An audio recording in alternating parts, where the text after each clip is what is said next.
who's going to carry the torch going to Capcom Cup. Oh, jump! Oh, and he wants out! Noah the Prodigy, welcome to the Capcom Cup. What a long road that was ahead of Tokido, he is your champion of CPT Japan. Opera with the resetting grand finals. And Shuto now books his place to Capcom Cup.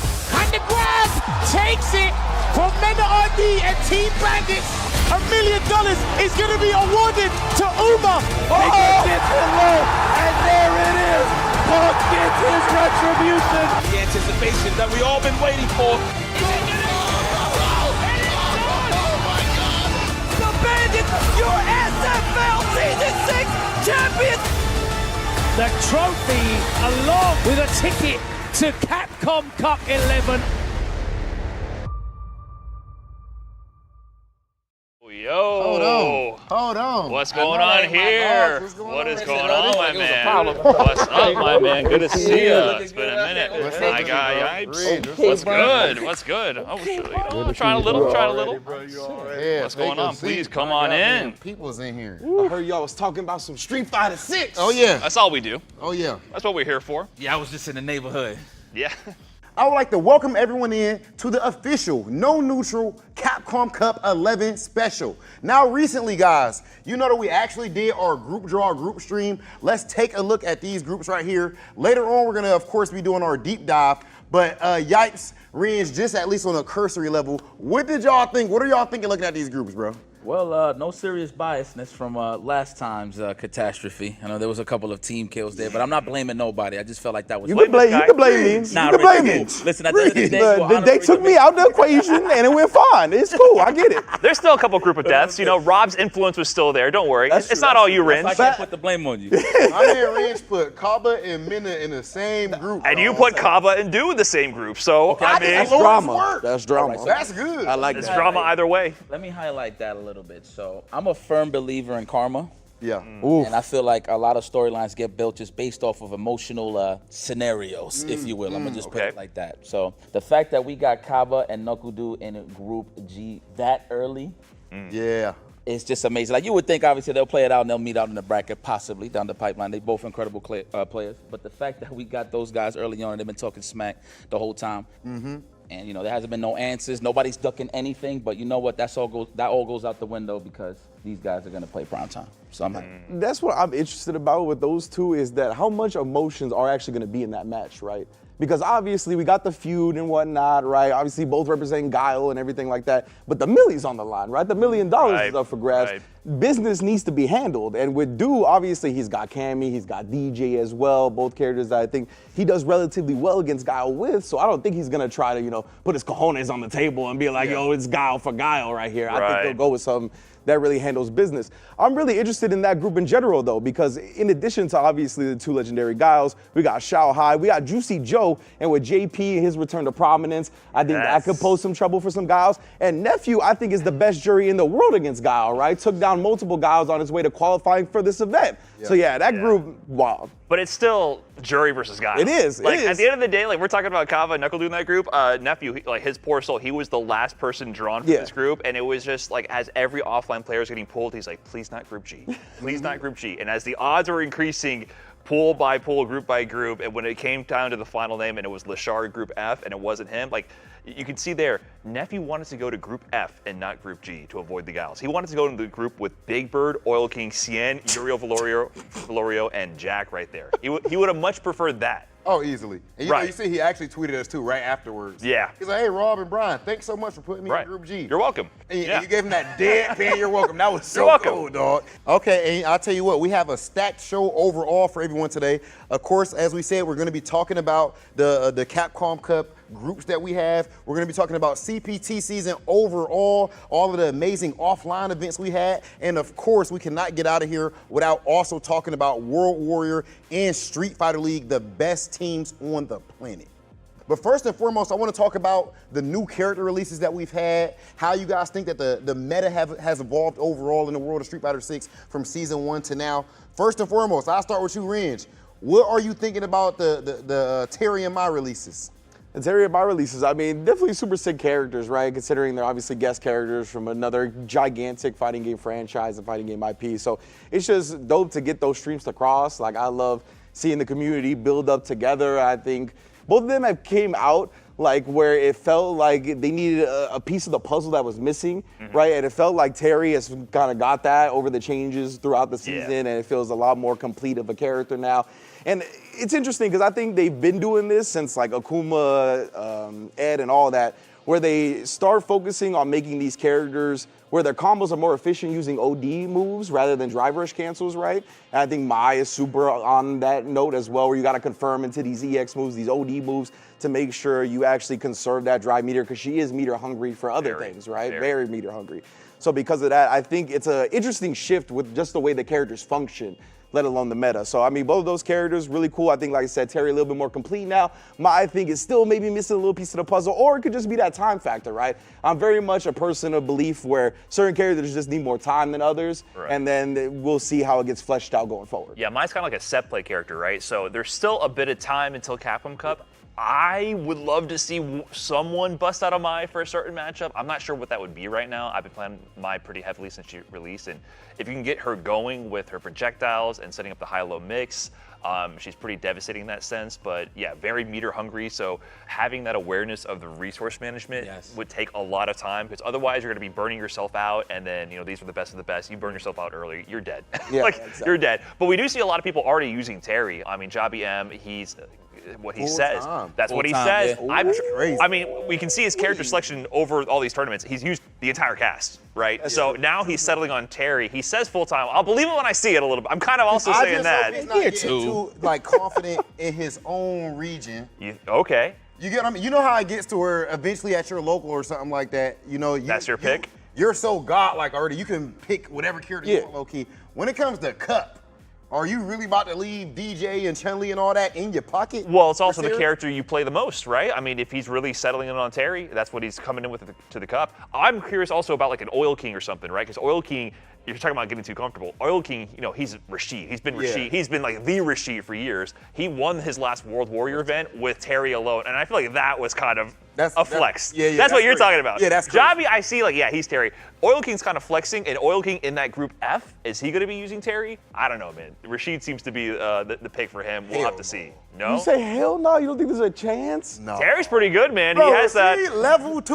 Why are we overthinking it? I just said Terry heavy punch. It's not even necessarily about the level 2. Well, just a piggyback on what you said, I just feel like Terry and Mai, they transitioned so well into Street Fighter 6, obviously, to like take the OD, you know what I'm saying, to mix it in with the SNK characters and stuff. It's pretty cool. I mean, we've seen it familiar with the CVS2 side of things, but I mean, there's a touch up on Akuma and Bison. I mean, straight out the gate, there was already tournament-ready characters. Yes. I mean, Akuma, you already know this. Championship They weren't ready. missing no pieces to the puzzle. At all. Like, the thing about Akuma is, every time you hear Akuma's going to come out in the game, you're like, all right, how are they going to make him whack? It's impossible. Yeah. Like, just by design, based on design, he's just always oppressive, big damage, and he gets to the point. And the thing that you want to highlight always, especially a game like Street Fighter 6, is the walk speed. It's ridiculous. You know what I'm saying? On top of that, I feel like everybody over-exaggerated Bison early on. Granted, the damage was immaculate. Still is. You know what I'm saying? But I think the only thing that kind of turned everybody off was the fact that his scissor kick is a motion this time. That's crazy. It really That's what threw mad people off. The fact that he could walk, Like- the fact that he could walk forward and mount offense off of one whiff punish,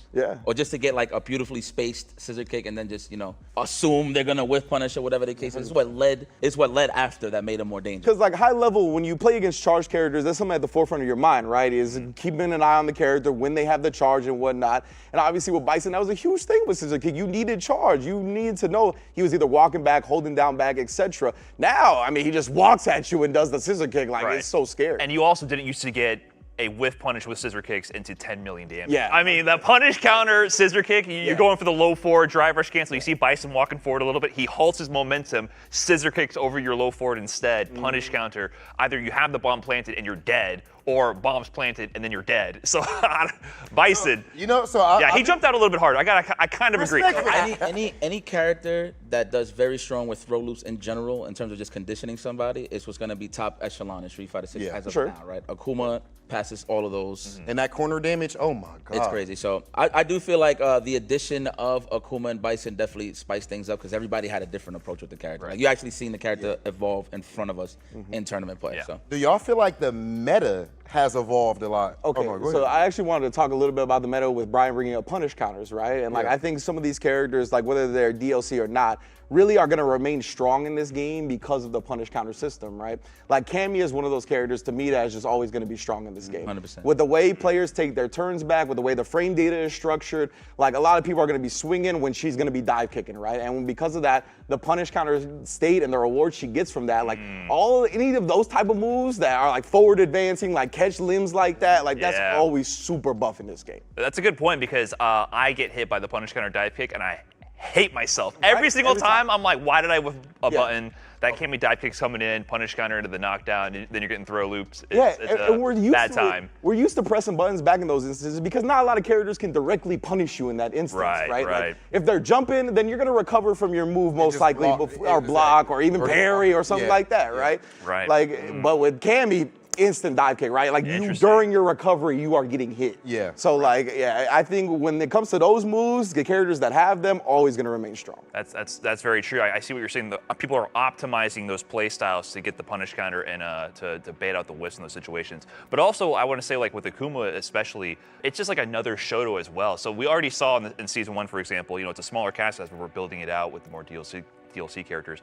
Luke was kind of running the show in season 1, right? Yes. And he's kind of the new addition, in my opinion, to the Shoto archetype. I mean, he has his unique attributes, but he has a low forward, he has a fireball, no Tatsu really, but he has a DP. There's a lot of similarities there to that kind of playstyle. Okuma offers another take on that, another really strong take on that as well. So I think we saw a lot of variety from that alone for people who only play that archetype. So that was a big shift in my opinion, right? So Luke got some adjustments. We still see people cooking with them. I mean, they bring a different playstyle to it. We see like the Noahs, the Juninho Ross. I feel like the offensive players are the ones like really staying with Luke, and the people who want to chuck more fireballs, they play Akuma, right? Akuma's actually like the best fireball character in the game. That fireball is amazing. It looks like a button in its own. Like you would think somebody's gonna walk up to you with a fist or something, but it's literally a fireball in your face. Like it's that. You just walk into it with your face over and over. It's like there instantly. Yeah, great poke. And to your point about it looking like a button, like it's a very visually deceiving move when you take into account all of his kit, right? Like people still get caught trying to parry when he's teleporting in. You do that command grab? For the command grab, just because of the startup. Like it's similar to what other things that he does that you would parry. So yeah, I mean, definitely. Now, do y'all think that there are any players that are kind of, how can I put it, meta-proof? Like, and the reason I say this, I feel like someone like Punk. Oh yeah. Yeah. In two very different ways, right? Because I'm about to go a different direction. Punk, and I think Noah the Prodigy. I like Interesting. I like that. Interesting. I think those are two meta-proof players because what they're doing is completely. It depends on how much of a meta swing you're talking about. I mean, if we're gonna talk about Noah for a second, I mean, the dude goes in burnout. I mean, it's no secret, but it's just the way he conditions you. Because I know for a fact he's using it for like a real-in tactic. Yeah. Like, I'm in burnout. Come in. I want you to get more aggressive. Like that's the mentality behind it. But then at the same time, you don't know how to read him exactly. So I kind of agree with you saying that he's a meta. He plays his own game. Yeah. You know what I mean? And he's figured out like ways to utilize Luke's strengths, or in ways that people don't even look at these as strengths, right?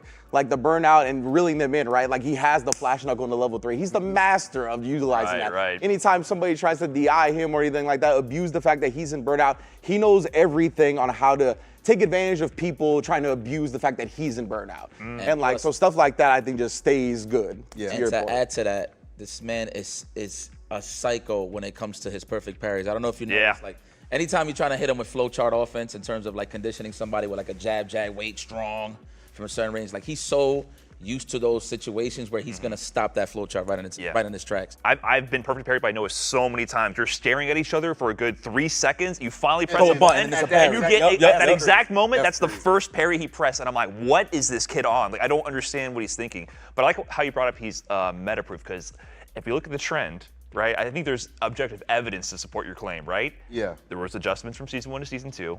We have significantly less Lukes in Capcom Cup and significantly less Luke mains. Yeah. Nearly every dedicated Luke player basic play style branched out. More difficult. Yes, but Noah, this has been his best season. Yeah. So you have a point there. Punk, of course. I mean, we already know what's up with that. I mean, I just think he's a superhuman or something like that. To be honest with you, bro. Pretty much. Like the way he plays, and a big thing with him too. I know this is kind of outside of meta a little bit, but I personally feel like Punk winning Evo Obviously, it's one of the biggest, one of the most important things ever. But I'm saying it even takes that the weight on the off of shoulder, his back. You get what I mean? the And I chip is think off we've his shoulder. seen him like evolve to another level now because, I mean, I've done it all. I've won 1,000 majors, and now I'm an Evo champion.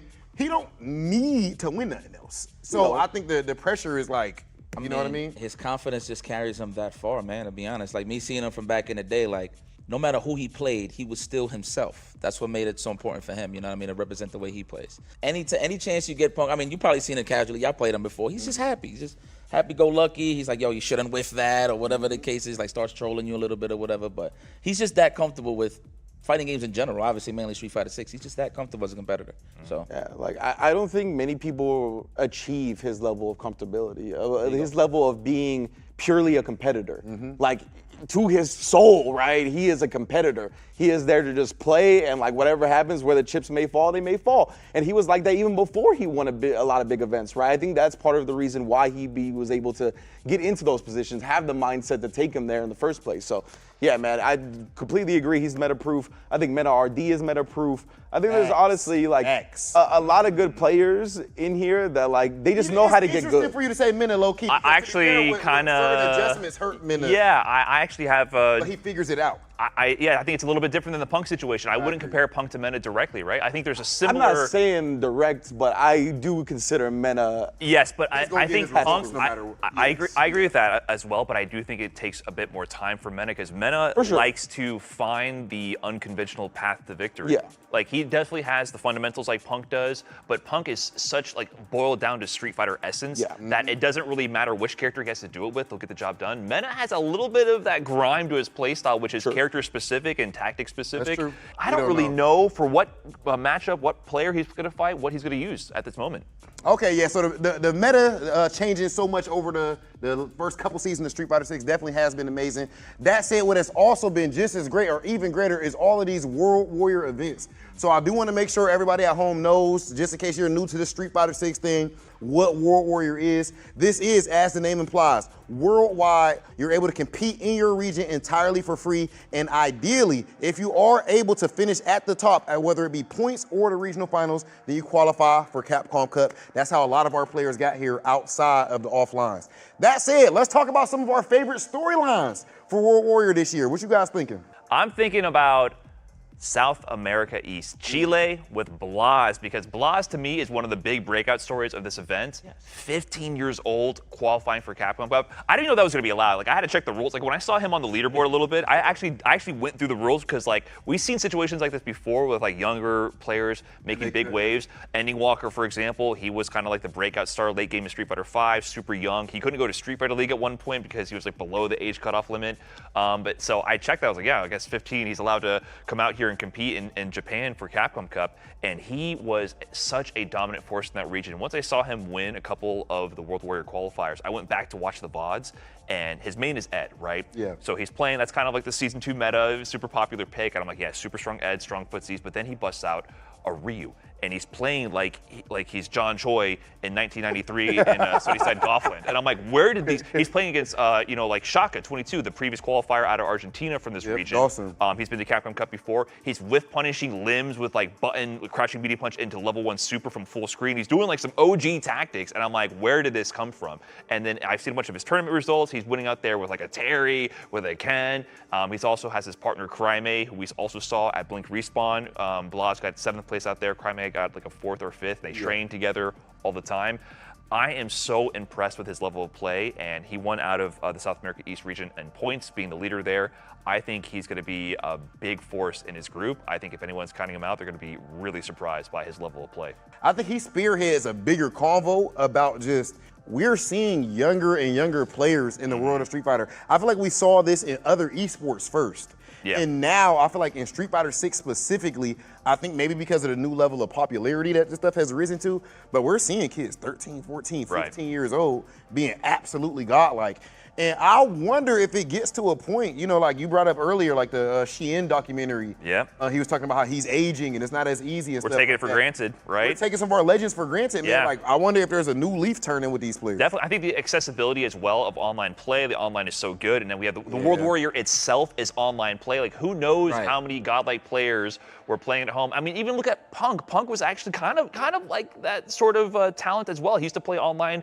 He was trolling people in Street Fighter 4. I was getting trolled by him in Street Fighter 4. I was like, who's this evil Ryu player? He keeps joining my lobby and beating me and teabagging me. And I did not know that. No, straight up. He used to send me some trash talk on Xbox Live. Years later, I was like, that was you? Like, was it voice messages? Or no. If it was voice messages, I would have known right away. I would have saw him on stream with the interview. I'm like, that was you. But Punk was like that too. But he didn't have that opportunity, and now we have that opportunity. So a player like Blas, who has that talent and has put the work in, has the World Warrior program as well.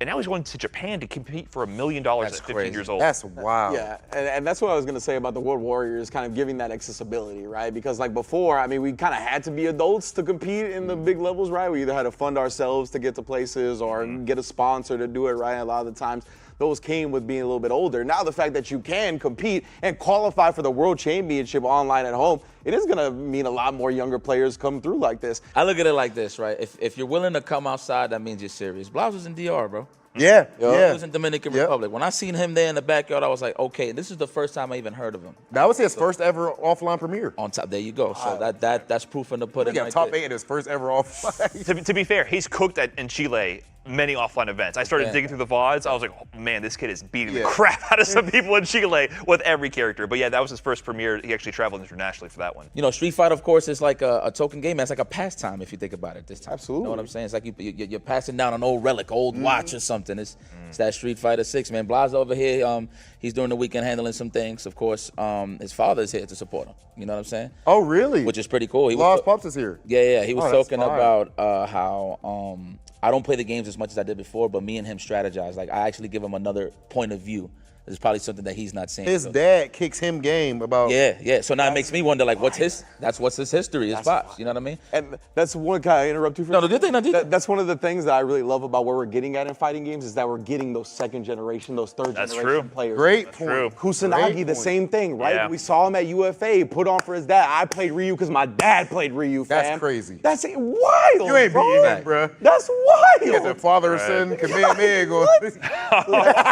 That's just super cool, super cool. That's We'll cool. get Like, to hey, that more son, later. look, this is why you was getting waxed. Like, isn't that wild to have your parent? Like, no, that's Now, you know, speaking to, you know, as far as like these stories and prodigies, and no, I'm not going to Noah with this. I'm actually going to bring in my man's dual Kevin, because back in the day, if I'm not mistaken, on another game back in the day, when he made top 8 at Evo, I don't even think Kevin was 20 years old yet. I think he was a teenager making top 8. So I feel like as far as his story right now, though, I think he has one of the best stories in all of these World Warrior joints, because we kept seeing him get second place at a lot of these events. We seen him at Cream City. He got one of the best stories because we've seen him be heartbroken on camera more than any other player this season, bro. Legit. It reminds you of Minna last year. Yeah. Very similar. Kept getting second place, and then Kev was getting the same thing.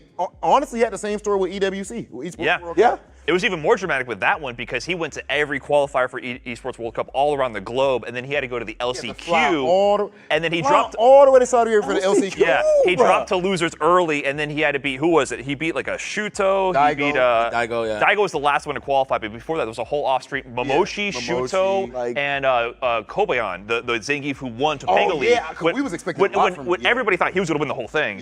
Kev beat all of them off stream. No one even knows what the matches went like. And then he beats Daigo on the finals day on stream to solidify his spot in the Esports World Cup and had a great showing. Eliminated Men RD.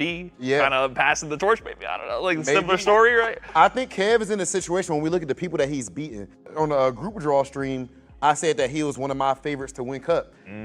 That's not only bias. It's a little bit of bias. It's a little bit of bias. It's a little bit of bias. But it's a good bias, though. He's that good. He's of that really caliber. ridiculous right now. I think the last time he played Big Bird, he beat him as well. And then of course you just brought up Momoshi, Daigo, Kobayan. He's beaten players of the highest caliber all over the planet. So there is no one where you're comfortable like, oh yeah, Kev can't win this. Right. There ain't nobody like that right now in the world. Right. No, the prodigy, right? That's interesting. You know what? Just to spice it up a little bit. That's You ain't interesting. lying. I love Dual Kevin. That's like and a monkey Noah, but- wrench for Dual Kevin's approach. Yeah. But yeah, like you mentioned earlier, when Mena was having trouble with Jen and the DJ, it feels a little similar to this, right? DK having trouble I think he with brings Noah something and new Luke. to him for Cup if they play. Huh? I think he's gonna bring something new. He's got to. You got to, because Got to. he got you at where he beat him. Frosty Fostics was the most Frosty's- recent one in yeah, grand he got him at, finals, and Blink Respawn. He DR. got Yeah. second at Blink Respawn We to down him. there for So Yeah, that's interesting right there. But yeah, Kev is definitely on fire right now. And then, bro, how about East Coast, our boy Adon, man? I mean, look, here's the thing, right? When you really look at the storylines of World Wars, there's always somebody struggling to not necessarily keep pace with the game, but do they want to keep competing and stay consistent to actually get to that top spot, right? Obviously, Idom's one of our household names, one of the best in the business when it comes to Street Fighter, right? It's kind of weird not seeing him, in the Capcom Cup early on because, like, Mike, were you in that headspace where you feel like you're getting comfortable with the game? Are you waiting for a specific character to come out to really flourish in terms of your game style? No. I mean, obviously, you're seeing Idom, he's a bit of a complainer, but what doesn't change is that he is that much of a hungry competitor at the end of the day.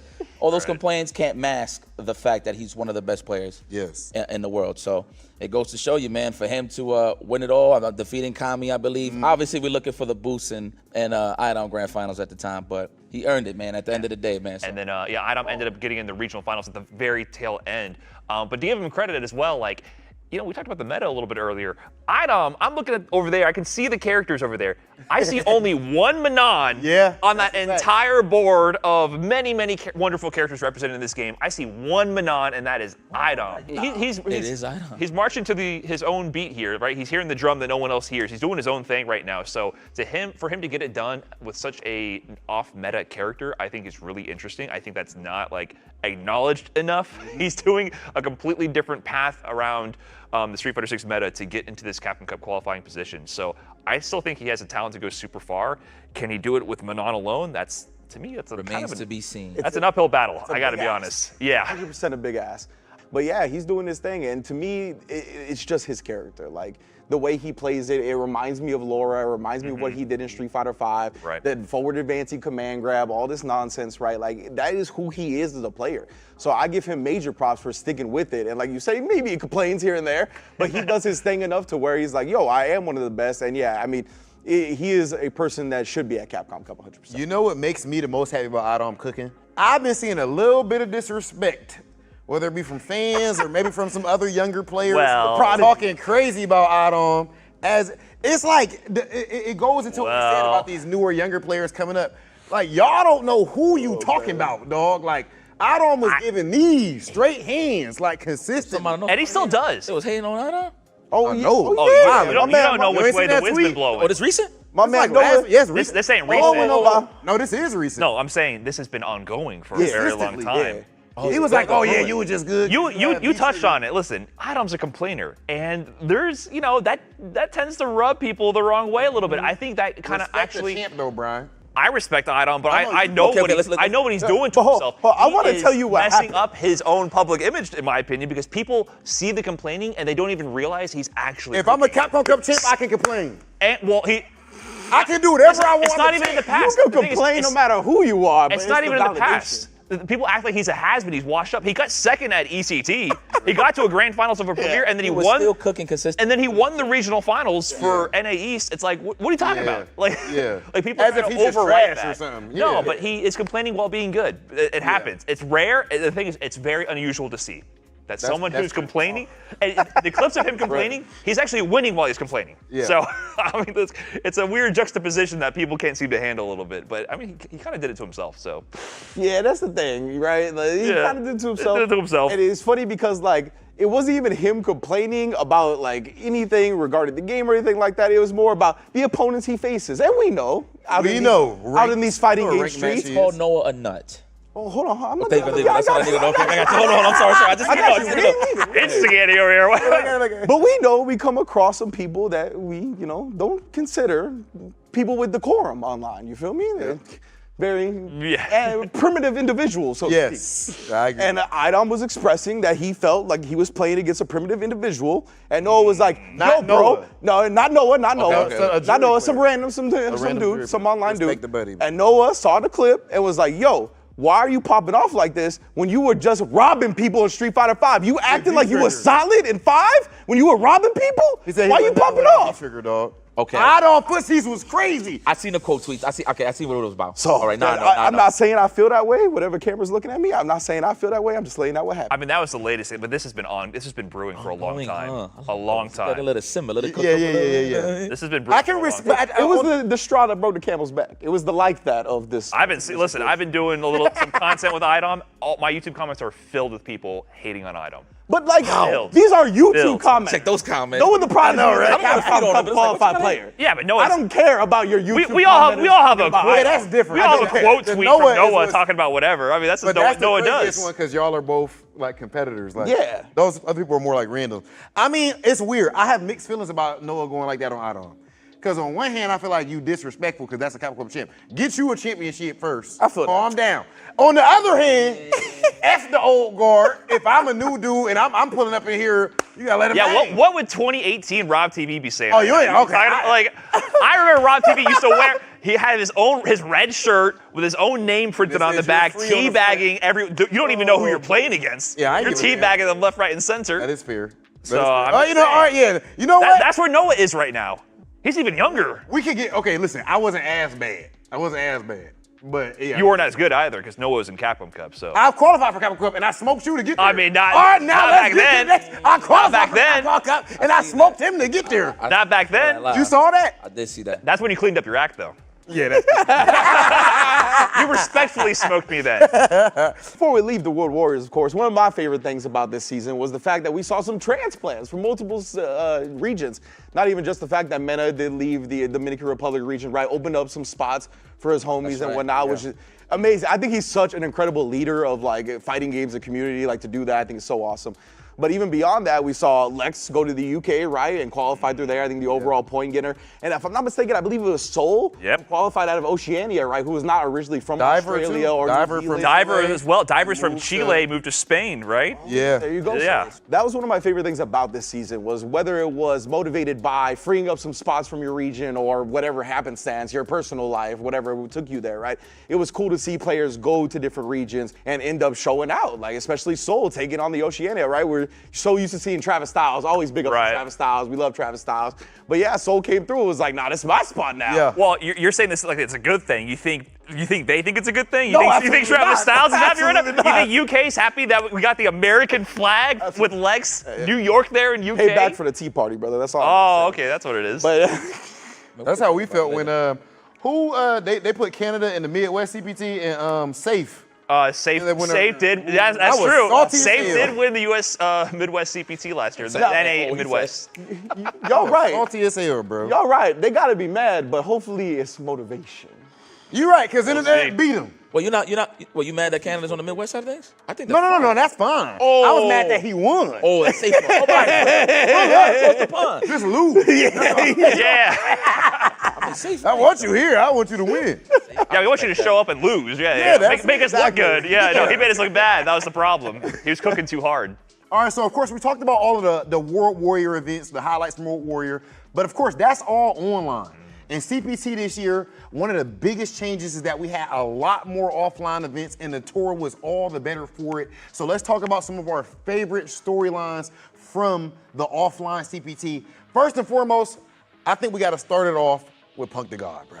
I know it's low-hanging fruit, but my man just got to get his flowers. And at the end of the day, I mean, I personally feel like that's the most, I don't know if he doesn't like it when I say this or when people say this, because I know he worked hard, but I also think he's the most naturally talented player I've ever seen. 100. Point blank period. As far as not that he didn't hustle.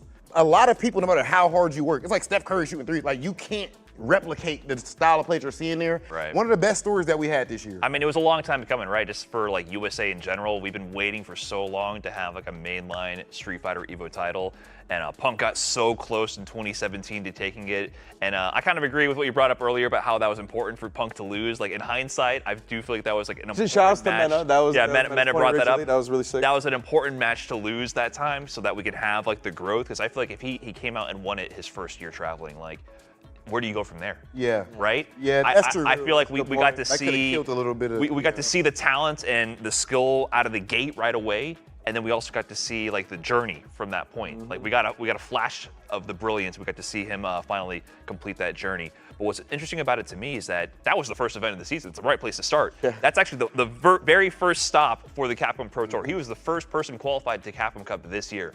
Another talking point that's coming up is we've never had, like you mentioned before, a EVO champion and a Capcom Cup champion of the same player in the same year. So Punk has an opportunity to make something really interesting happen, right? We've never had that occur before, but he's been out of the loop, really. He did Esports World Cup, but it's kind of weird. He qualified so early. I'm wondering how he's going to perform at this level at Capcom Cup with all the best players in the world. Like, what has he been cooking up this whole time? We've seen him practicing left, right, and center with all the online games and tournaments he enters, but as far as international competition, it's going to be interesting to see what he brings this time. And you know, everybody got that target on Punk's back. Like, everybody worrying about Punk when they're going into the tournaments. Obviously, there's some other players that you worry about, but he's number one on a lot of people's hit list, especially in the group. Where Punk is at right now? Group A, he's got Itabashi, Salvatore, Hot Dog 29, Taka Marine Phenom. Am I tripping about Itabashi, like, historically kind of giving Punk problems sometimes? Well, here's the thing, right? I'm not too sure if it was like historically, but I just feel like anybody that could smother Punk consistently can have a chance. And Itabashi is one of the top level command throw players out there in the business. So anybody that can have an opportunity to make him feel uncomfortable is definitely Itabashi Zangief. That's the point I was going to bring up, is that I don't know if it was Itabashi specifically, but when you're a very great grappler player, you can definitely catch Punk off guard, slipping in there, you know what I'm saying? So, and that's just because they got the great equalizer, right? That command grab, like as great as your defense can be, right? And we'll get into that groups later and how it's going to play out, but I do think Itabashi is a huge factor in that group, which I'm sure all of you do as well. But yeah, man, Punk, seriously, I think the way he's approached the game as well is super smart. Like, with the games nowadays having lower execution barriers, you don't have to spend as much time grinding out combos, one-frame links, etc. So your time is better spent exploring the cast, gaining knowledge on perspectives of your fellow players, right? And he plays everybody. Yeah. So no matter who That's one of his biggest Day one legend with every character. Every character. Don't matter. I got legend on random select, like literally, right? Yeah. So no matter who gets brought in front of him, he's gonna know what the player's thinking about because he's been there already. So I think that's a very smart way to use your time when you already have the execution that you need with your characters. Okay, and what other storylines are you guys looking at as some of your favorite offline events this year? I mean, speaking of Itabashi, let's talk about him winning against Idam and East Coast Throwdown, man. The fact that he took out Idam, and mind you, this is a matchup that we barely get to see. Manon versus Grappler Grand Finals. Yeah, that's something you you don't don't see that get to see every day. Oh. So to see, just to see the strategy mirrored against Idam is pretty interesting. Though Zangief does have a little better options on the anti-air side of things, and stuff like that. But the fact of the matter that he dealt with a professional grappler player. You know what I'm saying? So it's going to be interesting to see how he stacks up because, I mean, Itabashi, he's second place Capcom Cup 2018, back in the Abigail days, and I still remember his 2015 run in Street Fighter 4. You know, he was the Zangief player to look out for, and he had a really legendary run. I mean, along with Snake Eyes, of course. They were both cooking up in that Capcom Cup 2015, one of my favorite Capcom Cups of all time. So he's been in that position before. Second place Capcom Cup, he almost ran all the way with it. You know, Gachikun ended up taking the trophy that day. So it's going to be really interesting to see what he brings to the table this time. Considering he's in that group with Punk, he's in that group with Phenom, Takamura, Hot Dog, Salvatore, he's got his work cut out for him. And he's going to be smiling the whole time. Itabashi, talk about terrifying, right? You're going to be in Capcom Cup Grand Finals, Itabashi's Bro, like turning on his NES. Have you seen his controller, by the way? He's going to have a giant custom NES, churning butter right there, ready to command grab you up. I am terrified for everyone in that group. when they see a top level Geef, everybody squirms, bro. Especially when you're losing space, ending to the corner slowly but surely. And mind you, this game, a lot of top players love to play clean neutral. Zangief kind of forces that out of you no matter what. Yeah. So I feel like Itabashi is definitely in a comfortable spot right now. Now, you know, of course, another interesting situation, Brian, we talked about this a bit off camera, Lashar and Takedo. Lashar and Tokido out of the CPT Premier in Japan, the Super Premier, they both qualified out there together. They've had like a story together this whole season. Lashar actually ended up moving to Japan, I think from advice from Tokido. Tokido kind of recruited him to join Team Rejects for Street Fighter League Japan. That means Lashar gave up his chance to qualify out of World Warrior, period. He is from Korea. He would have to play in the Korea World Warrior or move early enough to participate in the Japan World Warrior. He wasn't able to participate. He wasn't like fully moved over at that time. So he sacrificed that chance to qualify entirely for Capcom Cup to join Tokido to participate in Street Fighter League Japan, which means he had to do it via offline. Yeah, and before you continue with that, like there are some very strong competitors in Korea. Obviously, we have NL, we have Armper and whatnot, but Lashar would have been the favorite to qualify out of that. Right. Yeah. Hands down. But it's not Like even just it's just a chance though. He literally could not and he couldn't even get the chance to do it. Imagine just saying, I give up my chance to qualify for Capcom Cup via World Warrior, period, and I have to do it via offline. Like everybody else, their strategy is, okay, I'm gonna go to as many offline events as possible and do my World Warrior. Hopefully I'm in a super region and I can do the points or I can do the regional. You know, you have like, you're like hedging your bets with all these. Lashar said, nah, I'm gonna, Tokido, let's do this. Let's win Street Fighter League. They got close. You know, they got to grand finals in Street Fighter League Japan. We saw that tearful moment where those two together, where Lashar was apologizing to Tokido, like, sorry, I wasn't strong enough, because in the end, he like lost 3-2 every set. I think Kawano was giving him a hard time. So he like didn't quite get it done there, but together before that at CPT Japan, they qualified together first and second place, which is absurd. That's like the fire. storyline. That's the dream, bro. They were talking about how like, they'd go to the office every day and practice together for hours and hours a day. So they were training partners this whole season leading up to this. So to have them both qualified together out of that tournament, I think is amazing. And Tokido, I mean, he's just legendary. I mean, so many titles. No Capcom Cup yet. He's working on that, right? But he has literally every other title you can think of in the world of Street Fighter. And then Lashar was like the new face on the block. Back to Group F, where Group F last year was deemed the Group of Death.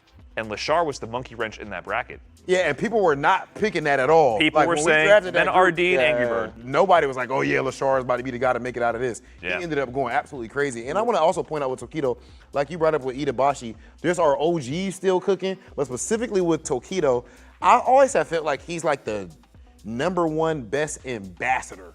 Yes. That man is better than you at everything. Not you specifically, but also me. The third person. Right. Yes. 100%. I give Tokido and Justin Wong a lot of credit for the way they have kind of transitioned into being personalities yourself as well. Obviously, former EVO champion, but the way they've been able to transition into personalities and be beyond just players, like I really think they kind of set the standard for what you want out of your legends. I think Tokido's influence is the fact that he has been playing against like pretty much every generation at this point, right? And then he's still kicking it. Winning the most stacked Super Premier, like he didn't just qualify. I do want to highlight that. He won CPT Super Premier Japan. That's crazy. That tournament was backyard insane. Killers over there. Yeah. I got to be there personally and compete. The level of play there on average, like every pool, every group you go to, it doesn't matter where you start, you're facing killers immediately.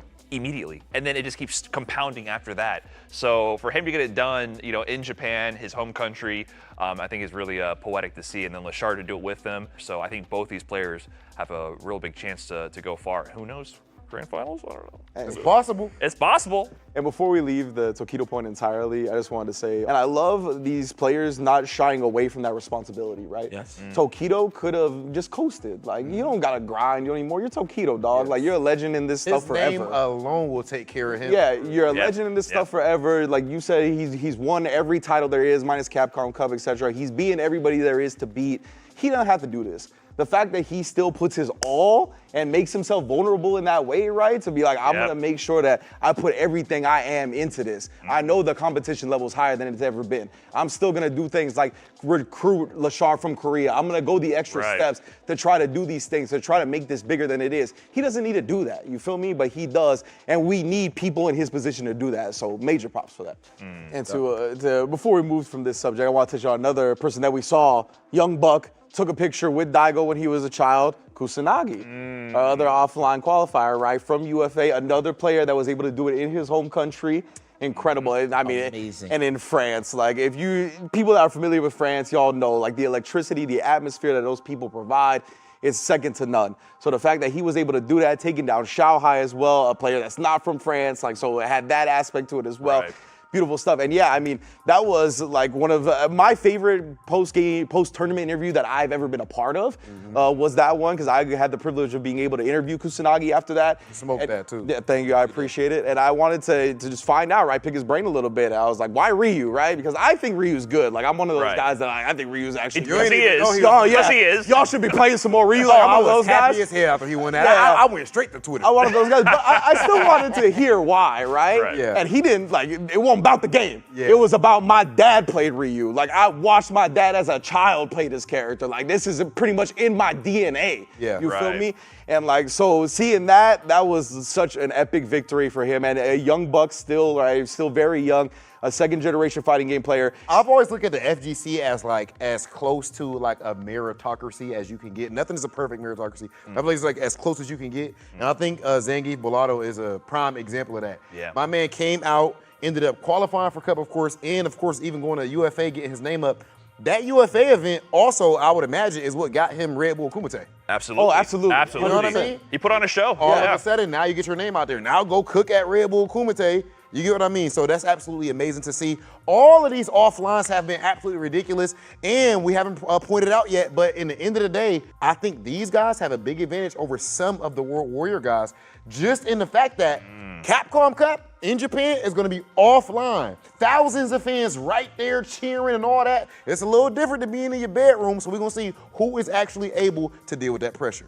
Now, at Capcom Cup, of course, this is actually about to be going down in the fighting game mecca. I call it the land of fighting game godhood. That is, of course, Japan. So, of course, you got the pressure of that. You got $1 million on the line. You literally are gonna have a live audience of thousands of people. You know every single event sales out there, let alone Capcom Cup. And some people have actually been over there in Japan for like a month or 2 months or something like that just to train. How serious are these players taking this Capcom Cup? What are you noticing? It's at the Ryogoku Kokugikan, which is the sumo hall. Pretty much the second most legendary arena next to the Tokyo Dome in Japan. In all of Japan? Yeah. Oh my. Oh yeah. Okay, Incredible Thank stuff. you so much. All right, yeah, appreciate that. But yeah, no, like what I'm hearing is like some of the greatest like sumo wrestlers and like big matches like went down Yeah, there. sumo wrestlers, professional wrestlers, like Kenny has wrestled there, you know what I mean? Shouts Kenny Omega, of course, like legends upon legends. It's gonna be wild to have Street Fighter there. Like you don't know, obviously you guys know I'm a wrestling fan. Like the amount of wrestling events I've watched that are gonna be, that have emanated from there, and now Capcom Cup is gonna be there, like, That's amazing. that's like, that legitimately, I was like, oh my God. So you know how I kind of look, before we even get to that, so you know how I kind of look at Street Fighter in Japan right now? I like to call it the land of the rising sun. I mean, obviously that's like a tradition at this point, right? How to say it. But you know how Street Ball originated, obviously, in the streets, and then they got more on the famous side of things in terms of showing it more to the mainstream. I feel like that's what it is in Japan, because everybody out here in America loves basketball, right? So I feel like it's the same. I mean, in America, love basketball. I feel like everybody in Japan love Street Fighter. Like if there's one game that I've really seen as of recent, like really get exposure like that, is literally Street Fighter. I think it's the biggest game over there. It is, right? It is, right? Like it's like the players out there are like so many famous. players. Like just the experience. I'm surprised you just mentioned that you haven't been to Japan before, because I got to go for the first time. You have to even just booting up on Wi-Fi, going to a random arcade. Like it's insane the amount of dedication the players there have. Like you're getting match after match after match of people playing amazing. Like the level of play, amazing. Everyone loves this game in Japan. Usually it's like godlike players that you never heard of. Right. No, I've never heard of these players in my life, but they all know, they know some Street Fighter. Yeah. They know some Street Fighter, and just the level of play and it's just in the culture. You'll see random, Capcom collaboration all over the place. You'll see Ryu and Ken popping up, Chun-Li all over the place. It's really part of the culture in Japan. Like Jammers was just out there. Shout out to Jammers. He said he literally went into like a random convenience store and they literally had a Street Fighter League sign. Yeah, it's in the wild. Just to talk about it. It's in the wild. Like, you will see Street Fighter League. I took photos of them everywhere I saw it. There's random Street Fighter League. You see Kowano, Good 8 Squad on there. In you a see random Tokido. store. Yeah, they also. I mean, there's also there's a Capcom store out there, so they have that put out there. There's esports cafes where they're showing some Street Fighter League reruns. But even in the wild, you'll see a random Street Fighter League sign here and there.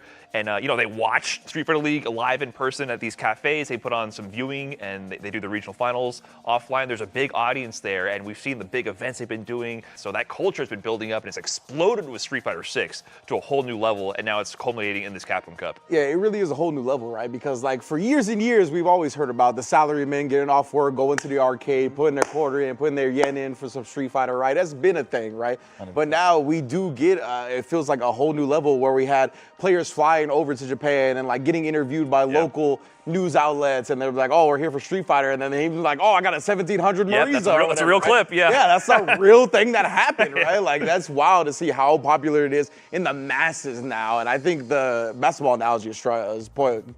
I don't know what I'm trying to say. Spot on. There we go. No. Right. For sure. Yeah, the players are actually flying out there right now to actually train, right? Yeah. So like Mena RD, I think he took him and the whole Bandit squad as well. So they're in Japan training. And Mena has been saying over and over, like, this is the place to be, this is the place to train. Just the level of play is super high. So a lot of players are actually making that journey to just get to Japan early, just to be near the competition, right? Because a lot of these players, they're the top representative from their region. And some of them are like the outstanding player from that region, right?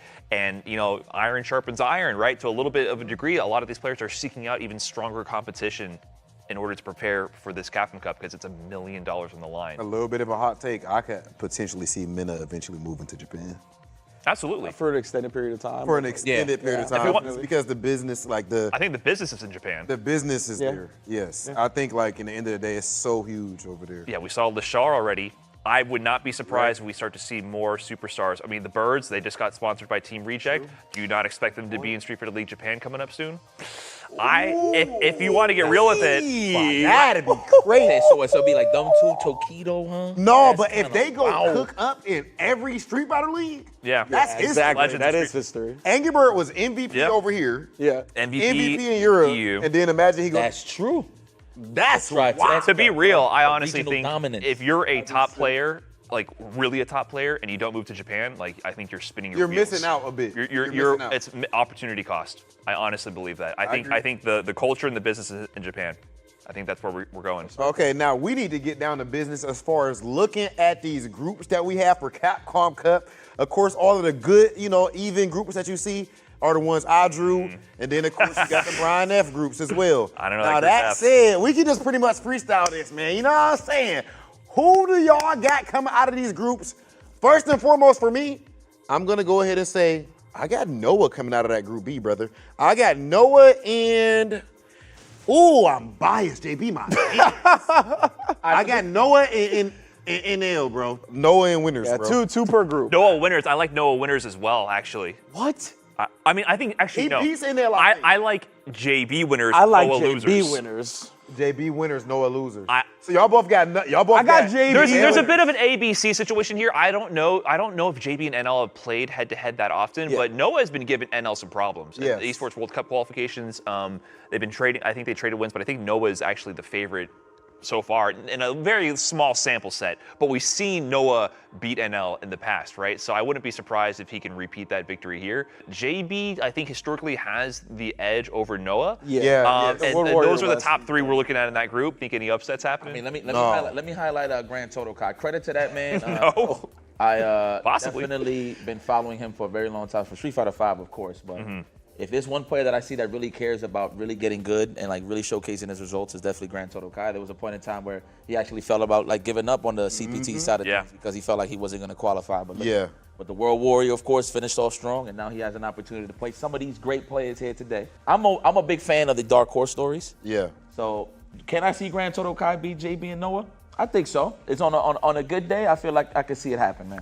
Totokai is one of the people that are like one of the nicest stories from this because, coming from Panama, it wasn't always the easiest for him to be able to get to events and all of that. So now we got the World Warrior system that made it so that players like my man's Totokai are able to qualify for Cup without having to travel to a million different places. So or Sianik out of Bangladesh, man. Let's talk about World Warrior. Yes. Yeah. Bangladesh. Yeah. That's. I mean, have we seen a player out of Bangladesh in Capcom Cup in the past? I think he might be the first representative.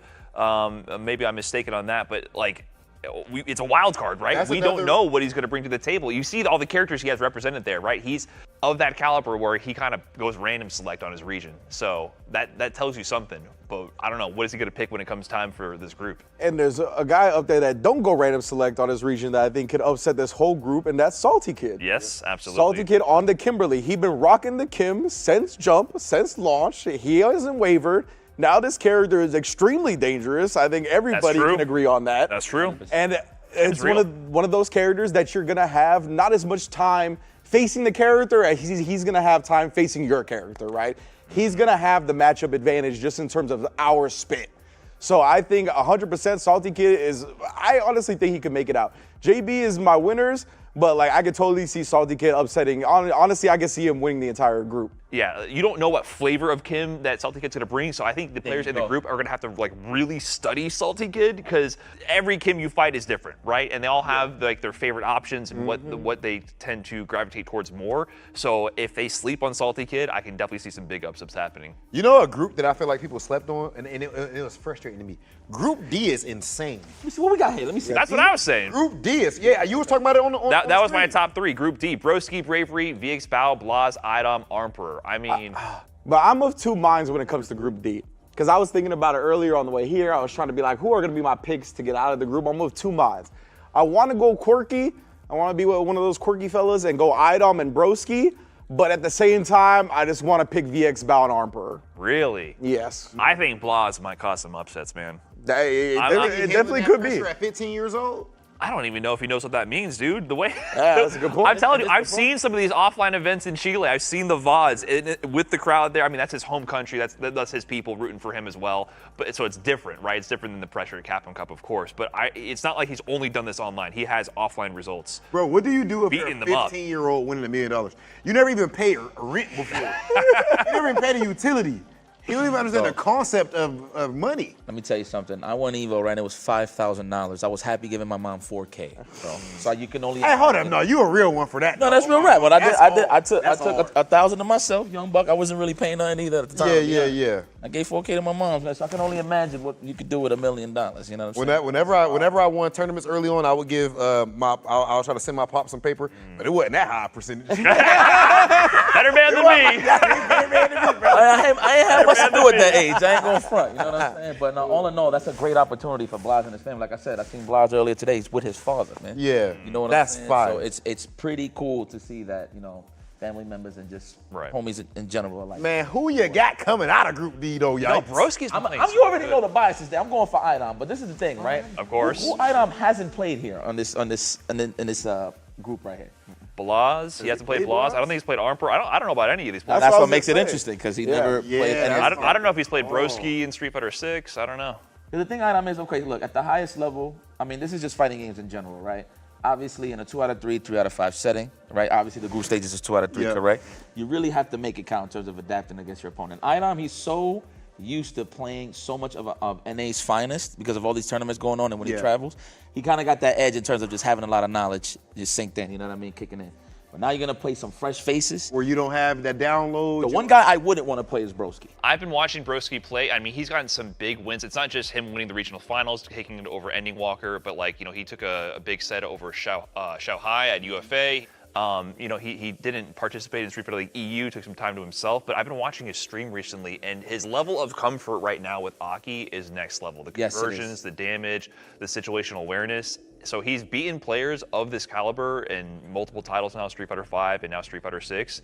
He's playing a slightly unorthodox character who, we talked about the change of the meta, the adjustments. I think Aki's really good. Oh, yeah. Hits like a freaking truck, has some unique applications as well with her coward crouch dive and the way she approaches with her dry rush fireball game. So I wouldn't be surprised if Broski makes it out as well. But the favorite, the winner side, I don't know. This one's tough. I like it is, man. Bro. And Bravery's due for a big win as well. This is his third Capcom Cup. He qualified out of Singapore, point leader, by the way.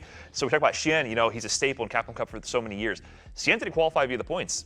It was Bravery. Bravery was the most consistent player from this region. Xian had to go to the regional finals and get the job done there by the skin of his teeth, really. Like there was a reality where he didn't make it in. But Bravery's in that region with players of that caliber just to set the scales, right? Yeah. Third time qualifying, I think it might be his chance to make a deep run. I feel like he's got good matchups. Like Cammy against the rest of the cast in that group, I feel like it's not that bad for her. That's true. Yeah, I don't know. Well, which one's bad for Cammy? Well, Yeah, where are you going with that? I feel you. This is one of the most balanced groups. Yeah, This is one of the hardest to call groups. I agree. I agree. I have a very difficult time choosing for sure. Same. I ain't gonna lie. Because like I was leaving Bravery by the wayside, but now I'm like, maybe Bravery makes it out winner side. I'm not sure, man. Look like the most prepared though when you really look at it. It's like VX Bow. Man, look at all the characters he's running. VX Bow. That's crazy. Especially with JP where he at right now. Like I think VX Yeah, Bow, JP's not even on that list that we're looking at right there, by the way. He's a JP player. Yeah, he's a JP so player. Add another one to that list. VX Bow is rocking the grimiest grime he could find at the time, right? It's like he'll hop between characters to figure out the nastiest mix-ups and set play. All right, now looking at Group A, we all know, bruh, who the favorite gotta be on paper. My man's Punk the God.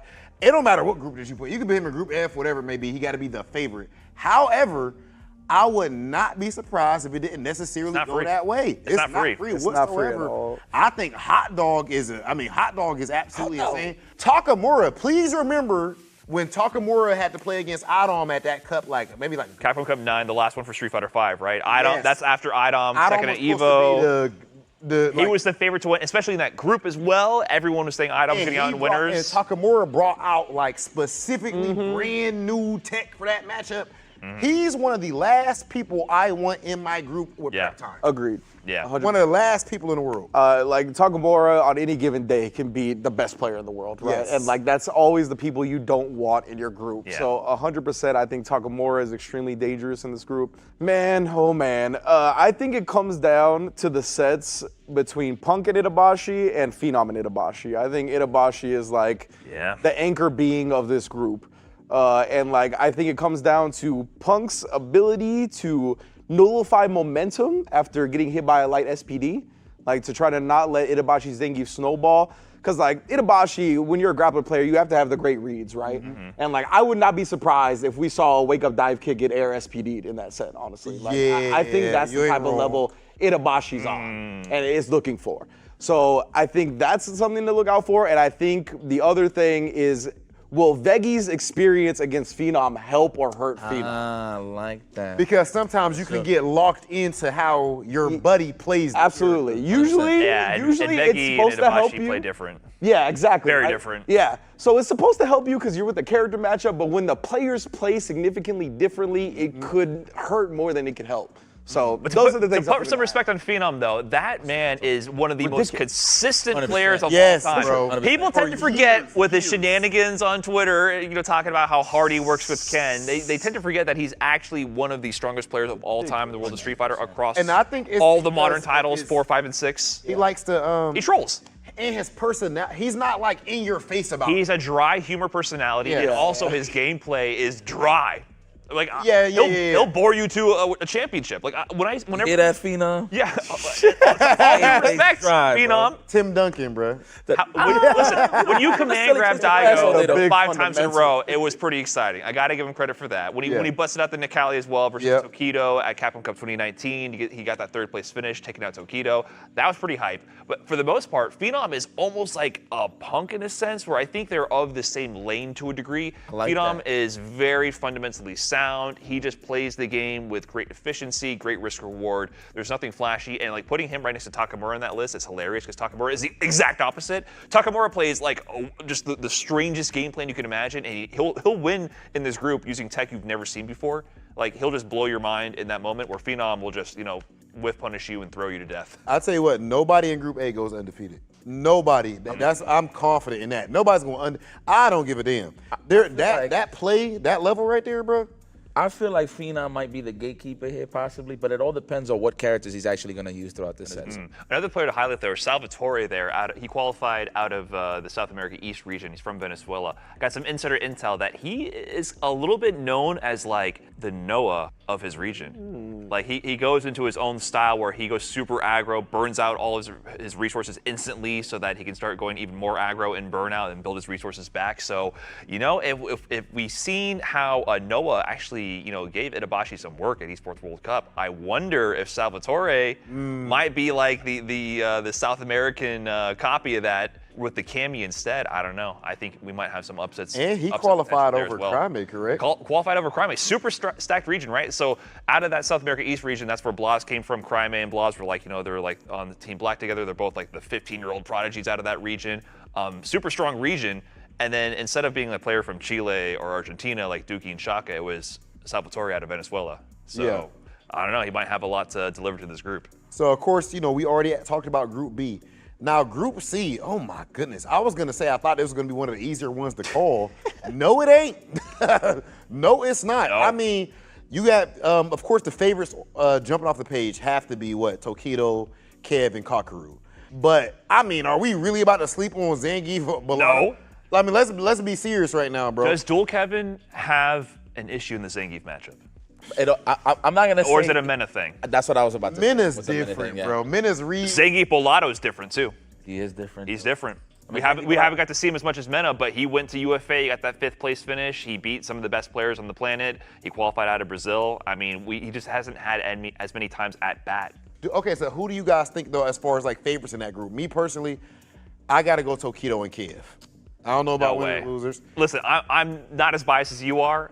It's Tokido Kakaru. Like anyone, those are the favorites. I'm sorry. Like, Dual Kevin's my boy too. I think he can beat them. I think Dual Kevin can make it out. But the two favorites, mathematically, is Tokido and Kakaru. On paper, huh? Man, is like that's just numbers. Go, Rob, I'm with you, bro. Come on, what they you talking You about? said Kev Tokido? I thought you were making me anti-Kev here. Dual we Kevin talking is that about? dude, and I think he can win. But I'm sorry, mathematically, it's Tokido and Kakaru. Yo, we're talking about the numbers. Hold on. I'm a huge fan of Dual Kevin. Okay. Huge fan of Zangief Bolato. Huge fan of Jabiem. Halibel was immensely entertaining last year at Capcom Cup. It is Kakaru and Tokido making it out of that group, bro. Straight like that. That's who There making you have it it, out. ladies and gentlemen. Yeah, that's That's who it. making it out. Tokido and Kakaru. You can't call it that easy though. Hell They're no. favorites. I mean, like Even if you say they're favorite, favorites. do you know who Dual Kevin? Oh, I can't wait. We need to fast forward the cup. We got to fast It forward. might end up being Zangief Bolato, bro. After all this, could. Oh, you ain't never lied. Dude, No, I it know. might- You ain't wrong. Jabiem, that Terry, I don't know, it might be that You ain't too. wrong. So, yeah. Jobby M not playing Terry. He said on Twitter. I don't care what he Sorry, got, I can't help 23? you. He said, sorry, think I can't for help He you. not I only busting play out Terry. Terry. That's all he plays. That's what he says. I think Kakaru, I don't think he's going to be worried about Zangief Bolato. I think he's got the JP for that. Remember, Kakaru That's a was fact. JP player. I think Tokido, he's got too much experience against Itabashi, bro. And I don't think Dual Kevin's going to catch them this time around. These That's are all the I'm most saying. important 2 games of your life, right? That's here, about man. to To get to that point where you got a chance for the Mills. Yeah. But Okay. I agree with you, Zangief Bolato Kakaru, but I can see Zangief Bolato taking a Tokido set. yeah, for sure. I can see For it. sure. Yeah, like, it's definitely, I don't think it's free. Hold on. But Who my was y'all choices third- are them. Who was y'all third place in the group? Since y'all have, now I got to see how deep disrespect go. I Who would was y'all put Dual third Kevin. place in the group? Kev. Kev. I don't know if you mean that. I do. Because you hyping up my man. I do do that. I don't know if you mean that. Kev can win though. Kev definitely can come out That's as the winners, thing. but Like- it's a razor thin margin. Kakaru's Kakaru's looking too in shape. It's Tokido and Kakaru, but most definitely, like, all of them could win, especially Kev and Bolato. Okay. All right. Now, of course, as we look at Group E, my man's Mr. Crimson. We got Diver, of course, again, from Chile, qualified over there in Spain, Portugal. Fudo, Limestone, Colombian Kim player, and Chris CCH. And the only 2-time Capcom Cup champion. 2 times. Mena or D. Come on, let's not even play. This is a Let's not weird play group. with it. Now that I've been digesting these groups a bit more, this is the Ed group. So I think matchups matter a lot in this group. And I'm looking at Mr. Crimson. I wonder. I hate the Ed Dawson matchup personally, but if Crimson can get over that hump, I think that depends for everyone who's not playing Ed. Can you get over the Ed matchup hump, and then suddenly you have a huge jump in the margins for getting out of that group. So You hate Ed Dawson as Ed? as an Ed player, Okay. but I can't claim to know that I know the I Dawson feel you, I matchup feel inside you. and out. I was just but I asking. honestly feel like Dawson could fight Ed fairly well. I was asking because I've seen social media, some people alluded to the fact that Ed has the advantage, and Right. in my head, I'm like, I don't know, man. Ed and Dawson at a high level, 2 players. I don't know about that. It's such a weird matchup.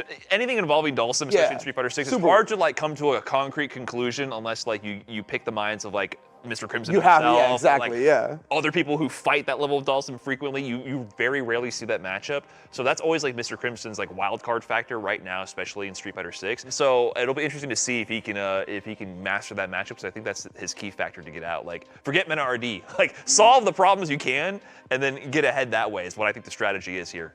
But our favorites from this one, I mean, for me, it gotta be Mena and Fudo. Yeah. Mena RD, what's his plan? What's he gonna bring to the table? We don't know what Mena is doing character-wise for Cup in general. He gotta be cooking up something crazy when it comes to the fact that he's even over there in Japan and working everything right now.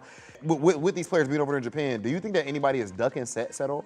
Ducking sets. Because we got to play at Cup. Like, do you think Fudo and Mena's over there training? Now that we know that they're in the same group, do they still train together at this point? I mean, it's a possibility. And would y'all do it? Like, in your experience, like, of course, you being an Evo champ and all that stuff, are you actually training with people that you know? For this bag? Hell yeah, I'm a sandbag. Okay, let's be honest here. So, I'm sure before, y'all draw the groups and all that, everybody was just happy-go-lucky in Japan playing games. Let's just get strong. Because at the end of the day, regardless of the groups or not, it's a possibility that they're gonna bump into each other in the later groups, right? The later stages of the tournament. But I mean, once the chips are dealt, I mean, come on, I ain't gonna. Fudo's my man and all. I'm talking in the POV of Mena RD, right? Yeah. Fudo's my man and all, but I mean, let's be honest here. There's a lot on the line. Too much. And I'm pretty sure at this point everybody's used to how they play, so it's not like they're trying to give anybody an edge right now. No footing at all. So. Yeah. You don't play the people in your group, but you can play the rest of the bracket.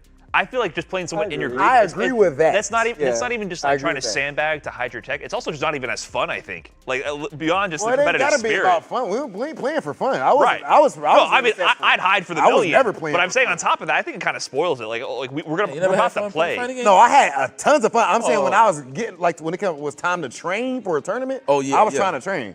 I mean, of course, I would play for you never play, in my opinion, you don't play the people in your pool, you play everyone else in the bracket. I agree. Once you're through I'll the pool, you play everybody. else. There's a cool-off period. I think once the pools are announced, it's like a week, usually it's like a week-long period. It's a bit more extended now for Capcom Cup, right? I think that's a cool-down period. If I'm at an RD, I'm hitting up Lashar, ASAP. Lashar, me and you are best friends for the next couple of weeks, right? Okay, now, I thought because Rynge was not a part of this year's group draw, that Group F might have ended up being fair. But somehow, the spirit of Rynge combined with the malice of Brian F and put Lashar back into Group F. Claims the only common denominator here is Robert Television. But he claims no responsibility for the group we have. How do I get partially blamed for this? That's crazy. Bro, the spirit of Rynge. Last year, okay, that was a little different. The spirit of Rynge got into the gacha machine and grabbed the balls. The gacha machine. You put Mena and Kaba in the same group. I do. We don't talk about that no more. Yeah, exactly. Yeah, okay. Old news. I was very upset about That was sad. Trust me. Now, as far as Group F, I'm telling you, bro, there's just something in the air. How is it the same group again? F's in the chat for Group F, pay respects. That one is extremely tough to call. To me, this is the best group overall, for me personally. I mean, just looking at that, we have Big Bird, Oil King, the two Rashid representatives right there back to back. That already makes this like the nastiest group for everybody else involved. Cien is always in there. Uriel Valorio, he's no stranger to Capcom Cup. He's definitely could be a wrench in this group. Just a Kid. Actually, give him some respect. Jack, I keep, he rebranded. He's growing. Yeah. To us, he's always Just a Kid. Yes. He's a grown man now. That's Jam. Yeah, literally. Jam. I just picked up what you're putting down right there. I mean, but as far as stacked as the group is, still got to have Big Bird and Lashar as. Yeah. So that's the favorites, That's what I was gonna say. Is that I agree with you that this maybe on paper is the most stacked bracket, but it's not the hardest one for me to call. Just because I have that much faith in Big Bird and Lashar. Like, I definitely think she had Oil King, Uriel, Jack, literally all of them. If they're hot that day, sure, this group can look different. But to me, going in, I cannot put my money against Big Bird or Lashar. Yeah, I agree. Too incredible this season. So this might not be the group of death then, you think, even though on paper it's that stacked. I think the main thing about the group of death was that it was a surprise as well. We called that the group of death, though, before we seen who won. Right, but I think that added to the legend of it, was that Lashar at the end of the day came out on top, right? Because that was not even a player people considered of that caliber. To be quite honest, Lashar made his name from that group, that Capcom Cup, and then has lived up to that potential for a whole year leading up into this. And now he's the favorite. He went from the unknown to the favorite in that group. So I don't think we have that story here today. I think this is, I kind of agree. I think it's more straightforward. But Arlo King, Cien, Uriel, Jack, I think there could be big upsets as well. Yeah, like that's the thing, right? Jack is good against Rashida, by the way. Yeah, I can't bet against those two, but man, the other four can definitely you talk about Dual Kevin all the time. Jack has like at least 2 wins, I think, in World Warrior over Dual Kevin. So he's won these tournaments over what you would say the best Rashida on the planet, what I could possibly say that. Big Bird Oil King right there. That's a big win for Jack. That's 2 wins potentially if he's able to. If he's used to the matchup, right? So I also think that there's like matchups at play here, depending on the numbers game. I think Lashar is the favorite for the winners, but maybe like people are like vying for that second place spot. Like there might be some. Like I think the loser side would be hard to call. Okay, now as we look at Group G. Now, even though I said I felt like Group F was the strongest, I know some of y'all saying Group G might be. I'm excited because I like the smoke. I like the drama. I'm not going to sit up here a lot of y'all. Y'all know how I felt in my playing days. I like to talk that trash, teabag, all that. Knuckle and Kaba. I let it be known. Point the obvious. I don't care. I don't care what character y'all play. Whoever wins is the best guy. Y'all can pick. I don't care. You pick Cammy. Yeah, for that?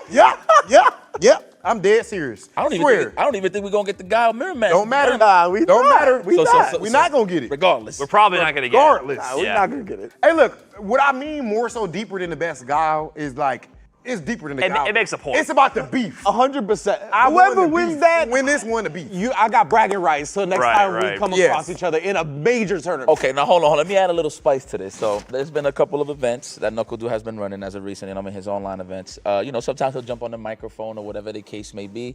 I forgot what it was. I think it was can opener as well. I'm not too sure. Where I would credit Kaba's game plan. He would actually come on the microphone. So like, oh yeah, but what about this? I was like, do you like how I took care of this matchup right here? You like that one? What about this one? Yeah. I want to say what about this petty, style but I'm like, gameplay? there's something there brewing, at the end of the day. But I think it's definitely a match about respect, if anything. Because, obviously you could keep grudge matches and that could just, last for who knows how long. But in this specifically here in the grand stage where a chance to get $1 million, man, it's all about This is what the FGC, one of the things the FGC is about.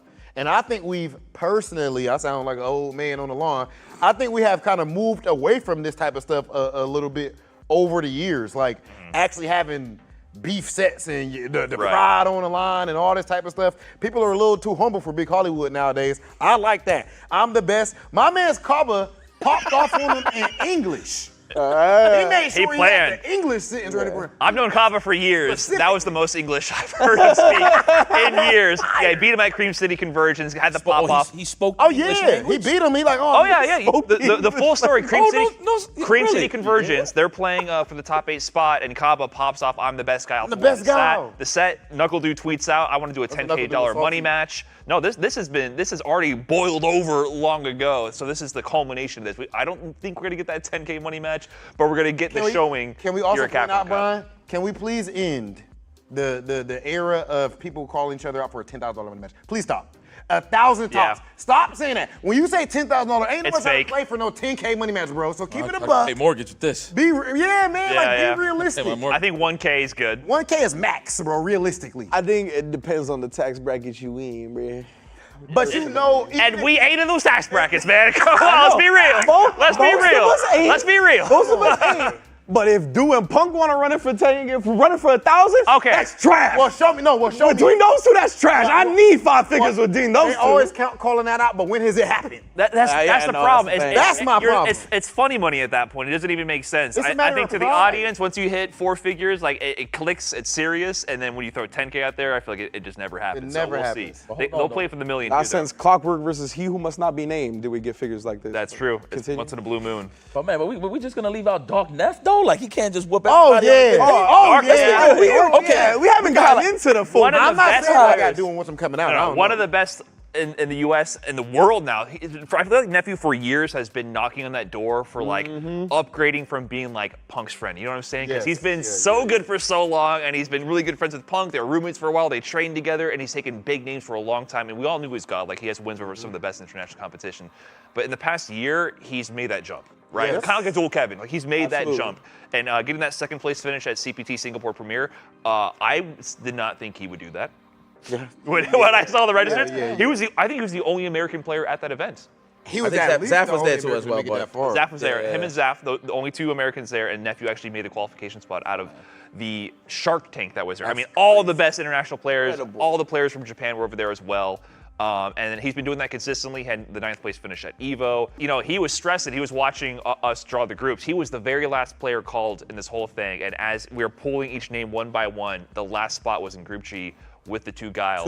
Which is his hardest matchup, character-wise and player-wise. So he knows the matchup inside and out, but he has his work cut out for him, so I wonder what he's prepping for that matchup specifically. Yeah, absolutely. Like, to get his qualification spot, he beat multiple notable guys, right? He beat Higuchi in that tournament to get to that spot. Yep. So I do think that he's one of the best players, the best jury in the world against Giles. I think he's one of the best perfect parriers in the world against projectiles. He's got a shot. But again, yeah, it's a tough group. I think it's tough for the Giles too, because not only is Nephew the best jury against that, but you have Juicy Joe. Juicy Joe's an incredible JP player. For those that are unfamiliar, he might be one. He might be the Lashard of this year. You know what I mean?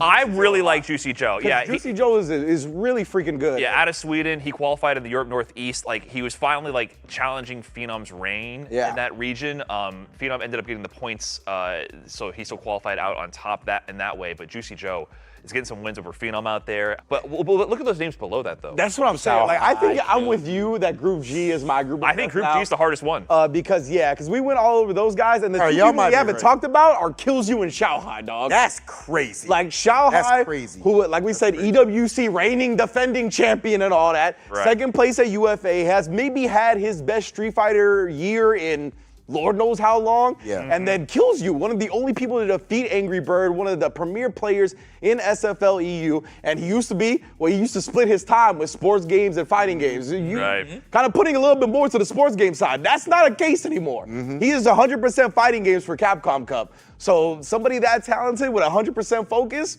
he could do it too, man. Group G is easily harder to call than Group F too. I think so. Group F is crazy. But I think Group G is more evenly spread. Yes, it's more evenly because there is like Big Bird and Lashard are so clearly at least the favorites. Right. In Group G, that's the hardest group. Now, as far as the last group, last but not least, we do have Group H. Now, we already know what name is jumping off the board. I'll be damned if Angry Bird don't make it out the group, winners or losers. That's what we said last time, though. Okay, let me give a quick shout out. Time. That's true. Let me give a quick shout out before we even get a group A. Shout outs to Lex and JB, bro. Yes, the brothers of Destruction making it to Capcom Cup. That's hard. I never heard that. Yeah, maybe I don't know if I missed it from the past Capcom. Oh, yeah, Street Fighter history, first time. Never had two siblings in the Capcom Cup, and that's fire. And they representing the same team, so that's kind of a bit of an Shout out OS. C9, yeah. You got two chances to win, huh? You got what I'm saying? Yeah.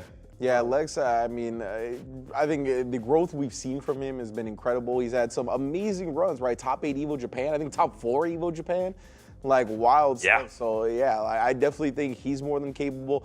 Obviously, Angry Bird is one of the favorites, always going into it. And Angry Bird, it was like early on, like first half of this year, right? He was having issues, like health issues, personal issues, wasn't playing as much, right?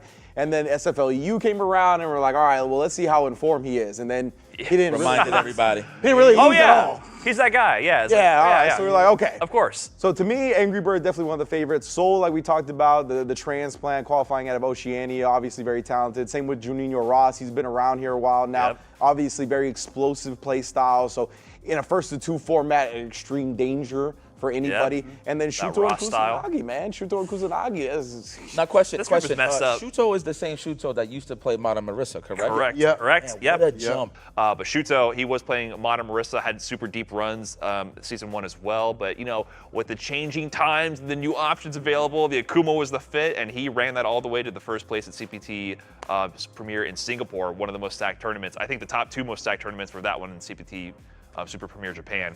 Those are the Super Premiers, right? So anyone who wins one of those tournaments is arguably a favorite, but he's in a group with Kusanagi, who won the other Premier in Angry Bird, and then Lex and Soul can definitely make things happen as well, Juninho as well. So, All right, so we're going to call in who we got. Listen, if I had to choose, I'm going to go with my Habibi Angry Bird. Okay. The number 2 is where it get difficult. are you going bias or are you going facts? What are you doing, Yipes? You know It's going bias. You know who And to be fair, Okay, hold on. it's kind of facts too. Like Kusanagi, bro. I'm taking. Whoa! Wow. Not even Shuto Kusanagi. Not even Lex. Not Little even dramatic. Shuto. Wow. This is personal preference. I love how they play, and I feel like Wow. 2 out of 3 settings, these guys are gonna do amazing. Well, I don't know for Angry Bird. He hates 2 out of 3, so I don't know. He's thrown that out That's there many fair, times. Yeah. But yes, these groups for Capcom Cup are absolutely insane. Top to bottom, extremely balanced, and I gotta say, all respect to the last year's Capcom Cup, but this one is even more stacked, at least in Big Hollywood's opinion. All right, so we broke down the groups and everything, but what I wanna do now is actually see who you guys have as your representative. Who do you think is going to win Capcom Cup? But it's not gonna be just us 4, so that the chat can clown on us and all that. Everybody at home too, let us know who you guys actually have winning Capcom Cup. You only get to put one name, spam it in the chat right now and let us know. How do we start with this? I would say we start from Rynge side. Uh-oh. Who you got winning Capcom Cup, Rynge? Oh man, I don't like putting my name alongside people. I think it ends up backfiring on them most of the time. Like I chose Ending Walker last year, did not work out very well. Bad luck with the parlays. Yeah, bad luck The with Rynge parlays. curse. Yeah, so it's tough. I'm gonna say Kakaru, That's a great pick. Safe. which I don't. That think, was my safe pick. What? No. You said, I don't think it's going to be a repeat. It was a repeat. I literally have. Before we went on camera, I literally was like, well, I don't think anybody's gonna pick the person I picked. So What do you let's mean? go. Cocker, that's a great pick. Obviously, that dude's been cooking. Yeah, he has been cooking. I think also like his roster is just so good, right? He's one of those Yeah. guys that wants to have the best things in his pocket, right? He's like, I'm not going to be held back at character select. I'm going to make sure I have the tools necessary. And I think with the Love JP guy, with having Akuma, with having Bison, like, I don't know, he's just too stacked, bro. Yeah. Well, he stole my thunder. But yeah, Kakaru, man. I mean, he has the roster. I think that's the new thing this season is that, you know, after the adjustments to the JP, added the Akuma and the M. Bison, which are great picks, and he's been amazing with them and had good results in Topanga League, right? And then he added the JP back in the mix to make his final push for Capcom Cup, and JP's super strong right now. And on top of that, I think he's been the most consistent player, arguably, from the beginning of Street Fighter 6 till right now. yeah. He hasn't had the big win besides the Gamers 8 victory, but he's always been placing throughout at EVO Japan. Right. Gamers 8, he wins. At Topanga League, he gets second. He gets out in points in Japan. The consistency is almost unrivaled across all the events that you put him in. So I think maybe Esports World Cup was like his weakest performance in these like super premier situations. So I think he's due for a big one. If I had to pick somebody, I'm gonna go with him, even though it's impossible to call. So, you know, man, it's tough for me because I'm very, very split between 2 people. I believe in the Bull, man. I knew it. I believe in the Bull. The 3-time. That was the Three pick, Rynge. times. You smelled that too. You knew what it was. 3-time Capcom Cup champion on the way, Mena RD. And I believe that one of the things that makes it even more of a logical pick is the fact that he's even been in Japan for all of this time. Now, the reason I say that, and this could be a weird thing, but at least for me as a competitor, when I would go to a tournament, I would like to feel that setup. I want to get to the venue before I got to actually play in my pool and feel it out. The fact that he's even in Japan for over a month, I think he's going to be entirely comfortable playing all those guys right now. And he is the #1 guy in the world of Street Fighter, in my opinion, when it comes to clutch factor. Okay. I think he's #1. We even see him even at his lowest. It's one of those situations like an anime or something that you watch. It wouldn't be a good story if you were just cooking all the time, you had no adversity. My man wins Cream City. They adjust, let's use that word, they adjust his character right after he comes to Street Fighter League US. And what did we see? He's struggling, he comes down to the end and had to clutch it out over Fighting Spirit, beat it in L of them boys, took his shirt off, threw that knuckle, go home! And got it done. Not to stir up any old beef or nothing like that, but I'm just saying, I think Mena RD has a good chance to win Capcom. When it comes to embracing the moments, I Yes. mean, I don't know if anybody does it better than Mena, right? agree. Like we have some incredible players that do. I think Punk is great at embracing the moment, but when it comes to Mena, I think he's unrivaled in that. It's just amazing what he kind of steps up to when it comes to the electricity and the atmosphere. He just feeds off of it unlike anybody else. So I like your pick. I like your pick. Well, obviously it was gonna be Men RD. I didn't know that. What? I did not know that. The 4 of All us, right, 2 all right. picks. So, you know, historically looking at Capcom Cup, I mean, besides Street Fighter 5, you kind of knew who was the favorites. I mean, to be honest, when Mena did win, I don't think nobody saw him winning. No, definitely not. They Not definitely the first seen time. him like making first top 8 one? for sure. Yeah. Oh, hell Not no. outside of the DR, not a Nobody. single person. Like, called nobody him. thought that he was Absolutely like gonna not. make it far. So I think I'm gonna keep tradition here with that one. The obvious pick for me is Mena really Dominican. But RD stands for. if I would have to pick a dark horse here because everybody picks a favorite, they just don't win. Yeah. Right? I'm gonna have to say Dark Neff, man. Wow. Whoa! Okay. I'm gonna say Mena, and then for my dark horse pick, I'm gonna say Dark Neff. Now, mind you, I already have my favorites in terms of who I want to see go far. Obviously, Punk, Yeah. Knuckle Duo Kevin. But I feel like on a good day, man. Nah, don't be listening to other names. Our homie's gonna look at us crazy because we ain't get to show them no love. It We is pick what it one is. person. He Yeah, up there yeah, bringing yeah, everybody. yeah. So he can He's fix it bringing up. everybody up here. Hold on, And then he picked I'm giving you layers. And then he my boy. picked the Wait, dark wait, wait. horse. We have to just pick one name, and the homie's gonna look at us but crazy. what's the fun of being obvious though? Like, okay, yeah, Punk's gonna win. Is it obvious? We didn't say Punk. We didn't say Punk. You think Punk's gonna win? Man, y'all can't make me choose right now, man. That's what we did. That's what we did. I'm going with Men RD, man. Finally. Okay. Wow. We'll take it. That's That's crazy. it. Out of 4 of us, we got 2 people only got picked to 2 win. people. They definitely ain't winning now. No. We That's just cursed him. impossible. That's impossible. That's actually crazy. All right, so now we also need to talk about the best teams in the world. Street Fighter League, of course, we have 3 different leagues: Street Fighter League US, Street Fighter League EU, and of course Street Fighter League Japan. This year they switching it up a lot. They actually got Street Fighter League as the final day at Capcom Cup. I mean, what does that mean to you guys? I feel like that's a big surprise to a lot of people. Yeah, I think that really just shows how much Capcom values Street Fighter League, right? And for good reason, obviously. Street Fighter League, especially in Japan, is the event when it comes to Street Yeah, Fighter. it's huge. And I think that's pretty much why they put it on the main event, the Sunday, the last day, right? Because SFL has just been such a mover in Japan for the culture, for the numbers, viewership-wise, attendance, I mean, the popularity of the players. Everything has revolved around that. So if the finals is going to be in Japan, totally justified. Yeah. That makes sense. Yeah, we've seen how much it's matured in Japan, really. I think the other regions we're building into that lane, but the audience for it is there. Like we in the wild, we've both seen it. You can see Street Fighter League Japan advertisements. I mean, I'd be walking around and I see like a board up and I see like Kawano on there and all this Tokido and all the Street Fighter League teams. And I'm like, this is real. This is like out there in the wild in Japan. And even all the weekly episodes, they're filming those online, but there's audiences at live locations watching them. They're cheering for their favorite team. We've seen the success with other team formats. I think it just speaks to like the success in this format and a traditionally 1v1 solo kind of game, how like creating this team environment gives people a chance to like latch on to a team and form these groups and root for your favorite teams and your favorite cast of characters. So it's been growing a lot, and Japan has really shown the potential, I think, that all of us could achieve in all of our different regions. And so doing it in Japan, it makes perfect sense, I think, to have it as the finals in Japan.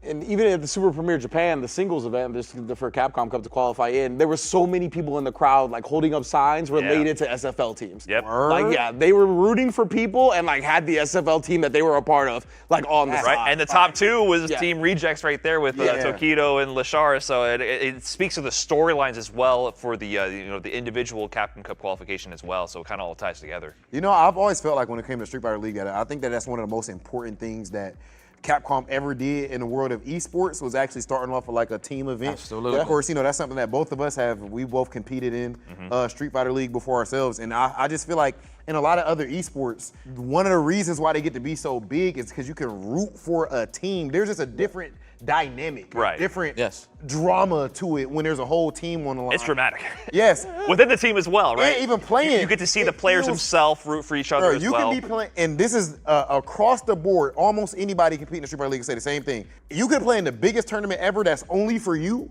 and it does not feel the same as when you're playing for all your dogs. No, it's different. It's so different. The pressure is unreal. Yeah. Right. Like, because you can handle being salty for your own loss is one thing, but then to let the homies down the homies, and we've seen the drama that produces. We've seen the emotions come out. It kind of reveals like a surprising side in people. Like you see like Punk talking about it in all of his interviews, how much he wants to help deliver a win for his friends. It brings out emotions that you wouldn't expect from some of these players. Street Fighter League is where you've seen the most players cry, at least in Street Fighter and the League most emotions, or just hype or angry, or the most beef comes out of it. Yeah, emotions run high. It's way different than a singles format in that sense. So I want to actually talk specifically about Street Fighter League EU. We know what the big shift was this year, the wildest news. First, one of them things was my boy Yipes actually going over there, which which I absolutely love that. You smoked it over there, brother. Love to see that. And of course, that wasn't the only talent to move over there. 2 of the most talented players in the world Angry Bird and Big Bird gave us a rest, gave our players a rest. Finally. From Street Fighter League US. Thank you. And moved over there to EU. Did it go how we all expected it to go? Well, I mean, I had the privilege to see a lot of the teams really get down and dirty up in Street Fighter League EU. Obviously, everybody was worried about the birds. No matter who I asked, no matter what team I asked, everybody was gunning for those guys. But what I do appreciate about Street Fighter, because that was my first one, it was the team format, just to piggyback on what you're saying, the fact that it does bring more of that dramatic effect where you actually have those theories, your theory crafting on who's gonna play who and what's gonna be the character selection, who's gonna be the clutch factor for the last points. I think that's very important. And on top of that, it does, for the players that, even the players that didn't even do well in the tournament, it just really shows, it really like reminds themselves like what is it that they're missing in their gameplay on top of that. I mean, we take a little break and hear them out on the background, and stuff like that. So to that point and to your point as well, like when it comes to Street Fighter League and getting to talk to your team, you know how you mentioned earlier, we're like, dude, not that great at like telling me why, what happened, and there's certain players that are. Certain players that are super valued in SFL, right? Yes. Because then they can sit there and explain to you in an easy, concise way to understand why what happened. Yep. And like whether or not, however they're doing on the sticks, that's cool and everything, but that is a big value that you don't get coaching anywhere aspect. else. You got to be a coach as well. There's different leadership styles at Street Fighter League. Yeah, absolutely. Like somebody like Punk, I feel like, how can I put it? I think he's just so godlike and confident that his teammates just feel so They get the aura buff. they'll take the aura buff. buff. Yeah, they get the aura buff. They got less to lose. If you have Punk in the anchor spot. Well, what y'all really gonna do with Punk? Even if you beat me. Right. It takes the pressure off you. You can play more loose, and then that's when you're the most dangerous. When you're stiff and nervous and afraid to take that risk, that's when you lose. But That's how you lose in a fighting team like games. Fighting Spirit, on the other hand. Well, I guess we don't want to go all the way to US right now. We're talking about EU. But as far as EU even. But EU has that now. Big Bird and Angry Bird, like this is. So first of all. And then Veggie and it's literally. Is this fair? Like, come on. Veggie and Phenom, they were the core of the main, like, they were the duo that was kind of running Street Fighter League EU for quite some time. And now they're under a new squad, new name, Ninjas in Pajamas, right? And then when they signed up with that, they imported the birds. Is there like a salary cap? Like, what's going on? Like, what happened? I just gotta be honest. Gotta be honest. That was a super group that they formed there, and the results showed. I mean, Angry Bird had the performance of a lifetime there. MVP. I think he lost only one set in the entire event. I mean, he just smoked everybody. Insane. And then if you get through Phenom or Veggie or Big Bird, if you get through any one of those players, you still have Angry Bird. It's like, what? What are you gonna do with that? Yeah, bro. Unreal. And you know, so far, just judging off the history, Street Fighter League EU has been on the short end of the stick when it came to the World Finals. This year, they came with a little something different. They could be arguably the favorites. Arguably.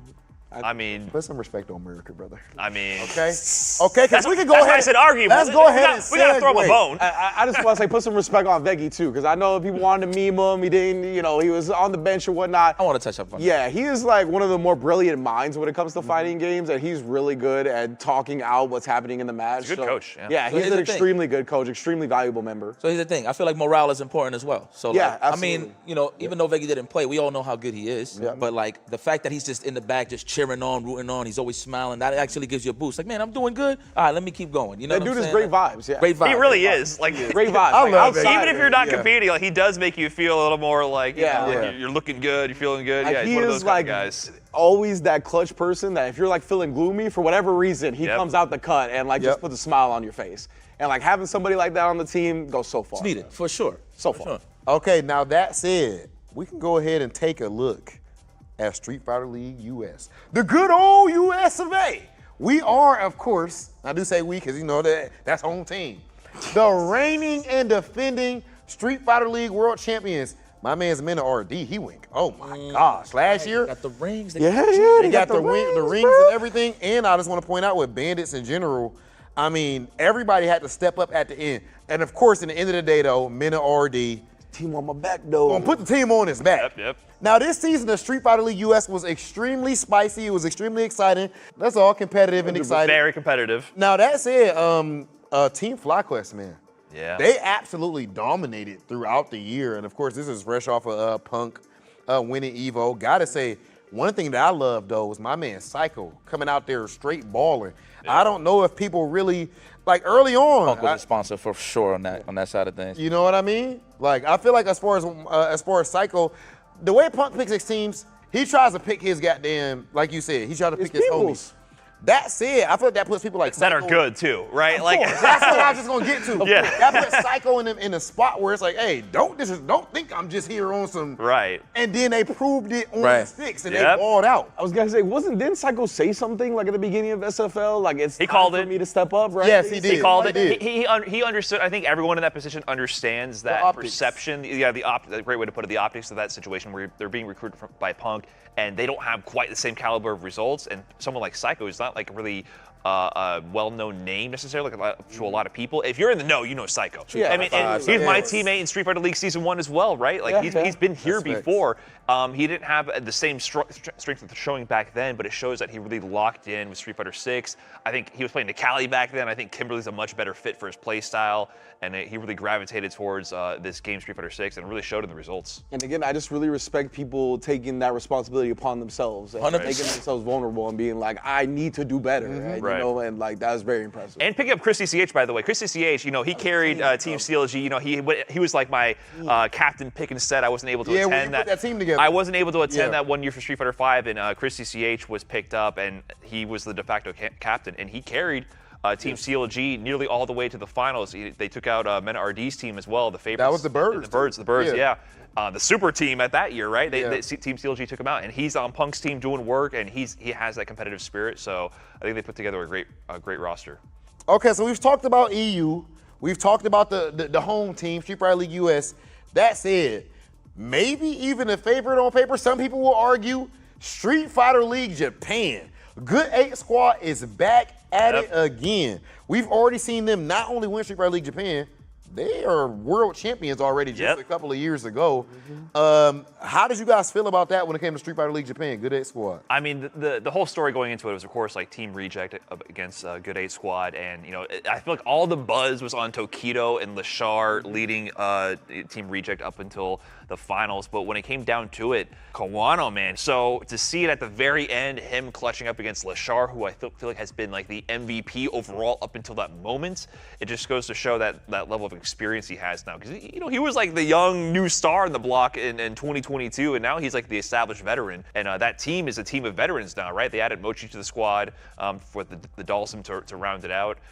So they're going back to that position to win again. I think that's really interesting to see a potential repeat from across different games as well. Yeah, I feel serious, man. Seeing those dudes get emotional on stage like that for a loss, and it's not necessarily because it was a loss. It's just they felt like they put all that hard work, and in that moment, might have felt like they just came too short. You know what I'm saying, or maybe in the back of their mind, it crossed their mind saying it wasn't enough.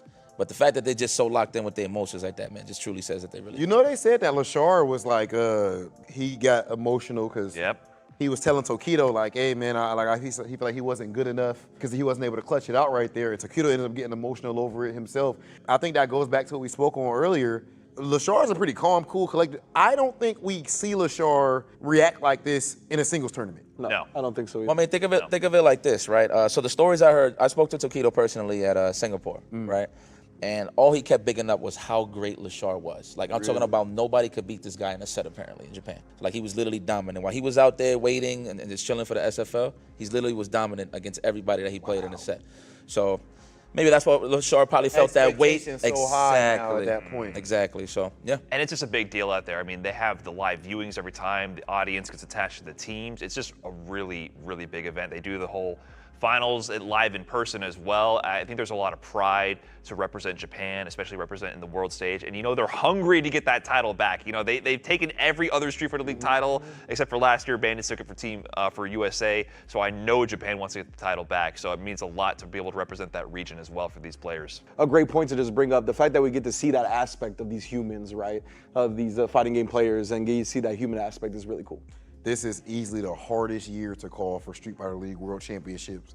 I'm talking about just everyone stacked top to bottom. I feel like, again, Street Fighter League EU before had been on like the shorter end of the stick. Right now, you're not about to tell me that another team is better than their team. No. It's impossible. It's impossible to say that a team is better than them. I don't mean that they're going to win, but who knows? Street Fighter League World Championships is going to be a movie. All right, so with that being said, of course, Street Fighter League is going to be amazing, but I am curious, what are you guys looking forward to when it comes to Capcom Cup 11? Man, in general, like, I just want to see where the peak of SF6 is right now in terms of meta. Really, that's one of the things I'm looking forward to the most. Obviously, all of these players are going to be trying to bring the best game they've ever brought to the table here, so I want to see what that looks like. I'm just a student of the game, so I want to see how they all play out like that, of course. But obviously, another thing is Street Fighter League, and I want to be able to, I want to see what that's going to be like, the electricity, the atmosphere. Obviously, SFL has been a huge thing in Japan, and now they're going to have the finals, right? Have people outside that of crowd Japan. going to be different. Exactly, with EU and NA, that's what I'm most excited about. For me, it's all about the converging storylines. There's so many that go into every season, and then it comes down to these groups, and then you never know what's going to happen. I think we have all these narratives and all these potential predictions we make, and then it all gets shattered by like day one, like a couple hours in, you're like, well, there goes that prediction, right? So to me, it's the unpredictability about it. I love when it's like the drama in the group, and it comes down to, oh, does player A beat player C, then player D makes it through, but wait, he won a round of, like when you start crunching the numbers to figure out what's going on, to figure out how the path is going to go, I just love that drama of that moment, and then it finally all converges to the grand finals. So to me, it's those converging storylines and how you can never call who's going to win the million. You know, a big thing for me as far as what I'm looking forward to, it's kind of crazy to think that we were all just traveling to tournaments, like, you know what I mean, locals, weeklies, whatever it may be, even going to majors, and nobody was ever thinking about Street Fighter ever becoming this big. So I think Capcom Cup 11 is like a huge step into the future of what Street Fighter 6 is becoming. You guys talked about earlier on the show how big it is in Japan. People are actually famous. I mean, we all run into fans even just randomly in public now from something that we just love to do. As far as Capcom Cup specifically, I gotta see if my man Spunk the God can be the first person to win Capcom Cup and EVO in the same year. And I just want to see what happens with the underdog guys too. I mean, I'm looking at the obvious here for sure. Mena RD, can he three-peat it? Can he, well, not three-peat it, but can he get 3 rings on the Capcom before Cup anybody else gets 2? Before anybody else gets 2. But I mean, of course, I'm a big fan of the underdog stories as well. So just to, you know, piggyback what you guys are saying, definitely looking for the young bucks like Blas. Definitely want to see the hard work of Dual Kevin come to fruition, because if anything, like, there was 2 players that really had a lot of a hard time getting qualified. Just off the top of my head was Dual Kevin and Grand Toto Kai. So knowing what's on the line right now, I want to see if they actually elevate and take that game to the next level. So that's what I'm looking forward to see who's really here to finish the job. Capcom Cup 11 is here, yes indeed, live. March 5th through the 9th is going to be from the historic Ryogoku Kokugikan in Japan. Gonna be an amazing sight to see, one of the most famous sumo halls in all of Japan. Your favorite wrestlers, your favorite professional and sumo wrestlers have competed there, and now we're going to see the elite of Street Fighter competition there as well. We're gonna see the next Capcom Cup Champion crowd, as well as the Street Fighter League World Champion, where we're gonna have Europe, Japan, and US battle it all out, and of course, you can't miss the action. It'll all be on Capcom Fighters. And also take a look out for grand finals of the first ever Reject Fight Night X Seijam Slam Street Fighter 6 International Championship.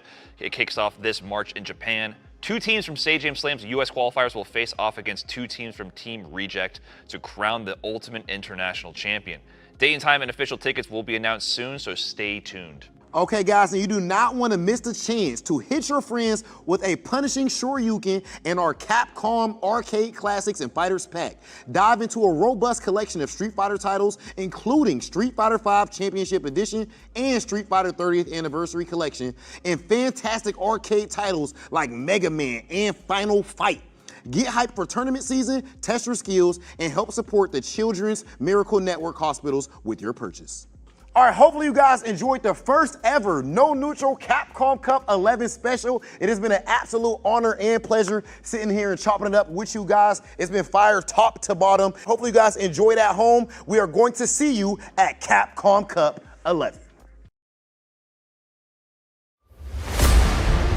Who's gonna carry the torch going to Capcom Cup? Oh, jump, jump! Oh, and he wants out! Lower the prodigies, welcome to the Capcom Cup. What a long road that was ahead of Tokido, he is your champion of CPT Japan. Abra with the reset in grand finals. And Shuto now books his place to Capcom Cup. And the grab takes it from Mena RD and Team Bandits. $1 million is going to be awarded to Uma. Gets it low, and there it is. Punk gets his retribution. the anticipation that we all been waiting for.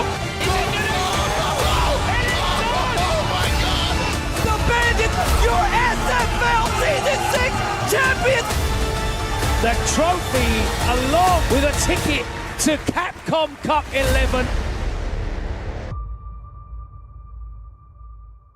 This has been identified as a super region for a reason, and all of these sets have been so close, and it shows you why they are more than deserving of those two. We're looking at just pools, right? Just the 4 pools individually, and you can see every pool is a killer. Rate of 1,200. Wow.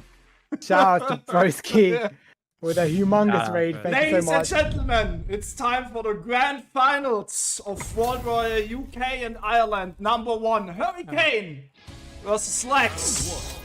Yes, indeed. Hurricane coming in from that loser side. And, you know, quick congratulations to Broski for making it that far. 3rd place for himself. But here we have Hurricane, of course, versus Lex. And Lex on that winner side, he only needs 3 games to seal the deal. Oh, it's a bit too early there. I think he's trying to make a read of something. But yeah, I mean, the first interaction of the game, OD dive kick, immediate OD flash kick in return. So I think we're firing on all cylinders here. Lex living in the corner, not afraid of that situation, trying to poke out here. Hurricane getting down to that 1 bar drive gauge, slowly building back up that we're so familiar with him being at. But Lex undissuaded, just comfortable to sit here in the corner and hold this space. absolutely. Look at those cannon strikes. Uh-oh. Oh, just time. Big counter hit confirmed. Yes. Are you? No, you're not dead. Nah. Oh, no, he's dead now. He's dead now. We've seen that a few times from Lex, actually, this tournament so far. He's been willing to go for that reset. He's not afraid. And he's worked out, paid the price for him. Great, love that. Man grab. If it hits, I win. If it misses, I lose. All right? Fair game. Indeed. That's been knuckle approach there. Level 2 on deck for both players here, but Hurricane. It's a nice little sequence going from the goes for the fatal leg twister from that hooligan combination. Looking for a reset with the throw. And let's stand out how so effective you've seen Hurricane use it so well, especially into that delayed ripper. And strike. Approach. Level 3 on deck now with both players. Now playing it a little bit slower. Nice hearing that he has the life up 6 being crossfire ready. And prepared another drive intact. It's raw, you donkey. Gotta try to guess again. Now, up down, no anti-air this time. Getting a little bit more space. Hurricane has to do it. And now every single boom you throw is very. Would have been a little bit that sentence, but it doesn't define anything off that crouch medium kick. If it words out of my mouth, unfortunately, Hurricane, you're too fast. He is too fast. And that's how quick Kami is sometimes, you know. Level 3 though has been bent.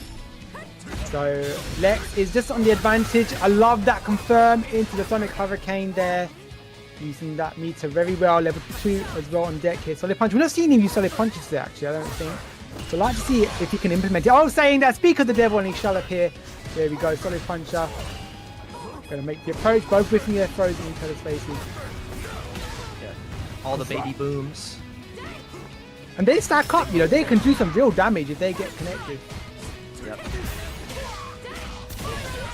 And now flicker that 1 bar drive gauge in the corner. Oh, force the burnout, try to go for perfect parry. And now all you have is the Sonic Hurricane, and you're just gonna use it for damage. You gotta escape the corner quickly.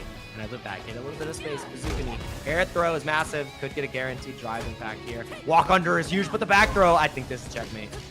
This is looking like it. Might get the confirm into Killer Bee spin, most likely. Yeah, there we go. Gonna help him out a little bit. Hope you got a knee problem. The old man. There we go. First game to Hurricane. Coming in from that loser side, mind you. So Hurricane's got to win 2 more games now to reset this bracket. Very vital. And he's been playing hot. You have to remember that Hurricane just got that 3-0 over Broski in pretty convincing fashion. Yeah. Playing into Lex, more than warmed up. Lex is coming on Jake. Yeah. Absolutely. So Hurricane, of course, you know, 3-2 against Problem X, 3-0 against Broski. He's on that swing of things like Jake mentioned. It's nice to see that swing of things happening, but Lex looking like he would start an answer to that. Keep away, Sonic Cross making the approach. Oh yeah, and now even closer on the drive gauge war here. Hurricane he ruminates at this 2-bar, 1 to 2 bar range, and it seems like I'm so perplexed at how consistently he's able to get back in those positions. But Lex is really trying to, you know, keep him away from that position, trying to get whip punish on the spin knuckle. It just did not work out. Oh, beautiful check there. I love that. Hurricane so ready. Beautiful flash kick again. And we saw this earlier, right? Another one? No. You know, it was actually Lex that put Hurricane into losers. So this is Lex's opportunity to kind of continue that momentum that he has on Hurricane. It was a 3-2 set in winning semi-final. Lex did take that set. So Hurricane's looking for revenge right now. Lex is looking a little bit more locked in, finding these anti-airs, but now Hurricane putting himself into this burnout situation has to win this battle of attrition. It becomes so damn difficult, and if you can just stave the bleeding, not take that much damage, it is a win scenario, and that is how you make it an advantageous position. I love that big jumping. He didn't quite spend, but he just got enough to get his driver back and block him into the corner. Another jump in, empty jump into that punish counter throw, and that is going to be certainly the round for Hurricane. It's cheap, $3.99, level none spent. Deck now, both players. I mean, I like Kinder's use of spin knuckle as well. You know, he's not necessarily always through the Sonic, but he's not always waiting for it, he's anticipating it instead. Oh. Get an air check. And then playing this range a little bit further back, willing to go in now. Hurricane burning himself out again. Wasn't afraid last time. And Lex is the patience. It's 1-0. 1-0.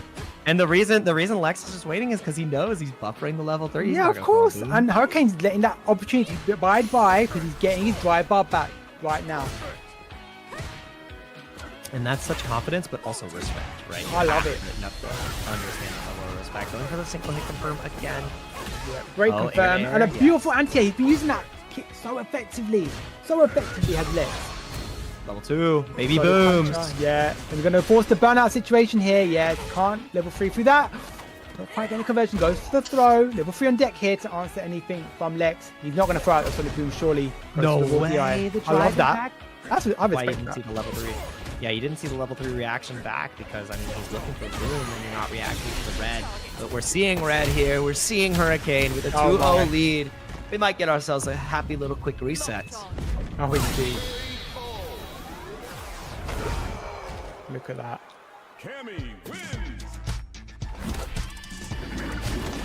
Yeah, Hurricane, like I said, has the momentum. But this is the thing. Yeah, he does. He really builds on that momentum that he has. He's very confident in doing that as well. I love that about Hurricane's gameplay. Beautiful use of the stand roundhouse. Again, we spoke about that earlier, how effectively he is at that. Forcing that -3 situation, even using it into that delayed ripper. And we've seen him even cancel, confirm into the level 3s, right?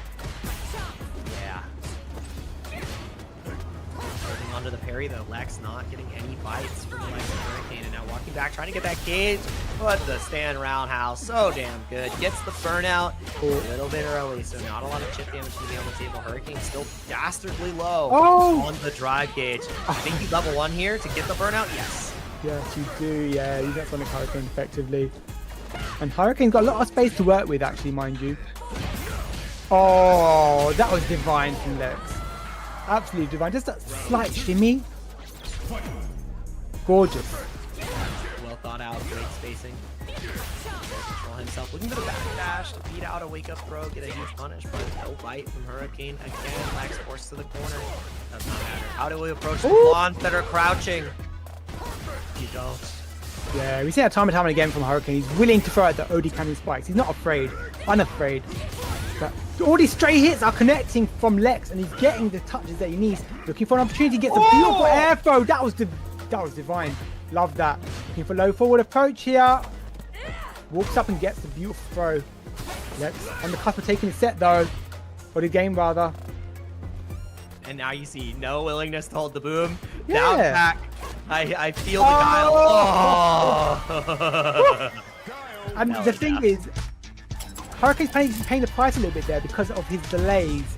You know, Lex has picked up on that habit of Hurricane. He's willing to delay, and there he gets air thrown twice because of that. Yep. Guile's in air traffic control already. Oh, he's in the airfield. I'm returning that back to sender, mate. You don't shimmy me more than once. Does Hurricane himself perfect, parries that approach, beautiful. Locks him in the corner. We've got an opportunity of applying some great pressure here. Spin knuckle right through. now goes for the empty hooligan right there, trying to find Lex. Fighting now in burnout. Great throw check as well. Oh, and the delay of delays, but the drop and the whip. No way. Hurricane reset points here. That's wild because Lex was being so patient there. He was really thought the feint was coming. And there we go. Just like you said, on the cusp of resetting the bracket right here, feeling that momentum from that losers run in top 8. And no anti-air this time from Lex. Jump rock from Hurricane. Sonic Hurricane. Right out as well. Yeah, indeed.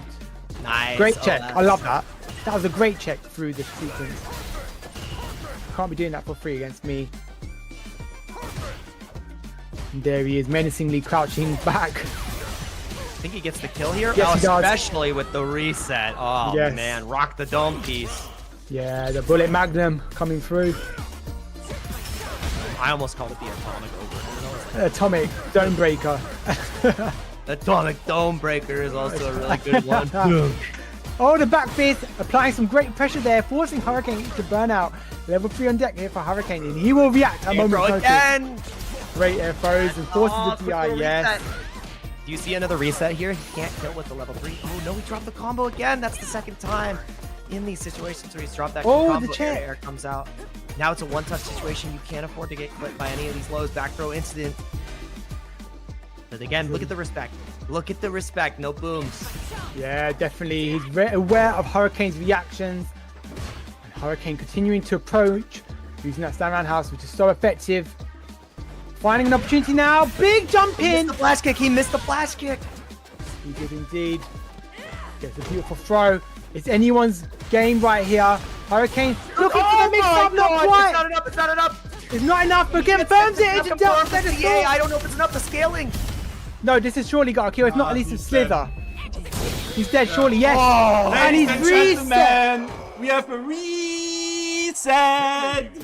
We do. We reset the bracket. Hurricane feeling that momentum from that losers run after Lex put him into losers, right? So Hurricane taking out Gunslinger, taking out Problem, then taking out Broski, and now in this grand finals against Lex, resetting the bracket.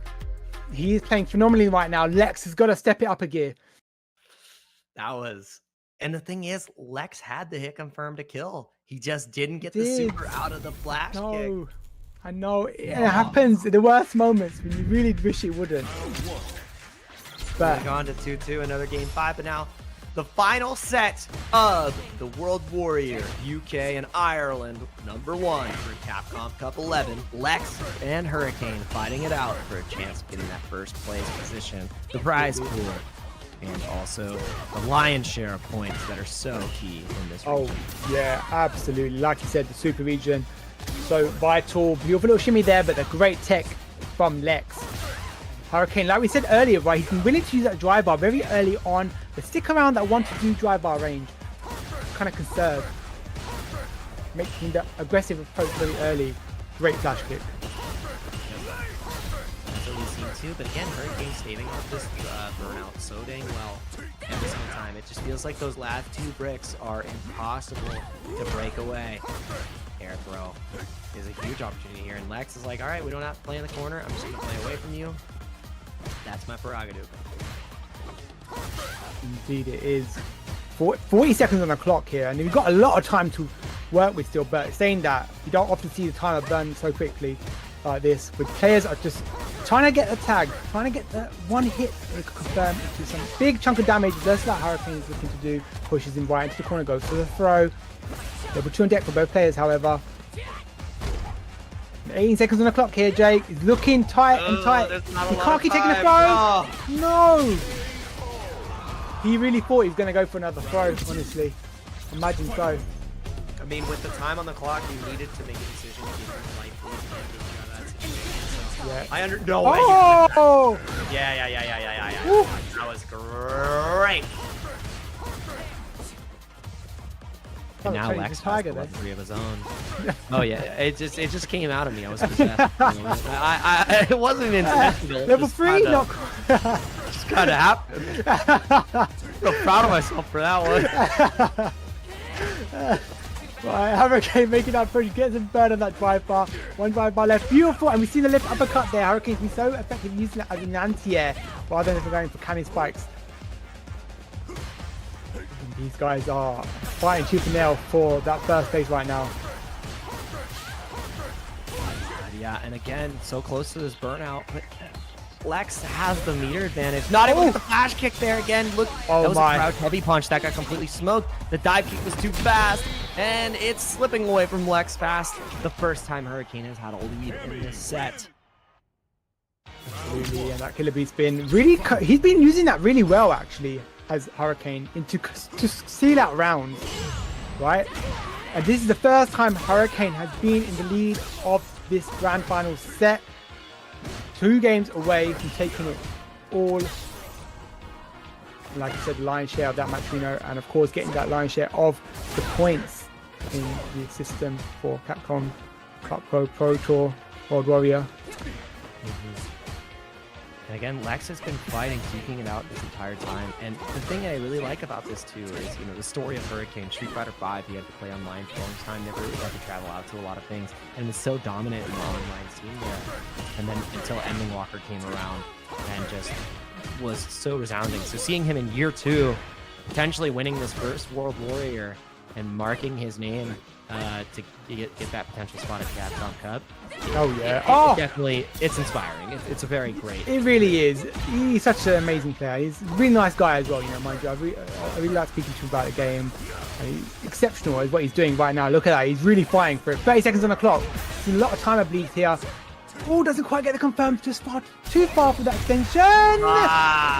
Finally, Lex finding the pocket to punish that roundhouse, and nothing Hurricane could do due to the burnout.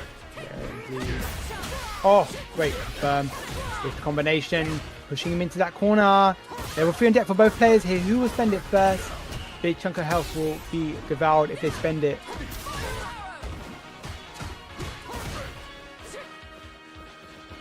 Oh, and just the patience of this ground zero gameplay right here. Oh my god. The dive kicks are getting ripped, but Lex is still stopping him. Each step of the way. So damn good. That's how he was able to close out the first set. All the anti-airs were locked in, and that's where Hurricane loses the scene, loses the momentum. Yeah, absolutely. In particular, when I think the kill. Yeah. Oh, it's so close. Crossfire somersault. This should kill. This should kill. There we go. And a game apiece. And in particular, just want to pick up on what you said about the anti-airs. When he crossfire somersaulted the level 3 OD cannon strike from Hurricane, you knew he was ready for the anti-airs. But now it matters most. 2 games from either player will make the difference. Take this tournament right here. Yep. Game 3 here now in the reset. The jump out of the corner unanswered. No corner tax paid. Flash kick to beat the spin knuckle. Willing to send it, just keep that positioning on the screen. It's so important to Lex at this point, at this juncture. Ooh, lovely. And again, ready with that flash kick against that cannon strike. It's very tight right now. These guys are very aware. Beautiful. Beautiful. And I like that he didn't spend level 1 because it wouldn't have built, it would have put him defenseless. And he finds the confident shimmy. Lex might be evening the tides here, might be getting this 2-1 lead. Hurricane running out of steam. Remember, he was able to get that win against Lex here after a 3-0 against Broski. That's a lot of Street Fighter to play. It's hard to keep at your best for this long. It absolutely is. That mental taps can definitely wear thin eventually, but he gets a beautiful spin knuckle through. Gonna get the cannon spike to answer. I love that. Straight up challenging him. Lex is leading the set right now, looking to make it a 2-1, and he's gonna spend the crossfire somersault, and it's gonna be a 2-1. 1 game separates Lex from first place. Hurricane has accomplished no small feat of getting the reset, but now there's 1 game left. It's do or die. You either even the score or take home that 2nd place, the bridesmaid. No, we don't want no bridesmaid. Come on, we want to see some caviar right now. I want to go to distance.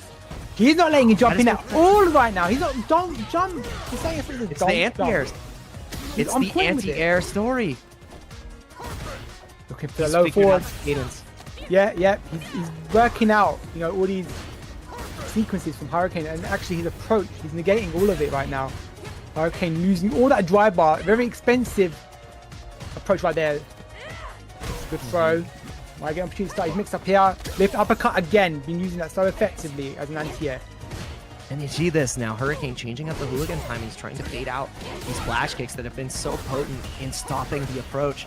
And now you're 1 OD flash kick away from death. Target combo no punish. That is -5. Spacing was a little funky. Maybe light kick could have connected, but Lex now has Hurricane right where he wants him in burnout. It's so hard. You can't afford to block anything. Oh, and yup, now it's set point for Lex. Tournament point, absolutely. And Lex fighting so well after this reset in the bracket. You know, Hurricane, you know, having quite the run in that loser side after Lex putting him in that loser side, but Lex is looking to take the win right now. On the cusp of level 3 are both players. It's very tight. So damn hard here again. Oh my goodness! It's the story of the anti-airs and Hurricane. It feels like you've been solved. All steam is gone. The level 3 has been spent. You're so close to burnout. You have to find a way in. Jumping is not working out. The ground game has been a loss, and you are scooping at straws. Oh my goodness! And now the level 3 is back available for Hurricane. Watch for the crouch medium kick. Watch for the crouch medium kick. He is not having it. It's Lex. He's not having it from the aerial. Watch. Oh my God! No way! No, he got away with a flash kick. What? That was divine. Incredible. And now there's no bar on either side. Air throw not connecting. Lex needs one more touch, one more opportunity. Has been fighting with the lows. The booms are being laced in. The throw. You can't take the strike. You can't take the throw. It's 150-50 to decide it. Crouch medium kick to close it out. And Lex of C9 is your first Salt Mine League UK and Ireland World Warrior champion. First place is his. The points are his. The money is his. And the title of the king is his. The overall rankings confirming that Lex is actually really qualified for Capcom Cup. You know, 175 points, first place after all 5 events. It's a super region, so it means Lex is going to Capcom Cup. And round of applause for yourselves for the one time, y'all. This is grand finals. Come on, man. We don't see this every day. We got a good old-fashioned wrestling match. Now, I want to ask you guys, who likes Itabashi Zangief? Make some noise right now. I think they're just loving Joe. Okay. All right. Who likes Ivan Domination? There we go. That's what I want to hear right there. I think the FGC wins today. Look at Zangief. Look at Itabashi. He's like, yeah, we're going to have a good old-fashioned wrestling match, courtesy of yours truly. Yeah, Itabashi Zangief's always got that little smirk on his face. Like, you know he's cooking something up. Well, I can't wait to go to social media tomorrow. Who's going to be the complaint? Oh, man, Manon is just doing too much damage. Well, Zangief, I thought they nerfed him, man. Shut the hell up and play the game, man. Cállate la boca, por favor. I can't wait to go look at social media after this. Whoa! Man, I mean, you know, Rashid and Akuma are really strong, but it's just something about that Zangief and Manon. I mean, it's just something. Did you see East Coast Throwdown, Javits? If I see complaints about Manon, I'm blocking them instantly. Yeah, just cállate la boca. Right away. And I know, you know, somebody's always going to have a rubber. Says the commentator, man, cállate. Let's go, man. East Coast Throwdown. Make some noise. Grand finals, y'all. Ooh, with the immediate check on the drive rush from Idom right there. Ooh, Itabashi not scared to go for the SPD early on. He said, I don't need no metal to get my scoops. Oh. All right. All right.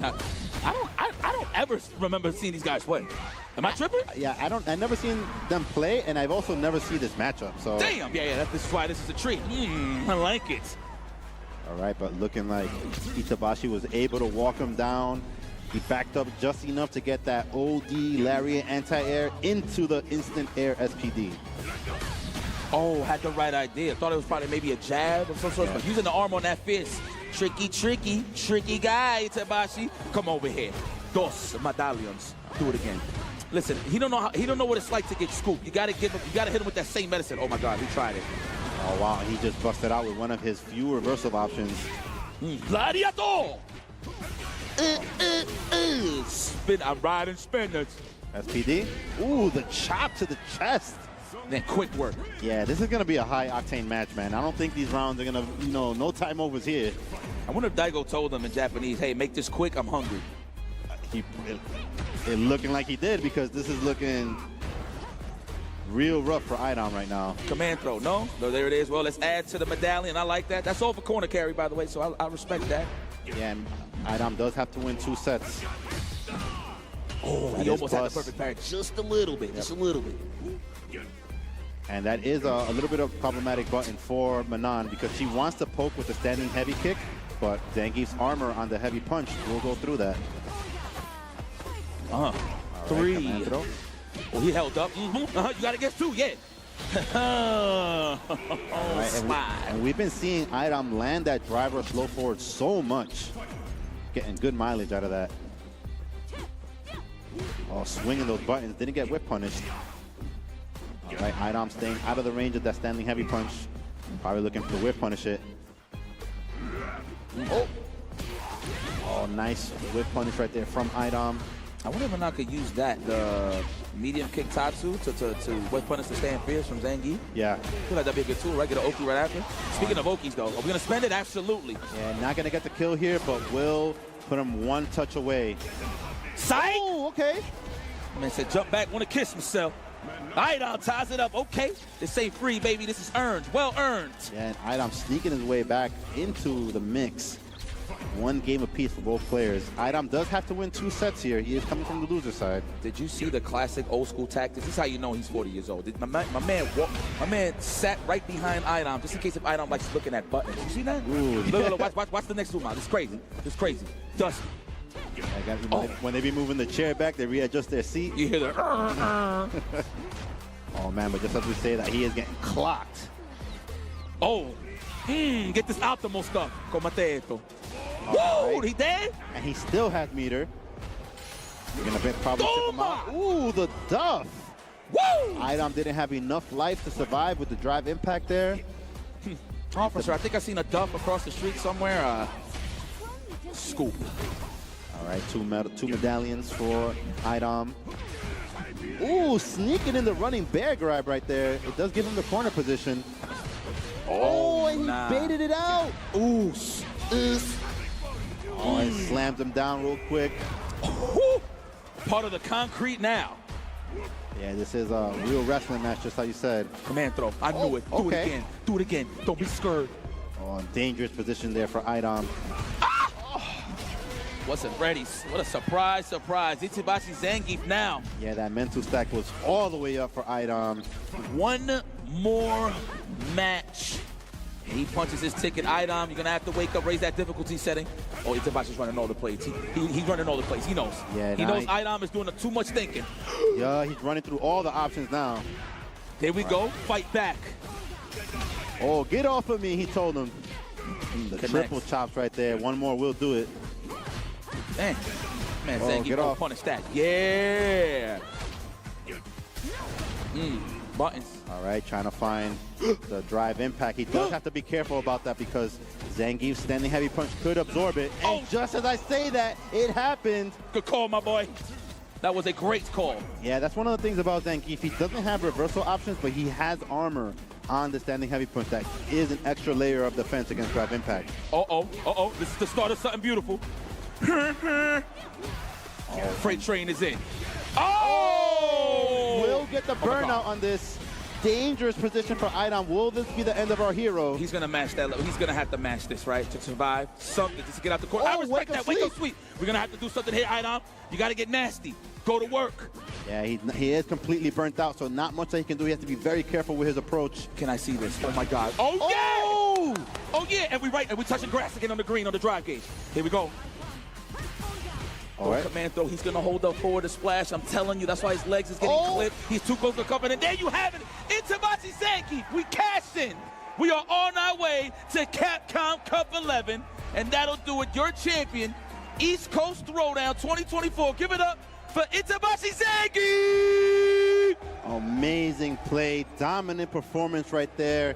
Idom just looked like he kind of ran out of steam right there. Didn't have an answer for the standing heavy punch. And these two players are those guys. Kami and Idom are going to be your final two contestants here to see who's going to get into the cup. Luke versus Manon. Here we go, grand finals action. Oh, and we also have to remember Kami does have that Akuma in his back pocket. He can pull it out if he feels like it will be better into this Idom matchup, but we'll have to see what happens. Kami loses, Idom is on winners. You guys do not know how the grand finals work. I'll explain really quickly. Because Kami is on the loser side, he has to take 2 first of 3s in order to take the event. While Idom, because he is on the winner, he has the benefit of having an extra life, and basically he only has to take 1 first of 3. Kami has to go through that mental perseverance. He has the momentum going in, but can you take 6 games against your opponent to take the event? That is the thing. The mental fatigue might be a factor here. Idom, though. Oh, he's well rested. He's on the patrol. Look at him. He's trying to get another medal. Yes, sir. Yes, sir. Already started himself off in this corner situation. That trade does actually favor Kami. Gonna push Idom out a little bit farther. Finds that low hit. But wasting with the level 1, doesn't want to deal with it. Yeah, back off me. I need a little bit of space, madam. But puts himself in burnout. Unfortunately, he had no reversible. Boy, the fierce into the DP. Beautiful stuff right there. But you're getting pushed to the corner. Idom being harassing with the jabs. And guess what? Bird watching yet again. Go ahead and finish it off with the grab to get another medal on the board. 3 of them things for Idom. 3 medals on a run, bro. Very high damage to come out. I know it's looking heavy out there, but wait a second. Nice, starting off early. Kami putting Idom in the corner very, very early. Excellent backdash. That's the 4th medal. Big damage is going to start coming through. Backdash into command grab. It's some crazy work right now, but Idom knows he's going to be working on it for himself. Oh my goodness. Almost going to be bad. Nice backdash from Kami. Trying to play the space game correctly, but this man, Idom. Oh, you know, he's no blood. There it is. Speaking of good parries, suppressor. Perfect knuckle. Wait, so a jab. Idom doesn't care about that safe jump. Yeah, wasn't safe enough. Couldn't get a punish though. It's scary. Hit him with the ballerina overhead. And the suppressor into a throw. Oh, I like it. We have wake up from Idom? No quite. Nice tech. I won't have it happen a 3rd time. Oh my god, you can't get touched, and that's gonna be it. Wow, that CA with 4 medals too. Look at this. Oh my god, the whole animation. The Laos coming through, you taking the skies, swing them down. That was counter hit. Oh man, you know Idom's kicking him. I'm sorry, you know Kami's kicking himself for pressing whatever button he pressed in that situation. Counter. Idom's going up first. 1 on the board in the grand final set. Kami's got to lock in. He's got to lock in now. He doesn't go for the switch here. So if he is going to switch to Akuma, it has to become in the next round. Let's see if he can take this game right now. He might have saw something on the way. And like I said, it's one of those things where like he know he has the Akuma in the back pocket, but the Luke has definitely been doing the most work right here. The Luke has definitely looked a lot better for him. Yeah, so you're going to try to put the work in with the care that they got you into that position, which is a smart thing to do, ride that momentum as best as possible. Playing a projectile game, but this man, Idom, still has you in the corner and harassing in the worst way. Good defense from Idom, not getting too antsy, walks underneath the jump. He's going to go ahead and give up the corner, to get that 2nd medal. 2 medals on deck, could be a 3rd. Suppressor once again. Ooh, I like the throw. Switching positions. You know, you get in the corner. I don't want to be there. I've been in there so much today. Nice cross cut. Good defense from Idom once again, playing real solid here. Goes for the drive rush. Catches him low twice. Don't believe in it though. Got lucky right there. Another counter hit. Gets the other side. Gets a check. Good throw. Overhead does not connect this time. Idom's ready. Nice DP. Doesn't want to deal with it. Looking strong, try to wake up buttons, but not going to work out. The birds are here, and that's going to be Kami taking that 1st round in game number 2. Really good adjustments there. He made sure he wasn't in the corner. He's like, I need space to work, and I can't keep giving you my space. And that's really good stuff from Kami to just recognize. But the perfects are on table right here for Kami. Good parries coming through. Nice backdash. I agree. Sit down. Kami doing a great job so far. Idom's only at 2 medals. Yeah, but that whip's gonna do it, and then the block DP. Oh no, 3 medals on the board. You get to grab them more time, you die. Both of them are burnt out though, so don't have to worry about the DI. If you don't, but you still gotta worry about the harassment. And guess what? Baited out in the worst way. Wasn't close enough, and Idom did not fight. That's 4 medals, and we're tied up in rounds. Oh wow. Oh, Idom has to beat her advantage, though. This is so bad for Kami. But wait a second. Finds a clean hit. Maximum damage off that beautiful stuff, the optimization station. Another counter hit comes through. Safe jump afterwards. It was nice meeting with that jumping fierce. Regular throw. The privilege jumping. Nice. I agree. Hit that stand roundhouse. You better back up off me. Go ahead and spend all that cash. 4 medals on board for the extra little baby bit of damage. We're dancing. We're dancing. Knockdown afterwards. Yo, the crouching strong coming out of Kami, and that should be death. Gonna get level 3 just in time. Yes, sir. Kami's gonna tie it up 1-1. Y'all know where the train is going. It's going to Memphis. Make sure you go get some chicken when you're in Memphis and Manon. I hear they got that real good Nashville hot down there. Go see the Grizzlies, man. All right. Go check out the. Go check out the Grizzlies. Nice. Crouching short coming in handy. Jumping back and. Oh, that was not correct. Was that a preemptive read? What was, I don't even know what. I think he wanted to drive rush and just didn't do it. Unfortunate. Got to hold the plus frames afterwards to throw. All right. Just that has to be not correct. But parries come through. Does find a hit to follow the parry. Like the target combo right there. Harassing right now is Kami getting closer and closer to the corner. Big jump. Oh, so look, it wasn't punished. Counter hit follows up behind it. Kami finally finding his footing. He gets burnt out. Nice anti-air. Gonna go into the level 2. My goodness. Oh my God. Brother. I thought he had a smidget that killed. That was just the anti-air. That was OD anti-air to level 2. Okay, I guess it is unscaled. That makes sense. But Jesus, that damage was ridiculous. That's a lot of damage. Jesus. Just the other side. Oh my God, another command grab. 3 medals is locked and loaded. Kami. Perfect parry? That's 4 medals. This is no bueno. Can I get a 5? No. We get a punish counter on the throw. Backdashers on wake up. Didn't want to deal with the situation afterwards, but unfortunately, this man Kami finding him out. Punish counter. And goes for burnout with level 2. I like that. Yeah. Maximize on your damage. Yeah, you gotta hold all of this. Every single last bit of it. The knockdown special, beautiful stuff right there from Kami. Tying this up in rounds. Yo, this is decisive game number 3 to decide who's going to take the lead in the set. And that can take all the momentum from your opponent and give it directly to you. So we'll see who is going to have that pendulum swing in their favor. This Kami would definitely need that game, this game, because then he has a counter pick advantage. If he chooses to go to Akuma, he has a game to work with. But if Idom does, then that puts the pressure on him, like if he decides to stay with Luke or not. Good parries to come through. Second hit of the target combo whipping. 1 projectile's on favor. Kind of walking forward a little bit. Good parry. Oh, but nice. Checks the legs up. Oh, wait. Wakes up with a button? Because I fear nothing? Oh, nice sandblast timing. Good, perfectly timed jump in. That's the 5th medal. Don't get grabbed. Never mind. That's why it was a strike or throw situation. Was it grab or was it the low? And this time it was a low into level 3. 5 medals on deck, so you know that man is not surviving. Idom is going up 2-1 over Kami and could potentially find his way into Capcom Cup 11 right here, right now with this next game. Yes, sir. That's what Manon players want to get to. They want to get to that 5th medal. They want you at the medal amount where you will die if you get grabbed. And now you have to guess for the game. Akuma does come out as expected in this possible last game of this grand final set. We have to see if he can get it done with Akuma here, and if not, then he's gonna have to figure it out. Some other kind of way to get into Capcom Cup number 11. Oh my goodness. All right, goes overhead. Good blocks from Idom thus far. The Akuma is coming out as you had just said, but it's gonna be too little too late. Too little decisions. We gotta figure it out. The defense from Idom, once again, playing really, really solid here. The parries are coming through. And, you know, Akuma's fireball a lot slower than all of Luke's fireballs. So you have a little bit more time to react. And you got a little bit more space that you can also take up with the walking forward. Oh, definitely so. Trying to check those legs, but not going to come out for us. Troubles. Oof. Counter hit, but didn't believe. Another counter hit. Oh, a sweep this time. I guess immediate with the strong. Double dash once again to a throw. Going with the forward throw. Overhead does connect this time. Oof, this might be a dead French woman.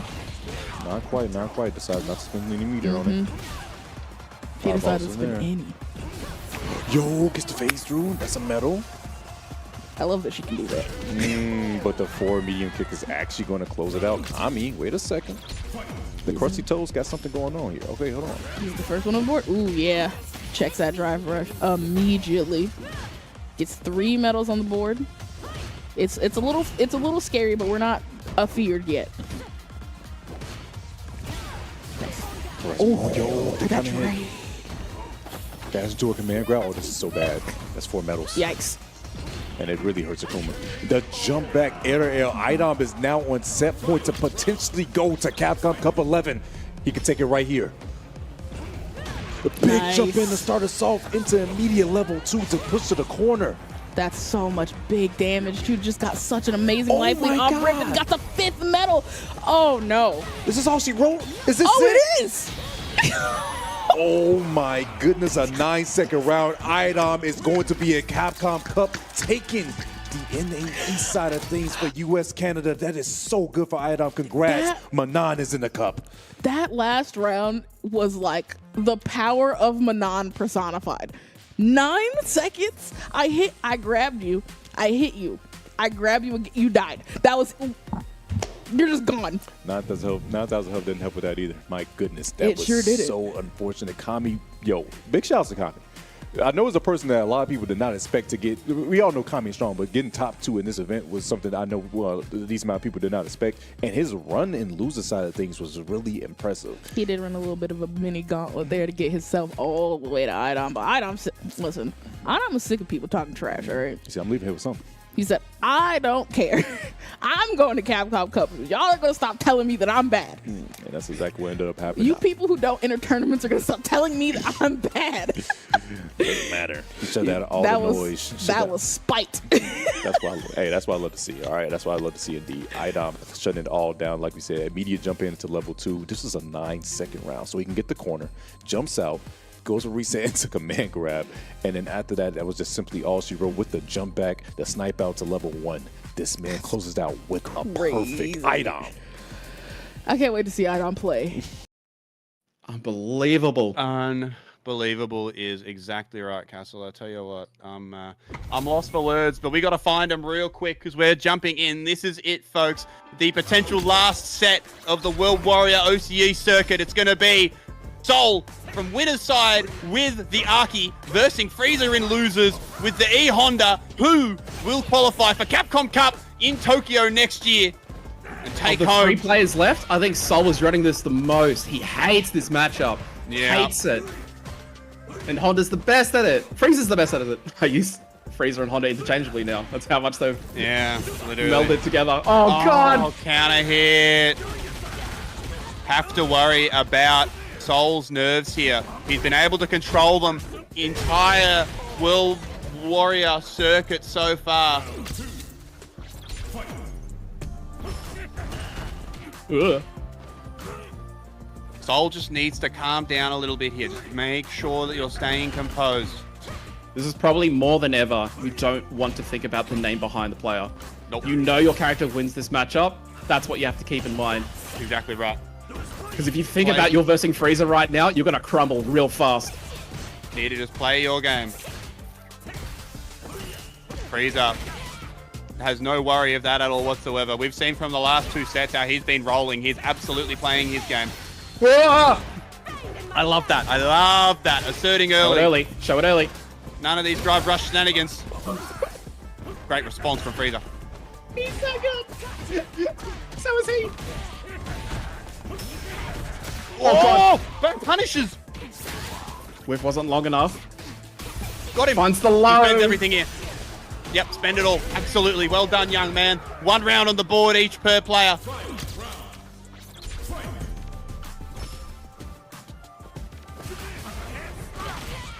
Wow. That oh my God, it still got him. Took a million years to get there. What a counter poke. Nice, perfect parry. Oh, God. Got him, he got him, he got him. I thought for a second he may have jumped, but no. The reversal super from Frieza finds its mark. Big life lead here, but look at the bar on the side of Sol. We know how much damage this kid can deal out on any opportunity. Footsies from the young man. Overhead. No. This is huge. This is huge. How much does he spend here?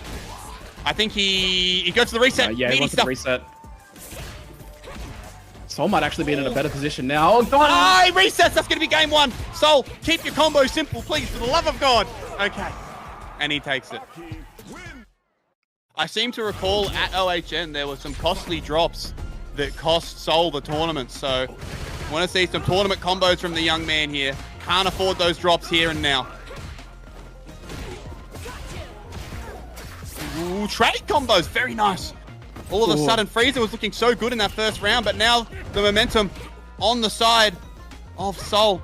Manages to dig away. Oh, these pokes hurt though. Yeah. Oh, not close enough to throw. Too much block stun. He baited it this time. That was a bit of a heave-ho on the reversal level 1 there. And now all this round is anyone's game. Nice. No punish. Oh, he went for command grab. That was a little greedy, but I understand it's been working out so well for him. Oh, got him on the stagger. That stagger was disgusting from Frieza. Going to spend the level 2 here and take the round in response.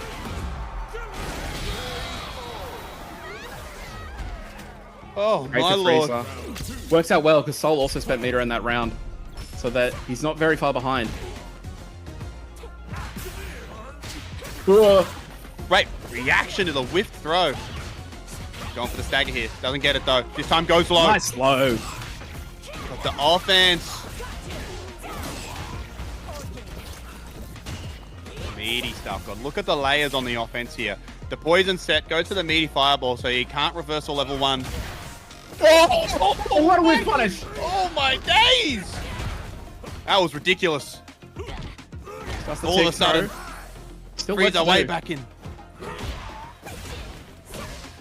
Oh, that so was much mileage. Bro, these two are playing so good.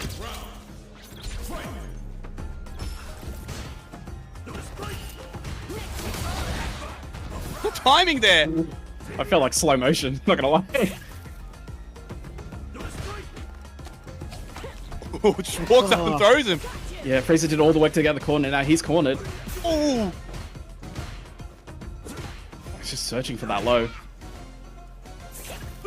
Soul has given up the corner and now put himself in the corner here. He could have been in a position to go up 2-0 here, but instead we're not gonna spend. Next hit kills now. Frieza in a great position. Oh, but a drop! What a drop! Yeah, he wanted to find the juggle, and now he's gonna be burnt out. That would be an incredibly costly drop. Oh my god. Oh no! Frieza, look at the bar though. He's got critical art. That's the best start that Soul could ever ask for though. Wow! Raw DI and he gets him! So, with that command grab, goes up 2-0. Are we going to see a 3-0 over Travis Styles and then a 3-0 over Frieza to book his slot to Capcom Pro Tour?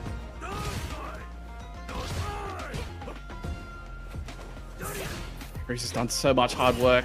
I know, and he's Definitely played doesn't so want to end well. here. He's had a chance in all these games as well.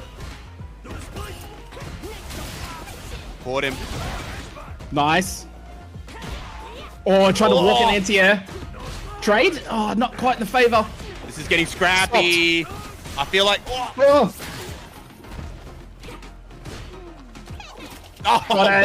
What a timing for the command grab. And I love this as well because it takes so long that he builds a bunch of his drive bar back. that's a lot.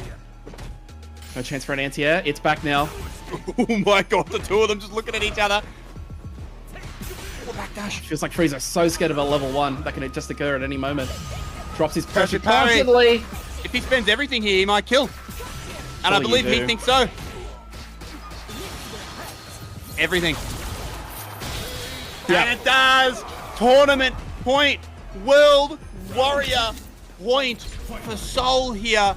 Can he do what the whole country has been expecting of him all season long? Oh god. That was a crazy oicho. What's left in the bag of tricks? Frieza's got to dig deep. Stopped again.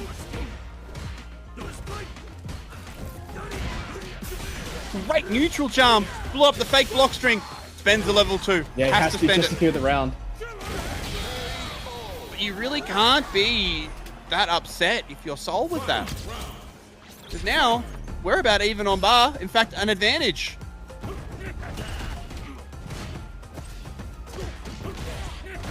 Frieza was 1 away against Travis. He's now 1 away against Soul. Managed to bring it back once. Can he do it again? Oh god, that overhead has done so much mileage. Great patience from Frieza though. The jump back jab, getting out of the situation. His headbutts over Avoids the the puddle. Oh, he tried it again. The bust out Managed to though. get him off this time. Low. Oh, we're so close. Soul might be able to build his way into the next hit. Try for reset. God, Frieza's marching forward. Could that be it? Is this it? Is this it? That be This is going to be incredibly close, Castle. Is Soul your champion? No, he's not. No, he's not.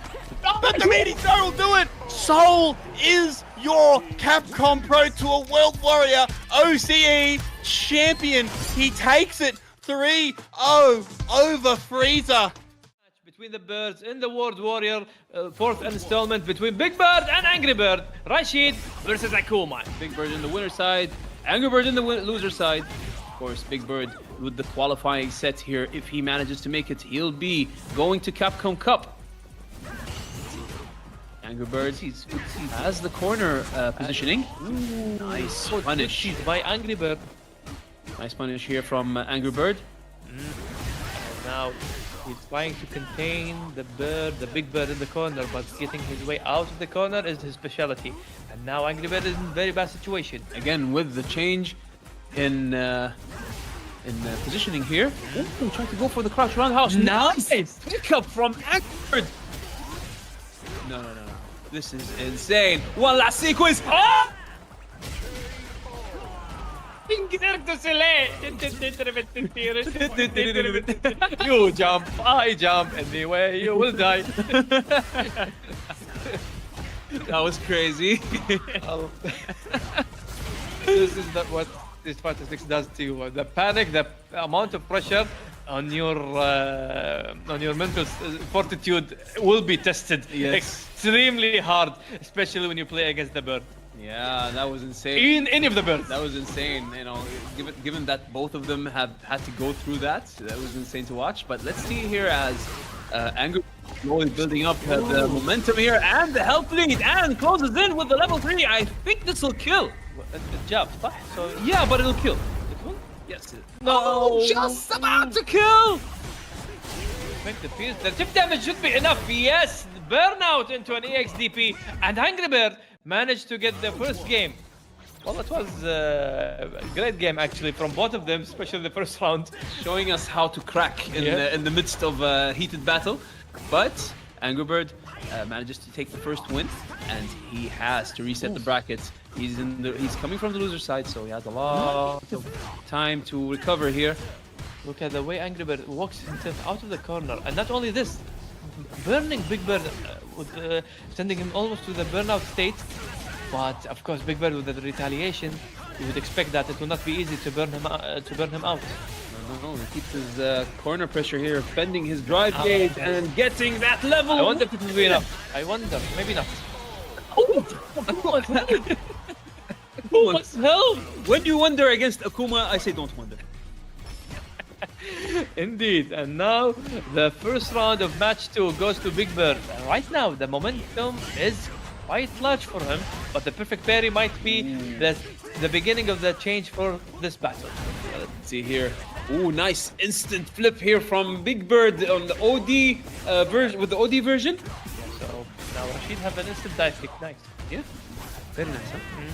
Complete shutdown to advances. But let's see here now if Angry Bird will care enough about that particular situation. Ooh, he will have to spend everything. You will have to spend everything, yeah, Angry, yeah, Bird, if you want to go to the third round and indeed we will go to the third round in the second match between Big Bird and Angry Bird.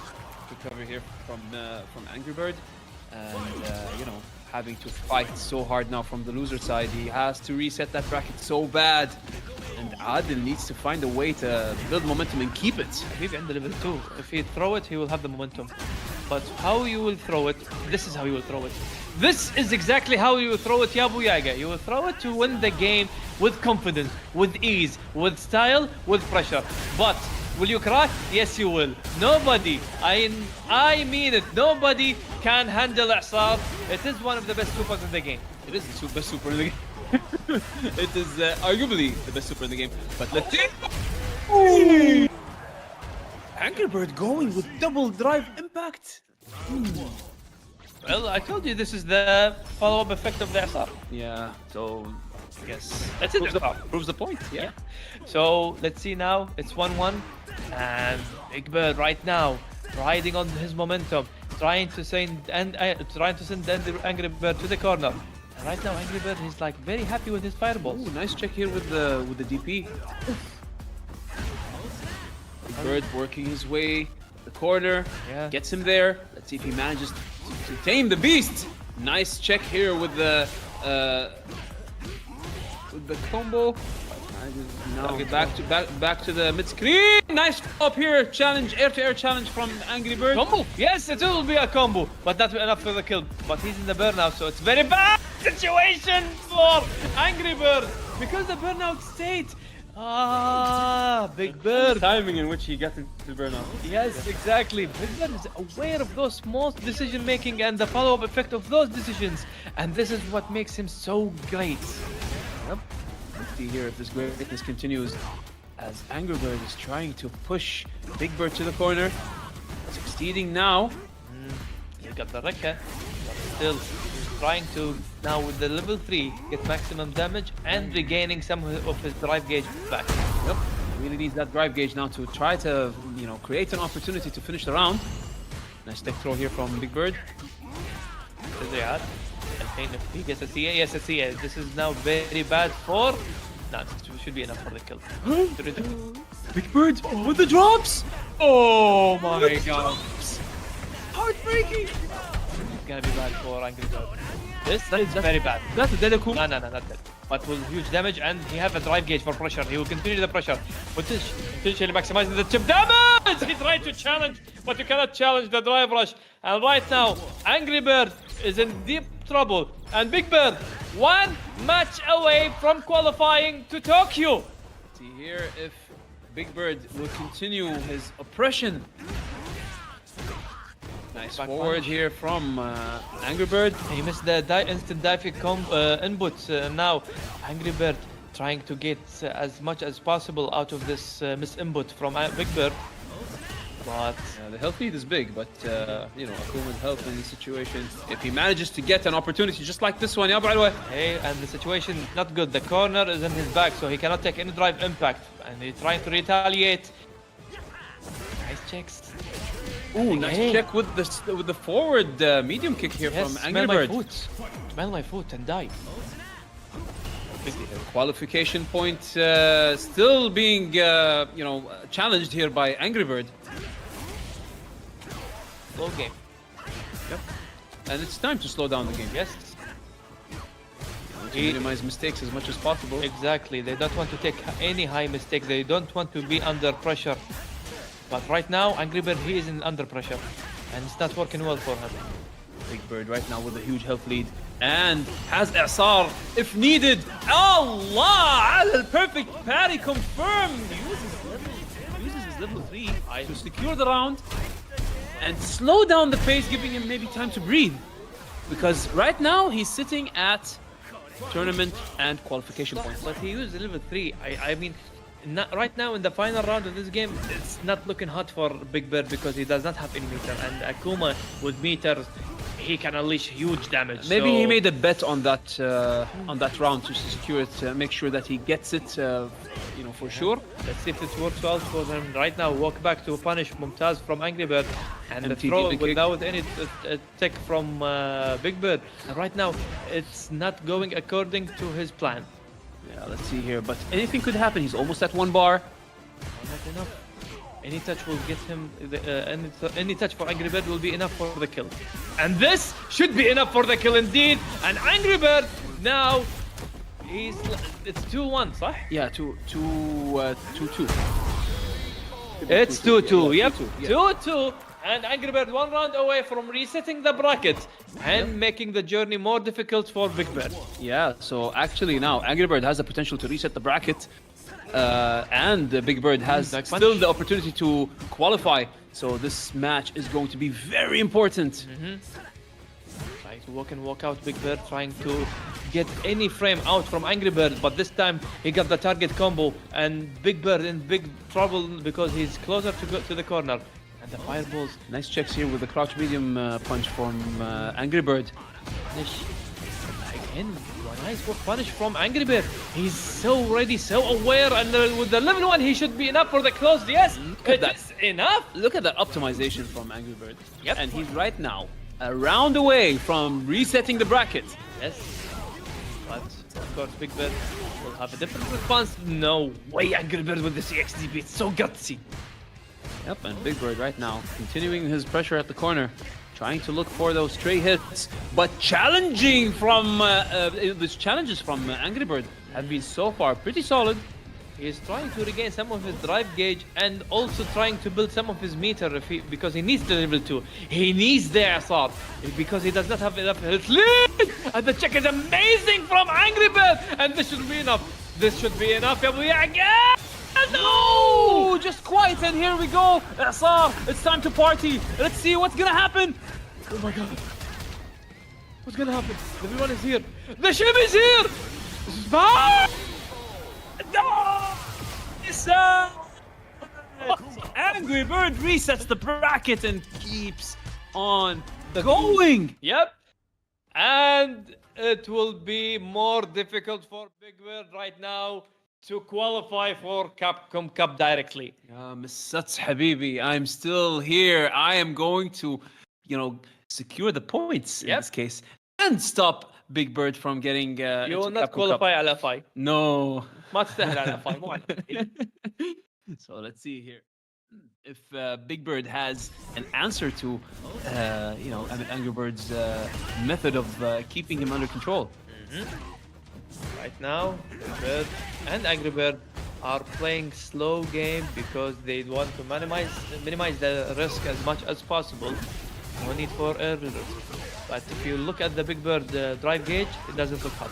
Yeah, it doesn't look hot at all. And also his positioning is not as hot as well, as Big Bird is trying his hardest to improve his situation, in which he's sort of getting a glimpse of hope back. Yeah. But still, anything could happen.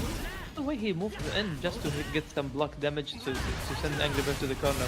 It's not calculated, and this should be enough for the kill if he converted, and indeed he does. Big Bird with the first round in the reset bracket. Big Bird advances here with the first round after the reset. But I think Angry Bird, being the relentless player he is, he could come back from the latest possible timing in the set. Yep, we just saw it. But right now with this counter, punishing counter combo, nice! Makes anti-air, but he got the side switch. But now he's going to get a huge reward from this, which is going to be securing the first game after the reset. Yep, and now Big Bird needs to repeat it 2 more times if he wants to qualify to Capcom Cup. Angry Bird, on the other hand, trying to get his rhythm back after the reset. Honestly, I don't know, if you tell me who would win.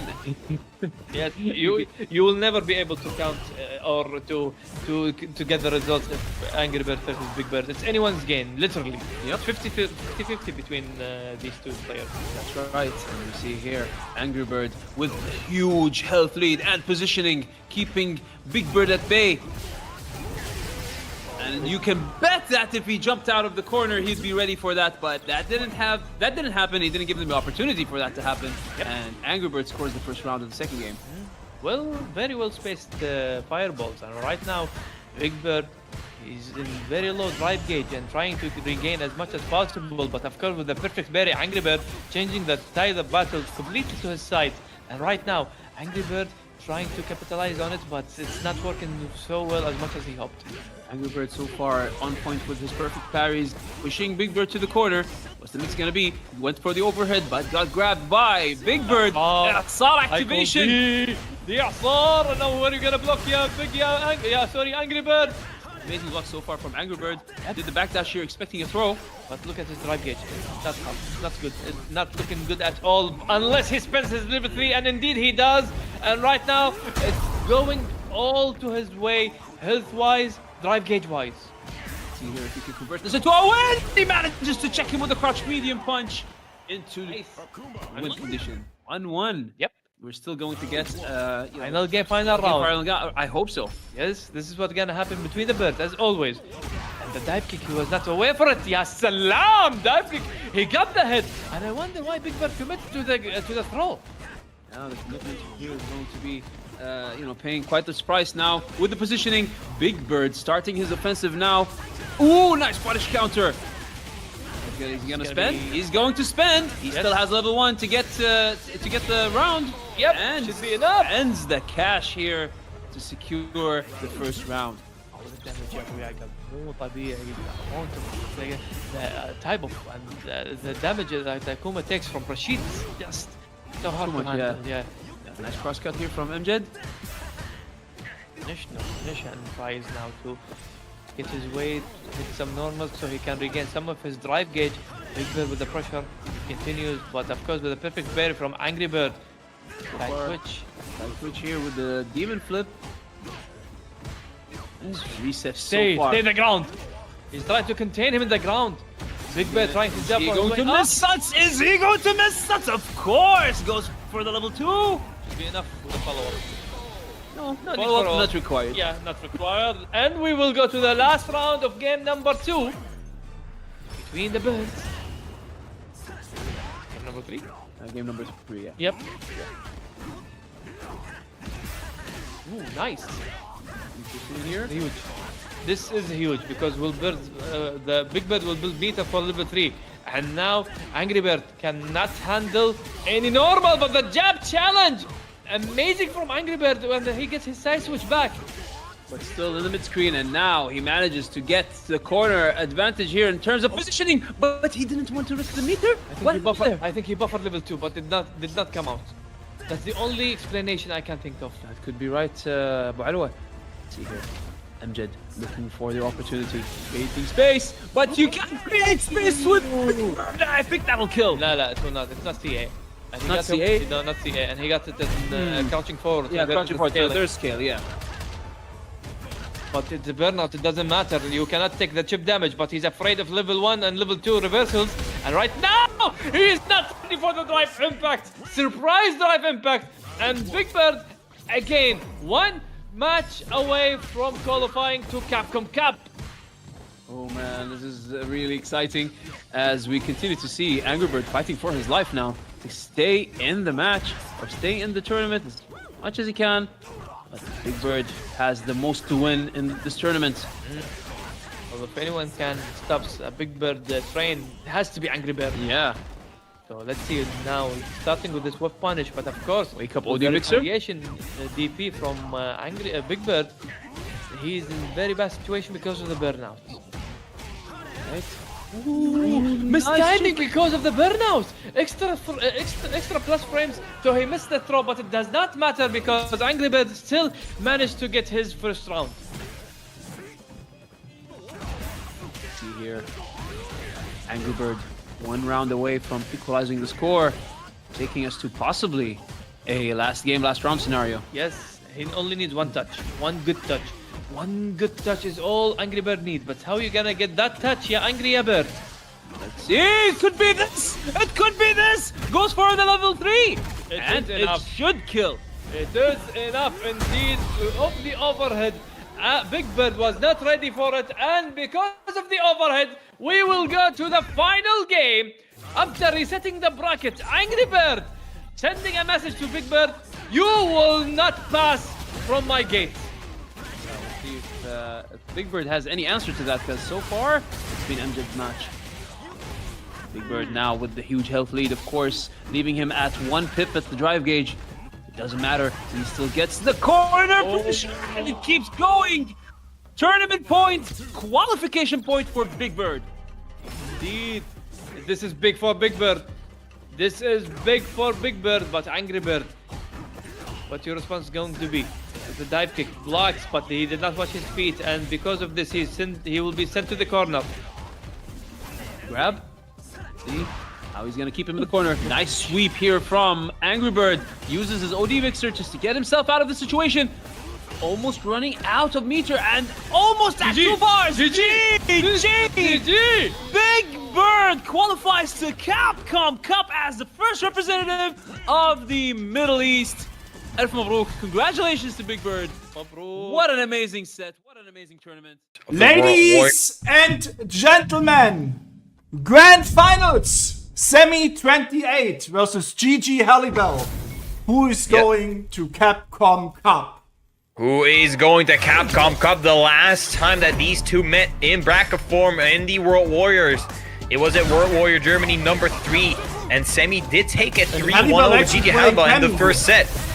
Yeah, the surprise Cammy pick is quite interesting, especially considering Semi beat Yim Yams pretty convincingly 3-1.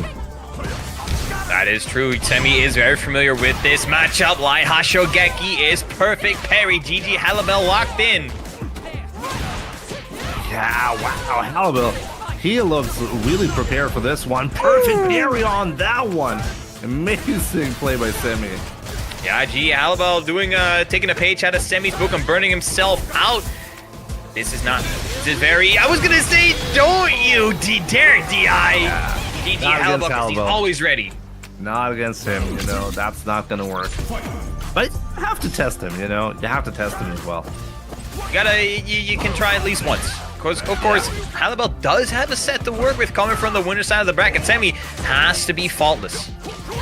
Wow, what a weird punish by Hallibell, and then taking advantage of that by Semi. Corner control right here, that should be it. Great punish. Semi tying it up 1-1. Who's gonna take that first game? That was the Semi we all wanted to see, right? This is the oppression session. You know, you don't get out of the corner even though you play Cammy. Of course, Cammy, she has a couple of great tools to get out of that corner. But so far, you can see Semi just taking a little bit of distance, waiting for that jump in, gets a nice little juggle into level 3. Yeah, that was a fantastic job. And now he's actually going for safer options like the drive rush light kick instead of the crouching medium punch, which probably would have worked still. But yeah, I like that. Semi playing safely and gutsy at the same time. But yeah, Hallibell, maybe he's gonna regret this decision to pick Cammy. We'll see about that. Oh my god, that's gonna be good enough. That's gonna punish. Yeah, they leveled so incredibly quick and full screen. You cannot do that against Hallibell. He demonstrated with the counter against Diayo, the deepest jump heavy kick, and Semi is actually gonna sneak away that game 1. Yeah, that was fantastic. Great job by Semi, but also Hallibell, like the way he got clipped was a bit unusual. I wonder what he was trying to go for. But yeah, he's confident. He's gonna stick with Cammy. Great whip punch right there. That was amazing. Hallibell with the buffers and great anti-air, so definitely doesn't look like he's rusty on that Cammy. But Hallibell is the type of player he can play any character. Like, I wouldn't be shocked if he shows like 5 other characters in the set. Yeah, this man can, if he wants to, could play on random, literally. Yes. Fantastic play right there, but still, wow, Hallibell's so ready. This all the time. Yeah, but being able to block. Cannot be stunned. Semi, though, this is giant advantage with the anti-air jab. Allows for the juggle as well, and it finds another confirmed Semi. I can see maybe the nerf's settling down a little bit. Yeah, absolutely. Like the way he converted from that drive rush light punch was absolutely amazing. Perfect parry right there. To the corner we go, trying to go for the shimmy. Of course, Hallibell so ready to check that drive rush with, of course, the crouch medium punch. Now it's time for Hallibell. Yeah, great bait there. Drive rush into throw and then anti-airing. Good stuff by Halibel. But still losing the corner. Cross cut. Just go in throw. Don't DI. Please, I beg, don't DI. Not against this guy. Don't do it. I know you want to send me, but please don't. I told you to not do it! Chad, I told him! I begged him! I have to say though, thought even Halibel was not going to be buffering right there because I thought he learned his lesson. I thought that Halibel thought that he wouldn't be doing that, but yeah. That's huge. It's huge. Yes, spend that cash. That was on purpose. That was a setup, by the way, to not get the animation because that gives you OK. That was fantastic play by Semi. Little intriguing details from Ryu. Oh no, but Halibel. The crouch fears Semi. Little bit too antsy on wake up. Halibel is gonna take game 2. Yeah, well deserved as well. But I like how both of these are playing right now. This is gonna be a back and forth match for sure. But yeah, Semi showing that you can actually set up the level 3 so it doesn't go into the animation. You still get almost the same damage and drive gauge damage. He was going for that. And OK. That's the important part. You don't get OK on the regular level 3. Go back to the corner we go. Halibel back to the wall. Yeah, this is a... Oh, no anti-air. Getting punished. Oh, no. It's gonna hurt. Halibel's almost close to forcing burn, but Semi's like, nah, I'm going to burn on my own terms. Yeah, but this is a tough spot to be in. Oh my god. Ooh, I almost thought he was over it. Yeah, the neutral jump has been called out by Halibel consistently. Semi now has his drive gauge back. Halibel still has to be careful, but so has to be Semi. My god. Oh, the walk back to avoid the throw. Halibel takes round 1 now. Yeah, I have to say though, like the way Halibel calmly went in and then out for that shimmy, that was absolutely fantastic play there. But he's been playing like really close to burnout, like in a lot of those scenarios, and Semi unfortunately not been able to taking advantage of that. Sure. He's trying to bait a couple of parries out, is Semi, but Halibel once again not binding. He's not taking the bait in. Semi again pressing buttons to wake up. Please, Semi, just block. Oh my god. Halibel needs one more game and then he will go to Capcom Cup again. I don't know, Jimmy. It's looking a little bit shaky on Semi's front. The first game, locked in, tight as a deck. But no, not this game, not the last 2 games. As soon as Halibel was able to get their things going, you could see it kind of crumbling. He's not blocking on wake. He's trying to get out of the corner by doing unsafe things. And Halibel recognized that and just throwing meaties on meaties and just clipping Semi. You can see he really needs to take a step back and just breathe. Just block a little bit. Just wait it out. Yeah, I think what we're seeing right now is like the Halibel's excellent ability to adjust to his opponent, you know? And I know Halibel, like I've had discussions with him about Semi and his play style. I'm sure he's been analyzing him, the way he plays, the things that he likes to go for. If there's one player who knows how to beat Semi, it would be Halibel. And he's showing this in an impressive fashion. He's doing it with Cammy. That's not his main character. And that's not like a really bad matchup for Ryu. I mean, Semi has been able to beat Yim Yams, a player that I highly respect. Jay, it's the same thing for you. Like that guy is amazing, and Semi beat him 3-1. But Halibel is just on a completely different level. Like being able to just pick up the same character and just dominate like that's crazy. 2-1. Is what the scoreboard says in Halibel's favor. Needs 2 rounds to qualify for a Capcom Cup, but the question is, can Semi get a hold of his nerves? The neutral jump has been snuffed out so many times by Halibel. Yeah, he's been punishing them really consistently. Those whip punishes right there. And also like just teching Everything going Halibel's way right there. Perfect parry and getting the punish counter on that fireball. Insane. Halibel still sitting on that momentum. You can see Salasemi, now he's chilling, just looking. Again, the anti-airs from Halibel have been absolutely on point. 2 in a row. Semi cannot leave the ground. Yeah, there's nothing. Wow, there we go. He finally has a chance here. Let's see if he's going to make it work. Oh, the low forward. Halibel. Halibel And again, on the crouching Capcom Cup fierce. qualification points. Halibel needs one more round to book his ticket to Japan. Starts off strong. Yeah, great cross-cut right there from Halibel as well. Man, Semi is looking so lost in this match right now. Just needs to block a little bit more, to be honest. Oh, God. Needs one. Halibel, one more confirm is needed. Oh! Yeah, he's going in too hard. This doesn't work.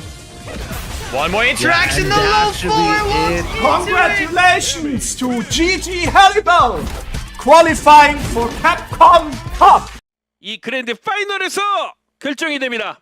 준비됐습니다. 월드워리어 사우스코리아 지역 그랜드 파이널 NL과 암페르의 경기 여러분의 박수와 함성과 함께 들어가 보도록 하겠습니다. Make some noise! 갑니다. 승리한 선수가 캡콤컵 갑니다. NL은 3세트, 암페르는 6세트. 잡기.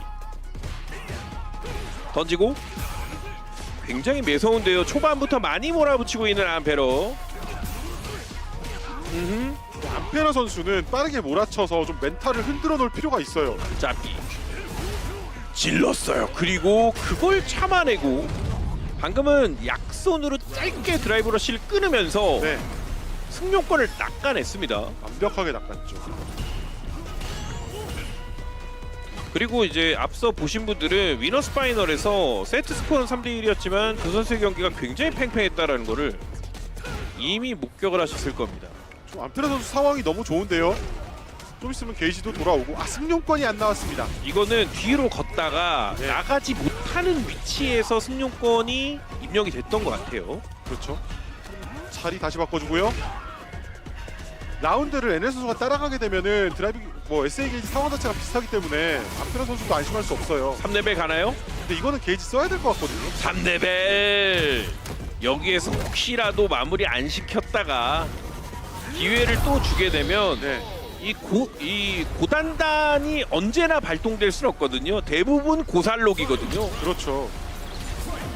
확실히 기회가 왔을 때 라운드를 가져가는 선택을 해줬습니다. 어디 가나요? 어디 가나요? 구석으로 갑니다. 자, 암페러 선수 구석. 잡기. 기다렸다 잡아주고요. 두 번. 이번엔 중반. 네.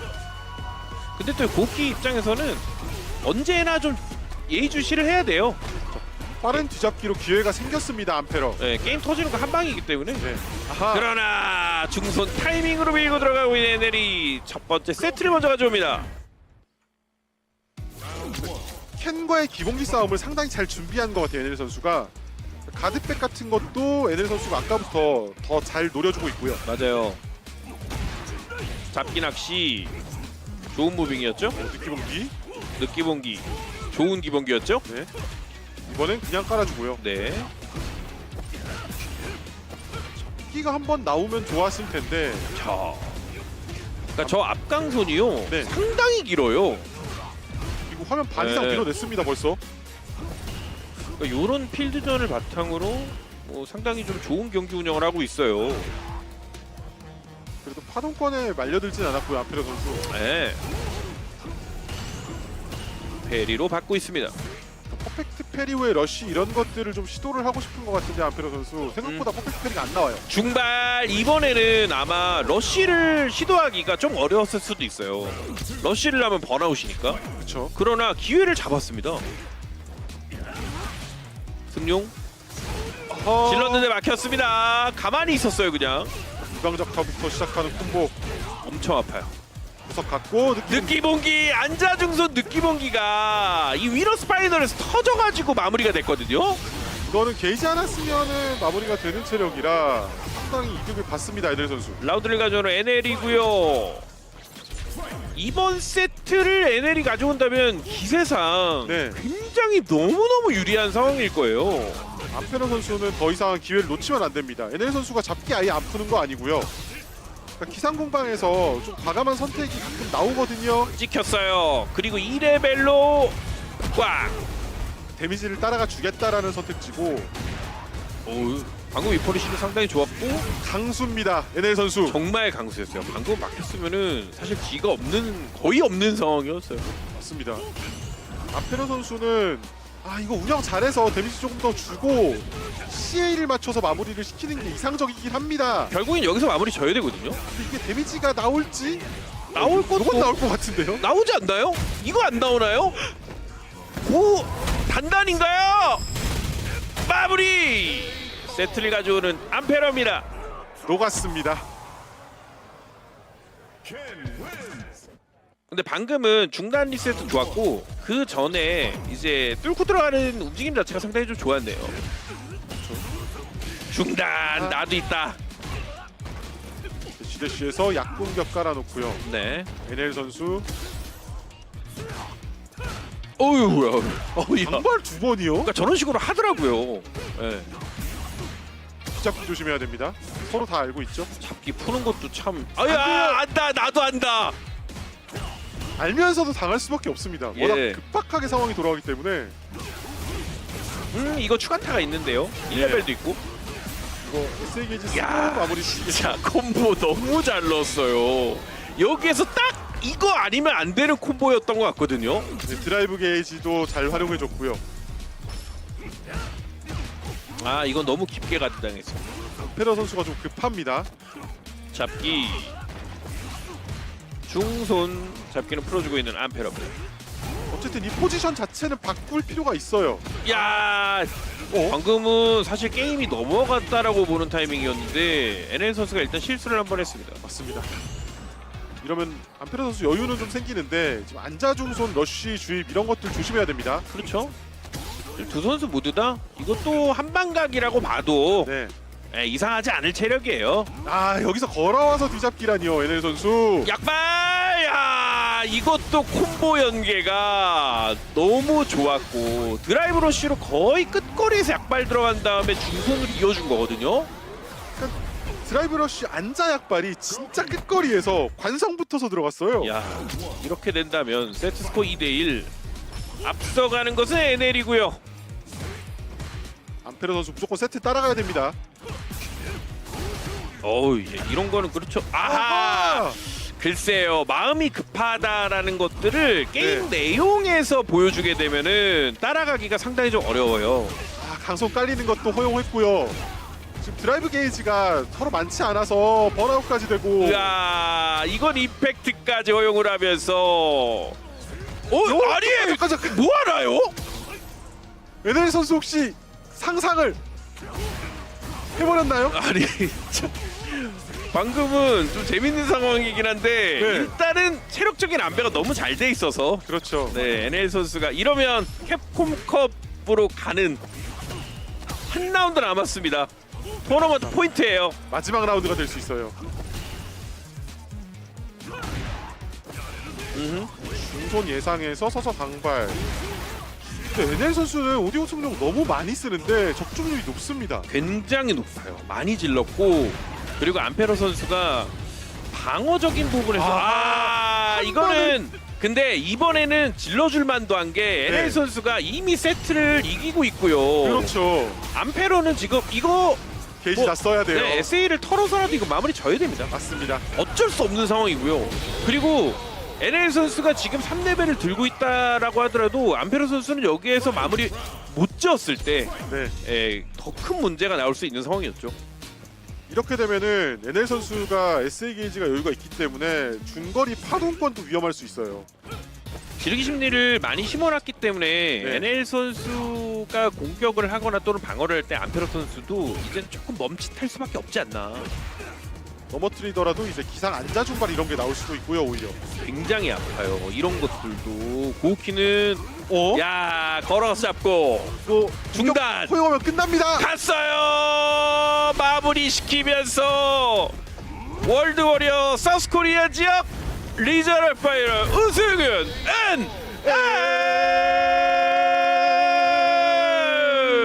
올해도 캡콤컵을 가는 NL입니다.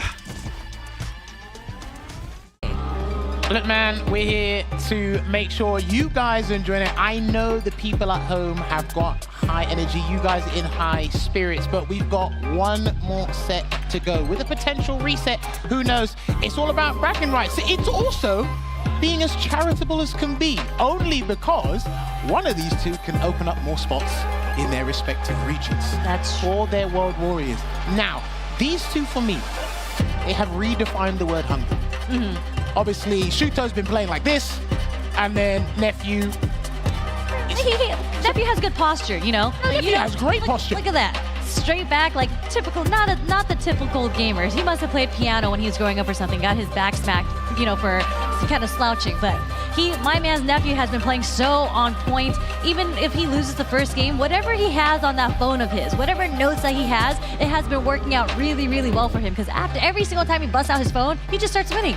Well, I'll tell you someone who hasn't dropped to the loser side because he keeps winning, and that is Shuto. He had a little bit of a deliberation with some of the players. I saw Gachikun, I saw Margo, and I saw Moke having a little chat with him. So maybe they give him a little bit of advice coming into this. But you know, Shuto hasn't played Nephew yet. This is the first time they're running into each other in the bracket in general. So we're gonna see it all the way in the grand finals. And I need people to vote too in the chat. I don't like these odds right here with Shuto at 100% and Nephew only at What was that? You don't like it? No. I didn't pay anyone. 2 in the chat. I promise, I didn't pay anyone. 2 in the chat, please. Anyway, grand finals here. Let me hear it, people in the crowd. Grand finals here at Super Premier Singapore. One of these guys will be the winner. Both are qualified, but the job is not done yet. Gets a drive rush check into the Tatsumaki and puts him in the corner for first blood. Oh my gosh, Nephew just starting it off. First knockdown, wake up OD reversal. Okay, setting the pace for defense. Listen, defense goes a long way. It's hard work and diligence is its own reward. And again, some of the things that make Nephew so great, the perfect parries, the wake up 10-cent rins, they've been working out in space. I mean, when you're oh my gosh, the walk forward on that. Walk forward throw is able to connect for Shuto. Nephew with the perfect parries back to back. No drive rush cancels after it though, but check, he knows that drive rush cancels from light. There's not enough block stun, so you're not really going to get a true block string after that. Delay strong there. Okay. Oh my gosh. We are going to cash out. Don't even need to spend the super. We're just going to end it with the target combo. Good stuff here. Now this is going to be important because these two need the mental resources to come back, revitalize their energy. And Nephew reacted, trying to perfect parry that, but unfortunately it whiffed. And fortunately for Shuto, he's able to get a punish counter throw, just put Nephew into the corner. Yeah, see, he's still not teching. He'll always find a way to escape and turn the tides in his favor with that pendulum swing of that super R3. No one drive gauges Shuto. What's he gonna do to break away? He's gonna block.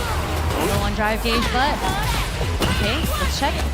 What a delayed throw coming from the drive rush there. He can still win this round. There's a counter hit. And he's gonna go into Raging Demon, and it's not gonna kill because he's not gonna talk.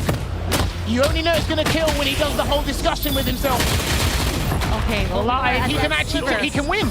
But watch out for the reversal. Oh, okay. Oh, yeah, the backdash does get caught by that incredibly fast OD fireball.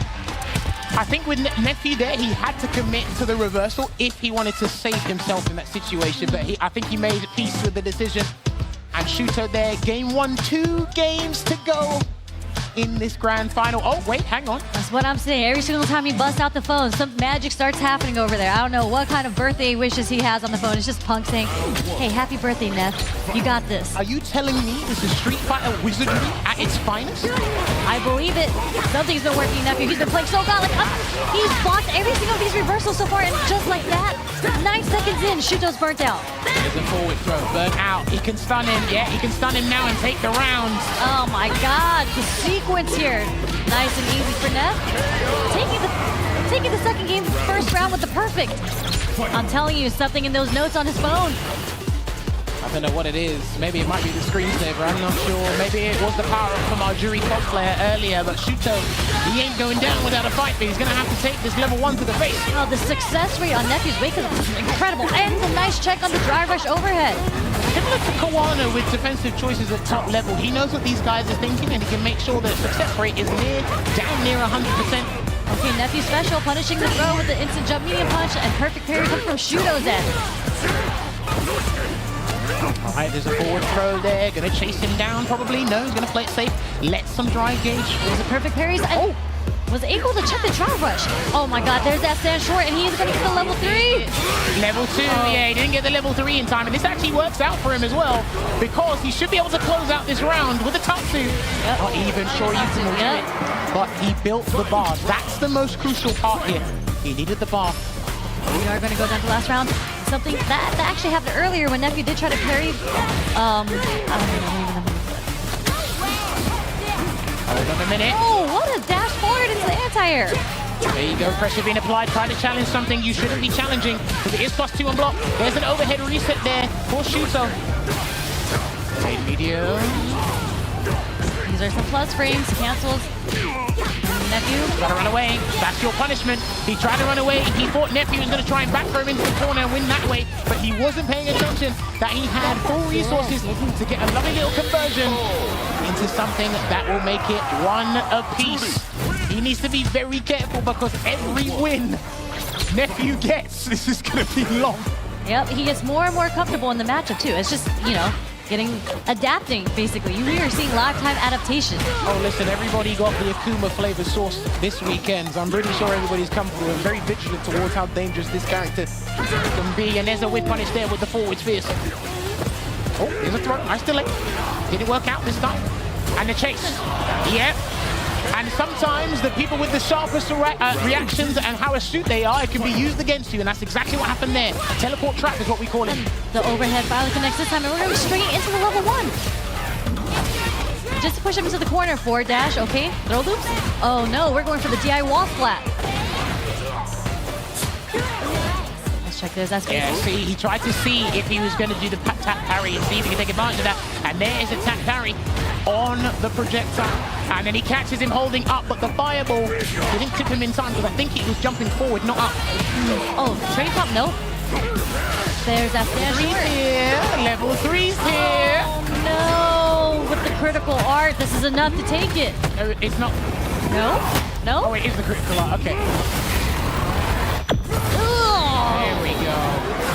I was kind of worried, because I thought he should have gone into Raging Demon instead, because it does a little bit more damage, but he was confident in that, and obviously built the meter. The Shoryuken into the DP was there, and it's 2-1. One more game. Man, and each game has been so dominating from each end. Like, we're not seeing too much back and forth.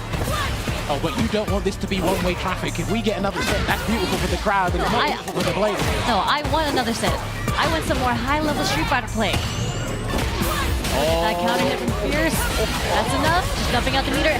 Both last 2 games, each first round has been perfect. And that kind of set the tone for the match too. So that means Nephew technically is supposed to win this game, and we'll see what happens. Listen, you take it one step at a time. Now, I know she just got the advantage in games, but with the advantage, you take away one at a time. Nice block from Nephew. Punish counter. Okay, drive rush punish there into the level 1. Can we get the double dash? Not even needed. Okay, held the parry a little bit too long there, and yep, wanted to burn himself out on his own terms. You can't put the toothpaste back in the tube. He made his choice. What's he buffering there? What? Oh, okay, sweet. Oh, no. He blocked. Yep, that's it. And it's going to be 2 apiece here in this potential first set between these two. I tell you what, one thing that's been absolutely stupendous from Nephew is most of his defensive choices have been working. They've been high success rates. When people try to do it against him, he's like, no, I'm ready for your ass. Yeah, like every single time people try to wake a reverse on him, he's blocked it. He just knows. He just knows. Sometimes you got to be 10 steps ahead, Sherry, to understand. Keep calm, keep collected. Like Shuto wins this game, he's won the tournament. If Nephew wins this game, we're getting another first to 3. Oh my gosh. So if Nephew takes a perfect in this, he's taking. Okay, never mind. It's all gone out the window. They heard me. Don't worry, you're getting used to your job. Commentator's curse is part of the job. Look at that. Every single wake-up option that Nephew has done has worked in his favor. Oh, sweep. It's just a little too far. He's really spaced that sweep. I don't know if Jury Sweep would have been able to catch that, but we'll use it as a spacing trap regardless. Okay, wake up jab. Nice block on Nephew, but he burns himself out. But he's still trying to run away, and he got caught grabbing hot air, and that allows Nephew to take the advantage here to potentially reset this bracket. Shuto, this could be his first loss this weekend because he's been in winner's side the whole time. Oh man, look at this. They're buffering, and okay, no anti-air coming from Nephew here. Tensions are high. Flip, and there's another reversal that hits. These have barely been blocked. There's the burnout, and he done it on his own accord. I respect it, just to get a little bit of space, buy a little bit of time. He tried to go for the shimmy again, but Shuto was able to get the crouch strong in there, counter hit. Oh, look how agile Nephew's been with this character. He's making sure he doesn't stay still and make it obvious. So that drive gauge is ready to open for business. Back through the fireball. Watch out for a jump. Watch out for the jump. He tried to jump, but that's a counter hit actually, so he didn't even try that. Okay, one more interaction, I feel. Nice blocks. Okay. Correct defensive reads. Okay, we're gonna get our way out of the court. There's a perfect carry on the overhead. Is he gonna spend it though? That's the question. How badly does he want this? He's actually gonna use it, and we should be going to a final round. Shuto wants to get this done and dusted in this first set. Well, we are going down to the last round in the last match. We're either going to get a reset or we're finally going to get a champion. But look at the bar coming from Nephew's end. He has 3 bars. Is that going to count though? Watch out for the defensive choice. And he does. A patient wake-up option. Nothing there. And I think that was blocked. That was the most executive decision he's made in his life. And he still has an option, but I don't think he should do it. And he didn't. Oh, no. And that's going to be it. And ending it with a perfect KO. We saw Itabashi take it last week, and Shuto now books his place to Capcom Cup via the Super Premiere in Singapore. This young man has taken it from strength to strength, and now we'll be seeing him at the Capcom Cup in Japan. Oh man, incredible. All those wake-up options that Nephew did that hit didn't matter in the end because Shuto was able to bait it out in the end and win that. All it takes is 1. 2 actually. It was 2 because it was a blocked super and then it was a blocked drive reversal. True, but what was the turning point? Yeah, it was the blocked super, yep. And then you just fall apart, and I'm seeing it, all the guys on stage. I see a contingent of cameras in front of him. We saw everything. We saw demons, we saw demon flips, we saw back combos, we saw why Akuma's one of the most problematic characters in the game, Sherry. You saw that command dash. The very first command dash, and it was a bait because Nephew did try to react to it to get out of the command grab, but he stopped it in time, was able to get the anti-air. Now, I'm not sure. Regardless, both of these players have won. They've won in the long term. They're both going to be seen at Capcom Cup 11 early next year. I know Nephew wanted that reset. He was so hungry. He was playing that momentum, the energy from the fans at home. Maybe he was talking to people on his phone. It was all there on his side. He didn't play badly, but sometimes 1 or 2 choices, the game dictates whether it's going to be bad or not. Yeah, I mean, you definitely cannot say Nephew played badly. He was playing godlike the whole way through. Ever since he lost to Higuchi in the top 16, he's had an incredible losers run up until this point. And you know, it is what it is. Street Fighter fighting games are a guessing game. So the very last 2 interactions, he just guessed wrong. It is what it is. And unfortunately, poor Nephew, he lost. But fortunately for Shuto, with the right reads, becomes a champion of the Super Premiere here at Singapore. And again, sometimes I like that he wasn't dissuaded by, you know, taking advantage of Akuma's Oki, only because you have these situations where Nephew's defensive choices have been so precise, they've been so consistent, they've been rewarded. And it's like, okay, what do I do? He said, you know what? I'm gonna keep doing it because at one point, I'm gonna guess right. I'm gonna get it correct, and I'm gonna optimize my punish in that scenario here. And there you go, there's that shimmy on the 2 apiece there. But listen, most of the sets Nephew has been a part of today, you know, 2-1 against Kawano, 2-1 against Higuchi, 3-0 against DCQ, 3-0 against Sian. Dude, it goes on and on. But Shuto, not dropping a set. Same with Itabashi. Itabashi didn't drop a set at ECT. Shuto didn't drop one here. I mean, it's just consistent performance across the board. That is absolutely insane. And then ending the tournament with a perfect? Absolutely nuts. That's what we like to see. That's what he needs. The confidence is there. Another Japanese player books their place in the Capcom Cup, which means now Shuto, I think Shuto has relatively decent points on his World Warrior, so does Itabashi, but now they've got more time to actually develop more strategies, try different methods, you know, focus on Street Fighter League, because I know Crazy Raccoon, the team's actually doing, I think, fairly well. They can actually get into the playoff spots. He can actually take a huge sigh of relief because playing this game and competing is pretty stressful.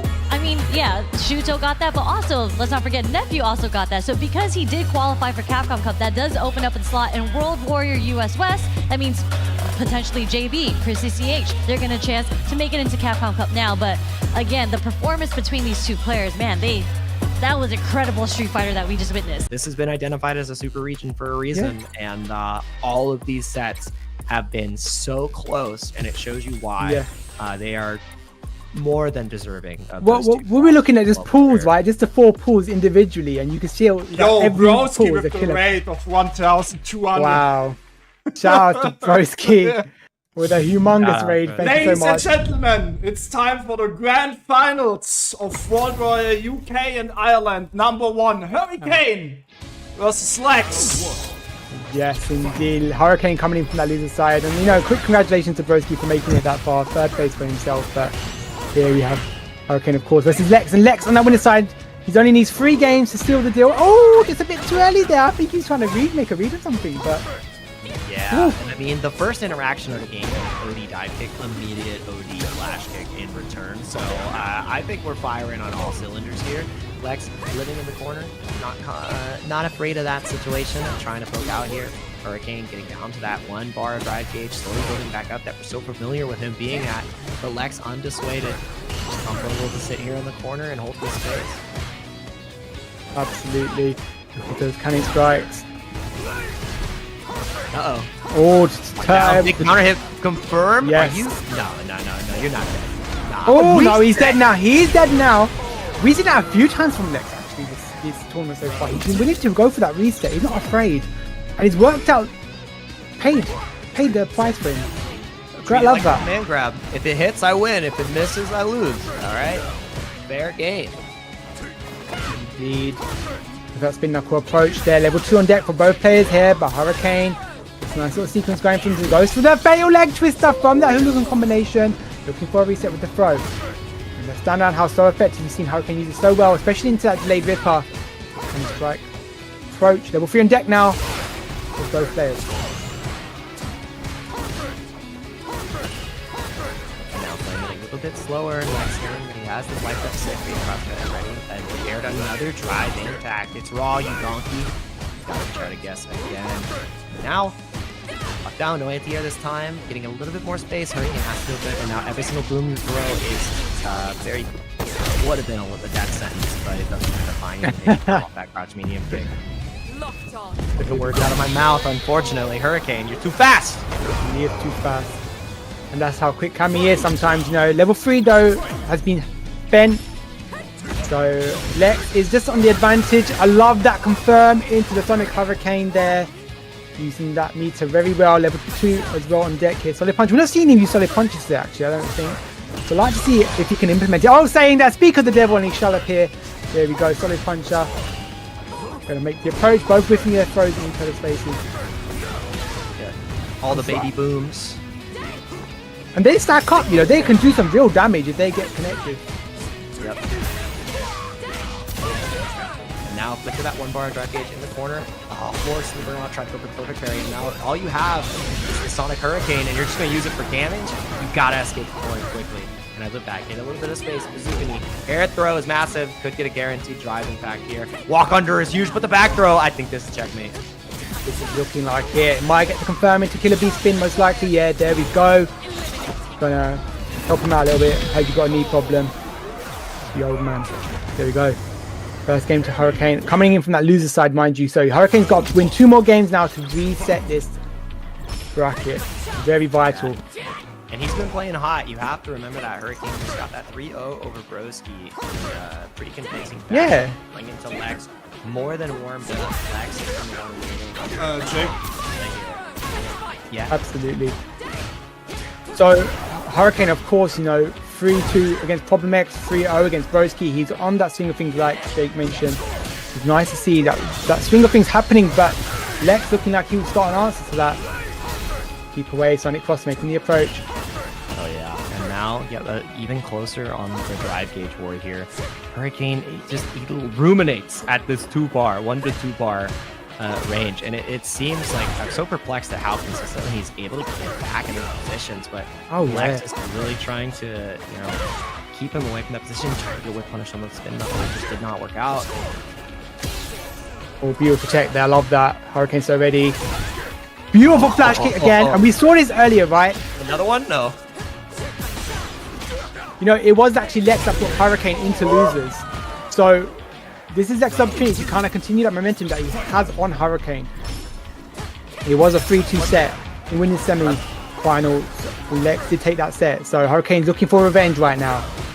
Lex is looking a little bit more locked in, finding these anti-airs, but now Hurricane putting himself into this burnout situation has to win this battle of attrition. It becomes so damn difficult, and if you can just stave the bleeding, not take that much damage, it is a scenario, and that is how you make it an advantageous position. I love that big jumping. He didn't quite spend, but he just got enough to get his driver back and block him into the corner. Another jump in, empty jump into a punish counter throw, and that is going to be certainly the round for Hurricane. It's cheap, $3.99. Level none spent. Deck now, both players. I like can just use a spin knuckle as well. You know, he's not necessarily always through the Sonic, but he's not always waiting for it, he's anticipating it instead. Oh. Get an air check. And then playing this range a little bit further back, willing to go in now. Hurricane burnout bringing now. himself out again. Wasn't afraid last time. And Lex Oh, is he's the waiting. patience. It's 1-0. 1-0. And the reason Lex is just waiting is because he knows he's buffering the level 3. He's Yeah, not of gonna course. fall, dude. And Hurricane's letting that opportunity bide by because he's getting his drive bar back right now. And that's such confidence, but also respect, right? I love it. You have to understand the level of respect. Going for the single hit confirm again. Yeah, great Oh, confirm. air, And a yes. beautiful anti-air. He's been using that kick so effectively. So effectively has Lex. Level 2, baby So the booms. puncher, yeah, and we're going to force the burnout situation here. Yeah, can't. Level 3 through that. Not quite getting the conversion. Goes to the throw. Level 3 on deck here to answer anything from Lex. He's not going to throw out the solid boom, surely. Goes No to the way. eye. The I love drive that. back. That's I Why you respect didn't that. see the level 3. Yeah, you didn't see the level 3 reaction back because, I mean, he's looking for boom and you're not reacting to the red. But we're seeing red here. We're seeing Hurricane with a 2-0 my. lead. We might get ourselves a happy little quick reset. Oh, indeed. Look at that.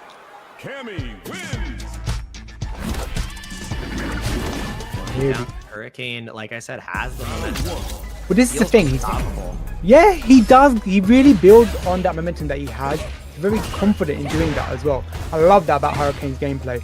Beautiful use of the stand roundhouse again. We spoke about that earlier, how effective he is at that. Forcing that -3 situation, even using it into that delayed ripper. And we've seen it even cancel, confirm into the level 3s, right? Yeah. Holding onto the parry though, Lex not getting any bites from the likes of Hurricane, and now walking back, trying to get that cage, but the stand roundhouse, so damn good. Gets the burnout a little bit early, so not a lot of chip damage to be on the table. Hurricane still dastardly low on the drive gauge. I think you level 1 here to get the burnout, yes. Yes, you do, yeah. You get Sonic Hurricane effectively. And Hurricane's got a lot of space to work with, actually, mind you. Oh, that was divine from Lex. Absolutely divine. Just that slight shimmy. Gorgeous. Well thought out, great spacing. Control himself, looking for the backdash to beat out a wake-up throw, get a huge punish, but no bite from Hurricane. Again, Lex forced to the corner. Does not matter. How do we approach the blondes that are crouching? You don't. Yeah, we see that time and time again from Hurricane. He's willing to throw out the OD cannon spikes. He's not afraid, unafraid. But all these stray hits are connecting from Lex, and he's getting the touches that he needs. Looking for an opportunity to get the beautiful air throw. That was divine. Love that. Looking for low forward approach here.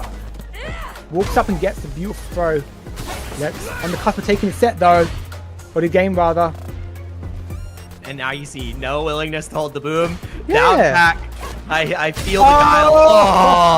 Oh. And the thing is, Hurricane's paying the price a little bit there because of his delays. You know, Lex has picked up on that habit of Hurricane. He's willing to delay, and there he gets air thrown twice because of that. Yep. Dial's in air traffic control, all right. Oh, he's in the airfield. I'm returning that back to sender, mate. You don't actually need more than once. Does Hurricane himself perfect, parries that approach, beautiful. Locks him in the corner. We've got an opportunity of applying some great pressure here. Spin knuckle right through. Oh, goes for the empty hooligan right there, trying to find Lex. Fighting now in burnout. Great throw tech as well. Oh, and the delay of delays, but the drop and the whip. No way. Hurricane reset points here. That's wild because Lex was being so patient there. He was really thought the feint was coming.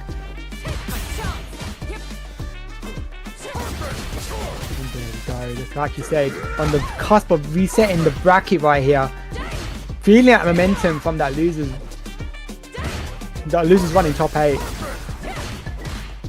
And no anti-air this time from Lex. Jumps rock from Hurricane. Sonic Hurricane. Right out as well.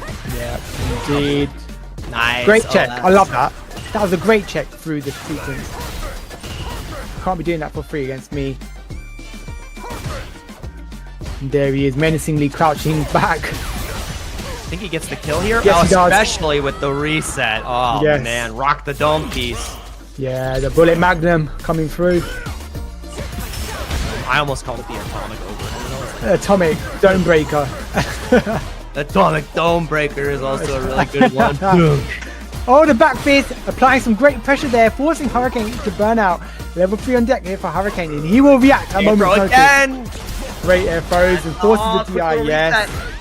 Do you see another reset here? He can't kill with the level 3. Oh no, he dropped the combo again. That's the second time in these situations where he's dropped that combo. the check. Air comes out.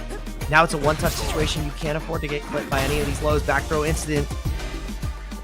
But again, look at the respect. Look at the respect. No booms.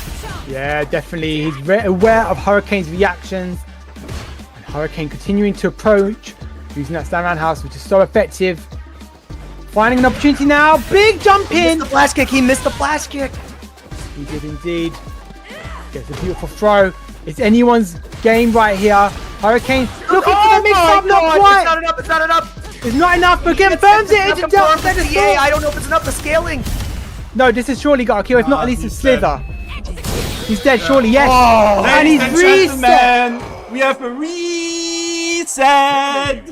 We do. We reset the bracket. Hurricane feeling that momentum from that losers run after Lex put him into losers, right? So Hurricane taking out Gunslinger, taking out Problem, then taking out Broski, and now in this grand finals against Lex, resetting the bracket.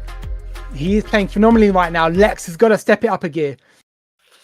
That was, and the thing is, Lex had the hit confirmed to kill. He just didn't get the super out of the flash kick. I know it happens in the worst moments when you really wish it wouldn't.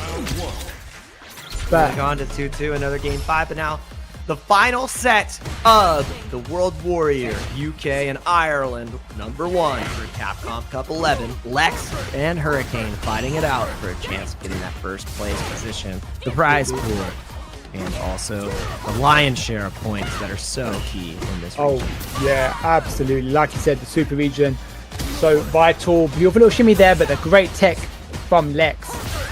Hurricane, like we said earlier, right, he's been willing to use that drive bar very early on, but stick around that 1 to 2 drive bar range. Kind of conserve. Making the aggressive approach very early. Great flash kick. That's what we've seen too, but again, Hurricane staving off this burnout so dang well every single time. It just feels like those last 2 bricks are impossible to break away. Air throw is a huge opportunity here, and Lex is like, all right, we don't have to play in the corner. I'm just going to play away from you. That's my prerogative. Indeed it is. 40 seconds on the clock here, and we've got a lot of time to work with still, but saying that, you don't often see the timer burn so quickly like this, with players are just trying to get the tag, trying to get the one hit to confirm into some big chunk of damage, just like Hurricane is looking to do. Pushes him right into the corner, goes for the throw. Level 2 on deck for both players, however. 18 seconds on the clock here, Jake. He's looking tight and tight. He can't keep taking the throw. No! He really thought he was going to go for another throw, honestly. Imagine so. I mean, with the time on the clock, you needed to make a decision. Yeah. No way. Oh! Yeah. That was great. And now Lex has the level 3 of his own. Oh yeah, it just came out of me. I was possessed. It wasn't intentional. Level 3? No. Just kind of happened. I'm so proud of myself for that one. Right, Hurricane making that push, gets him burned on that drive bar. One drive bar left, beautiful, and we see the left uppercut there. Hurricane's been so effective using it as an anti-air rather than going for cannon spikes. These guys are fighting tooth and nail for that first place right now. Yeah, and again, so close to this burnout, but Lex has the meter advantage. Not able to get the flash kick there again. Look, that was a crouch heavy punch that got completely smoked. The dive kick was too fast, and it's slipping away from Lex fast. The first time Hurricane has had a lead in this set. Absolutely, and that Killer Beat's been really, he's been using that really well actually as Hurricane to seal out rounds, right? And this is the first time Hurricane has been in the lead of this grand final set. 2 games away from taking it all. Like I said, the lion's share of that match, and of course getting that lion's share of the points in the system for Capcom Cup Pro Tour World Warrior. And again, Lex has been fighting, duking it out this entire time. And the thing I really like about this too is, the story of Hurricane. Street Fighter V, he had to play online for a long time, never really got to travel out to a lot of things, and was so dominant in the online scene there. And then until Ending Walker came around and just was so resounding. So seeing him in year 2, potentially winning this first World Warrior and marking his name to get that potential spot at Capcom Cup. Oh yeah! Definitely, it's inspiring. It's a very great. It really is. He's such an amazing player. He's a really nice guy as well. Mind you, I really like speaking to him about the game. He's exceptional is what he's doing right now. Look at that. He's really fighting for it. 30 seconds on the clock. A lot of time I believe here. Oh, doesn't quite get the confirmed to spot. Too far for that extension. Finally, Lex finding the pocket to punish that roundhouse, and nothing Hurricane could do due to the burnout. Oh, great confirm. With the combination, pushing him into that corner.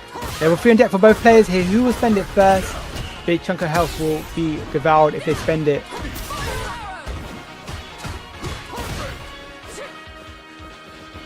Oh, and just the patience of this ground zero gameplay right here. Oh my god. The dive kicks are getting ripped, but Lex is still stopping him. Each step of the way. So damn good. That's how he was able to close out the first set. All the anti-airs were locked in, and that's where Hurricane loses the scene, loses the momentum. Yeah, absolutely. In particular, when I think the kill. Yeah. Oh, it's so close. Crossfire somersault. This should kill. This should kill. There we go. And a game apiece. And in particular, just want to pick up on what you said about the anti-airs. When he crossfire somersaulted the level 3 OD cannon strike from Hurricane, you knew he was ready for the anti-airs. But now it matters most. 2 games from either player will make the difference. Take this tournament right here. Yep.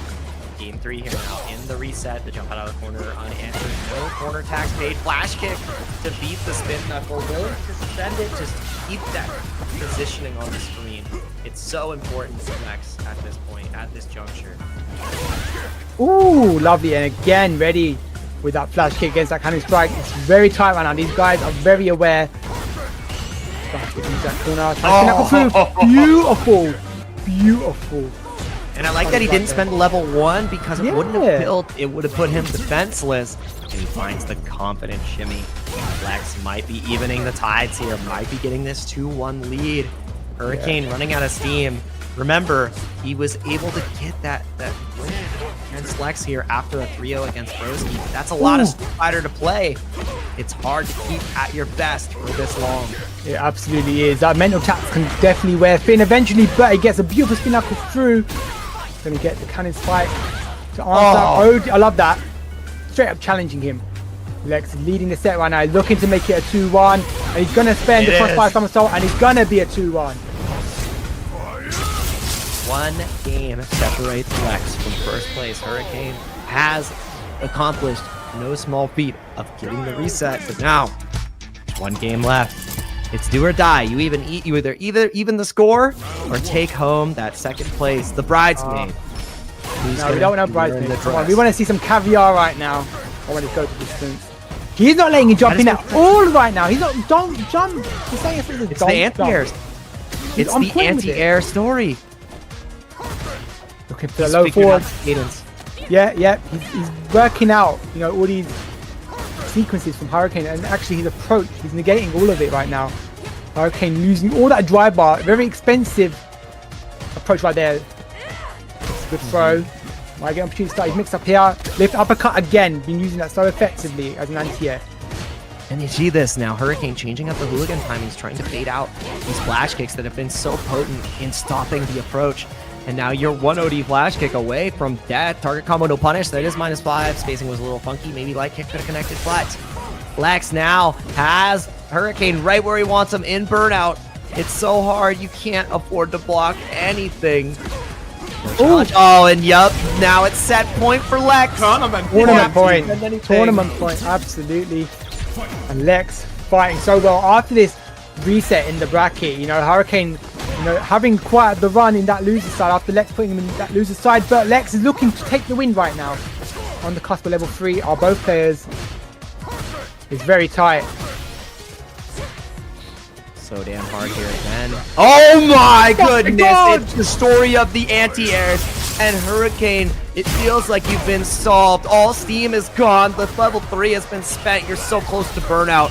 You have to find a way in. Jumping is not working out. The ground game has been a loss, and you are drawing at, ripping at straws. Oh my goodness! And now the level 3 is back available for Hurricane. Watch for the crouch medium kick. Watch for the crouch medium kick. He is not having it. Is Lex? He's not having it from the aerial. Watch. Oh my God! No way! No! He got away with a flash kick. What? That was divine. Incredible. And Great now there's no answer. bar on either side. Air throw not connecting. Lex needs one more touch, one more opportunity. Has been fighting with the lows. The booms are being laced in. The throw. You can't take the strike. You can't take the throw. It's 150-50 to decide my it. The God. crouch medium kick to close it out. And Lex of C9 is your first Salt Mine League UK and Ireland World Warrior champion. First place is his. The points are his. The money is his. And the title of the king is his. Están ready, ¿eh? Están completamente ready, están ya en el karate select y vamos allá. Un fuerte aplauso, gente.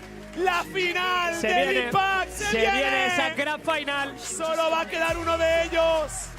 Solo uno de ellos va a ir a la Capcom Cup. Oh, stage bonito. Vamos allá. Drive Rush. Intenciones de David. Primera en vacío y ahí está la secuencia de látigos, pero tengo el Psycho Upper también. Listo, caliente y preparado. ¡Wow! Tradeo, no hay combo. Ventaja aquí para David. Drive Rush intunada, combito de 2. Ready también para esas acometidas aéreas de Samuel. Y cuidadito porque este combo es dañino. Knockdown y aguantando el perfecto de Samuel. No se deja impresionar aquí Samuel. Baiteando, pero viene con el drive ya puesto David. Cancela proyectil. Lo tiene bien estudiado. Esquina, importantísimo esto. Otro knockdown más. Ahí sí minó. ¡Y es buena! Primera ronda para David, va con la directa. Viene en modo Pitbull. Rondita arriba y cuidado, porque es la correa alta. Y esto es combo. Viene David. Se intenta ganar ahí un shimmy. Samuel aguantando el parry. Cuidado, otro knockdown más. Decisiones. Drive rush y presión de David. Safe jump. Esquina otra vez, ¿eh? Samuel en problemas. 3. Busca el shimmy. Aguantando. ¡Ay, esto Dios! mata, esto mata, esto mata. Primera para David. Primera para David. Está tocando la Capcom Cup. Dios, vaya primer game. Está tocando la Capcom Cup. Vaya primer game de David. Full confidence. Un arranque, 2 partidas y te vas. Es un arranque. El trabajo de medio año, ¿eh? Lo puedes finiquetar aquí. Es el momento. El anterior Impact vino como aspirante. ¡Ay! Round Star de Spiral Arrow. Let's go. El Simi ahora es el de Samuel. Cuidadito con el gallego. No convierte ahí ese counter hit, pero ventaja Samuel. Cuidado, chequeamos los drive rush también. Estamos bien. Esquina Samuel, esperado con mucha intención ahí, tardando en meter ese down fuerte. ¡Wow! La pilla en el aire. Falla el Miti, David, le sale bien más o menos. Vale, latigazos, latiguillos. Mid screen ahora. Buen sweep with punish y se la juega, pero 6 Miti. Nice. Nice. Presionando con débiles. La carencia, ¿no? Del DP de Ed es un poco lento. Sí, se puede queda presionar ahí. con flojos, puede bloquearlo. A ver esto, ¿eh? Extiende David, gastando un poquito de barra. ¡Ay! Perfect parry. Nos vamos con el knuckle.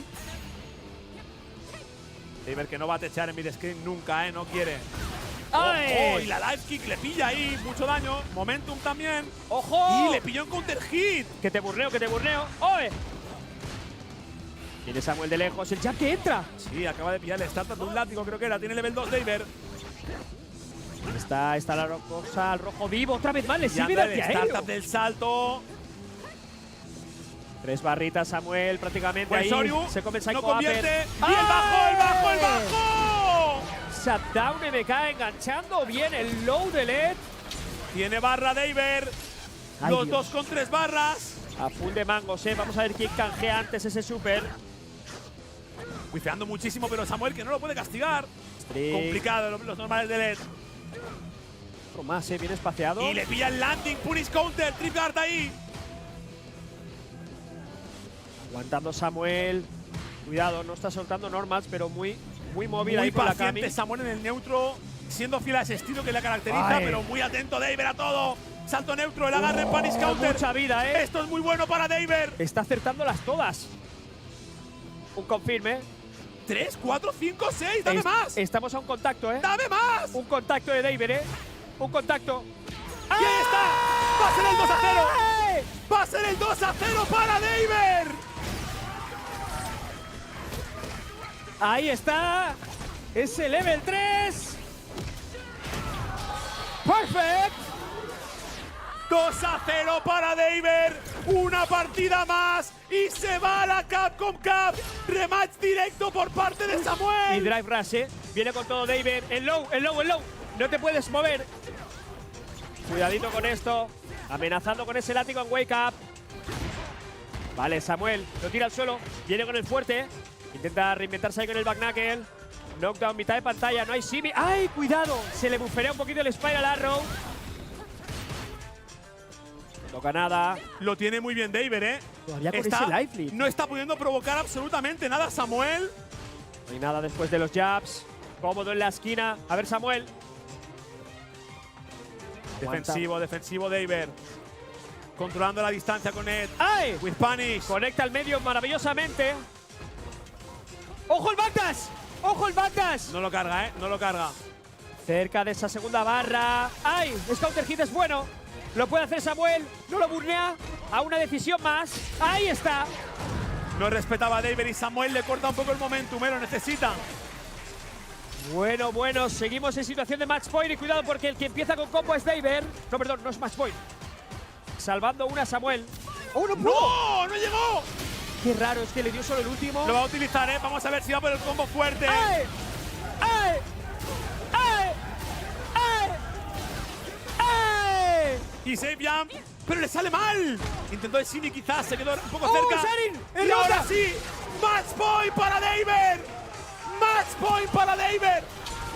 Japón point, vamos a ver. Lo tiene cerca, el Cannon Spike es bueno. Viene Samuel. Ahí le ponía el puño fuerte con esos plus frames. Cuidadito, sigue la string, David. Lo va a hacer. Se viene, esquina. se viene. Quiere esquina. ¡Ay! ¡Ay! Vale, pero sigue con el control. Lo tiene en el corner. David saboreando la Capcom Cup. Buena. Samuel no le va a dejar. Sale de la esquina. El throw. Asumimos. ¡Ay, What? Dios! Lo va a reventar. Lo revienta, Pero no tiene para matar, No tiene para matar. ¡No! ¡Ay, Dios!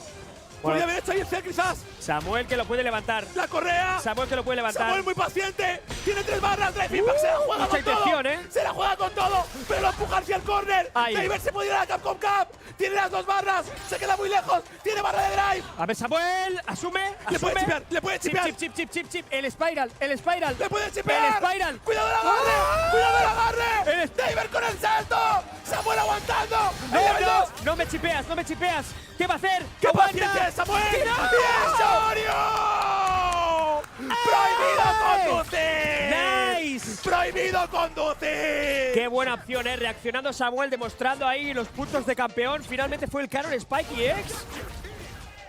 Bueno, levanta una, bola de partido, se la quita encima y cuidado. Se quita el agarre Cuidado Samuel. con darle a Samuel. Con darle un poco de aire, Uf, crispy el combo. Aguantando, hasta ahí la presión. ¡Ay!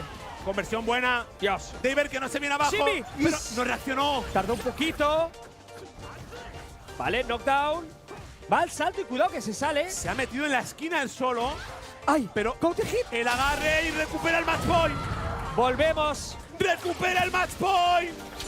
David. Cerquita de Japón. Cuidado con esa LK. Samuel no sacó el Ender. Pero 2 impactos. Samuel que tiene que volver a salir del match point. ¡Nice! ¿Cómo le está Pero salvando falla a otro throws? combo, Samuel, otra vez bajo presión, los combos. ¡Vuelve a pasar! Me voy. 2 barritas aquí para cada lado Buen y este es salto. bueno. No canjea, ¿no? Esquina. Vale. Ay. ¿Me recupero? No quiere hacer el cash out todavía. El agarre es bueno, ¿eh? El agarre es bueno. Ay, el agarre ay. es bueno. Ay. Está un piño. Cuidado, Está un piño, una Samuel. más, A un una de la combo. Capcom Cup. A un combo de A Japón. una de la Capcom A un Cup. combo de Japón. David se va. Se va Japón. David se Se va. va Japón. Se va Japón. Se va David Japón. se va. Ahí está. David se va a la Capcom Cup. David se va a ir. Se va a ir a la Capcom Cup. Le tocaba a él. ¡Wow! Le tocaba irse a él. Y lo ha conseguido.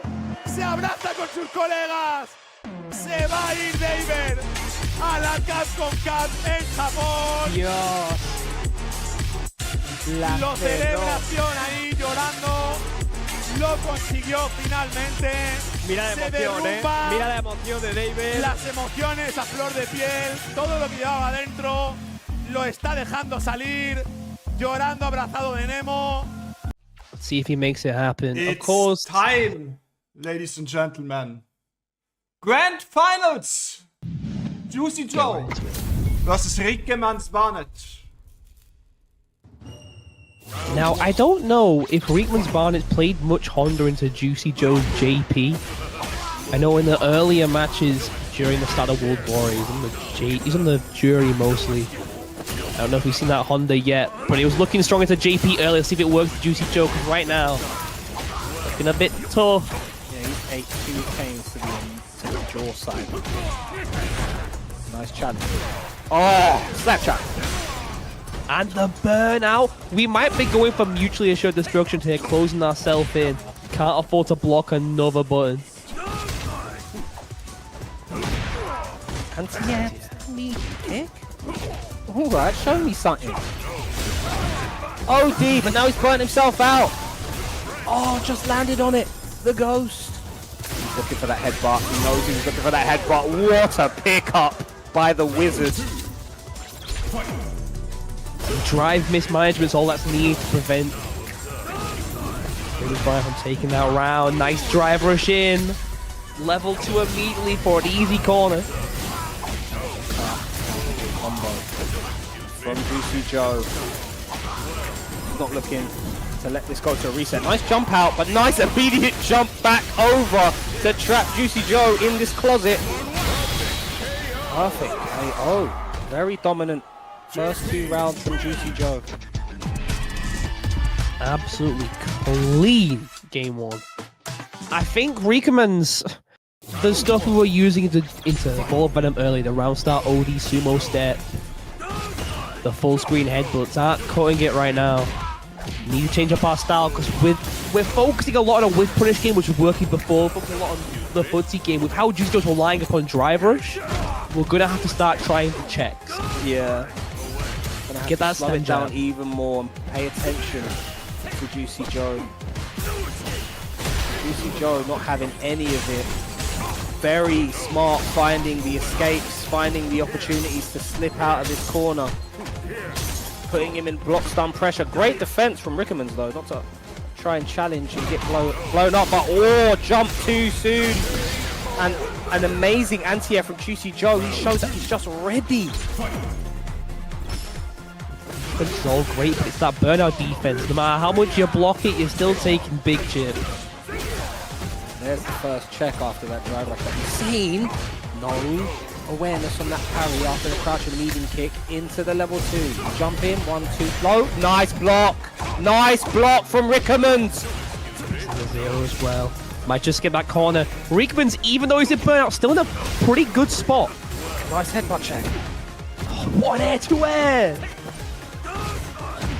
Oh, what a jump back from Juicy Joe though. Juicy Joe in a horrible, he's in a horrible spot.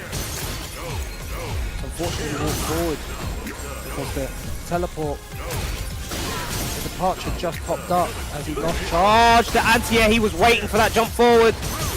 OD, OD, stay there. Play with that level 2 right now. Try right to a trick left. What a D! I know level 1 through! We can kill him. You don't even need to spend more level 1. He's going to spend it any. We greed it! Why do we greed? The Europeans can't help themselves. We're saving it for Christmas. I like that. Absolutely slap him down to size, Juicy Joe. How dare he disrespect you like that? Who does he think you are? You're in winner's side, Sunshine. Get swept. Get grabbed. Yeah, it's all Juicy Joe now. I don't like that disrespect from our hero. I've switched sides. Pure bias. The wizard. Set up the portal. You can see the throw there and Rickmans knows it. Stop that. After all this insane defense during that round, he decided he's not doing the CA and dying for it. Didn't even need CA, he could have done level 1. Yeah. Oh, nice anti-air. We're still in it, we're still in it. It's just still looking long. Just looking real long. And side switch level 2, you're in burnout. Oh, and he resets as well to get the kill. Set point. On Capcom Cup qualification point. Yeah, it's not even set point. Bruv, my man was frugal to go to CPT. No, get it, slapped Senga. in the face. What if I needed it next game? No. About that? Get absolutely battered, Sunshine. Who do you think you are, disrespecting Juicy Joe like that? That's good. Perfect 2 forward to the jab, tries resetting, but Juicy Joe's ready for it. Venom wasn't, Zeki wasn't. Nice throw. Sun's getting real low for your drive gauge. ODM needs you to try and evade this awful corner situation. You're so smart. The jump light kick to stop that jump. But are you gonna spend it now? This time. No, yeah. We even need to. We do now. It's fine. It's fine. It's fine. It's fine. But Don't worry about it. Scary, bro. Right? Don't worry about it. No, it's all good. Yeah, until he gets slapped again. If I was in Sweden right now, I would buy a bus ticket outside the Barnes house and back. Look, if it works, it works. When it doesn't work, I'm gonna I'm very stern with him.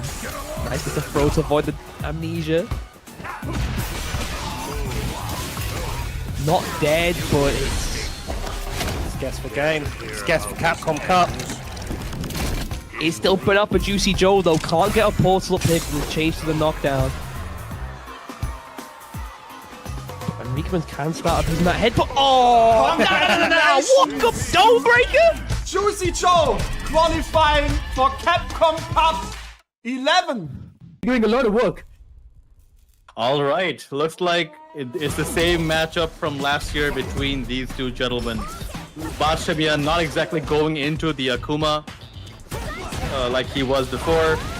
Now, Ionic fighting, setting the tone pretty hard here with a strong amount of corner pressure, jumping away, walking back. Batshemia surely starting to get frustrated off of that maybe. But no, it seems he's been earning some hits of his own, taking the real estate that Chun-Li gave him, but Ionic once again EXGPing here, drive rush pressure, puts himself into burnout. Yeah, it's in burnout, but has such a good health lead right now. Doesn't have to rush it. Interesting choice there for Batshemia. Rushes in. This could be the decider. Both splat with the DI. Can Batshemia end it here with a level 1 combo? Possibly no. Goes for the safe jump setup. Now both players on equal health.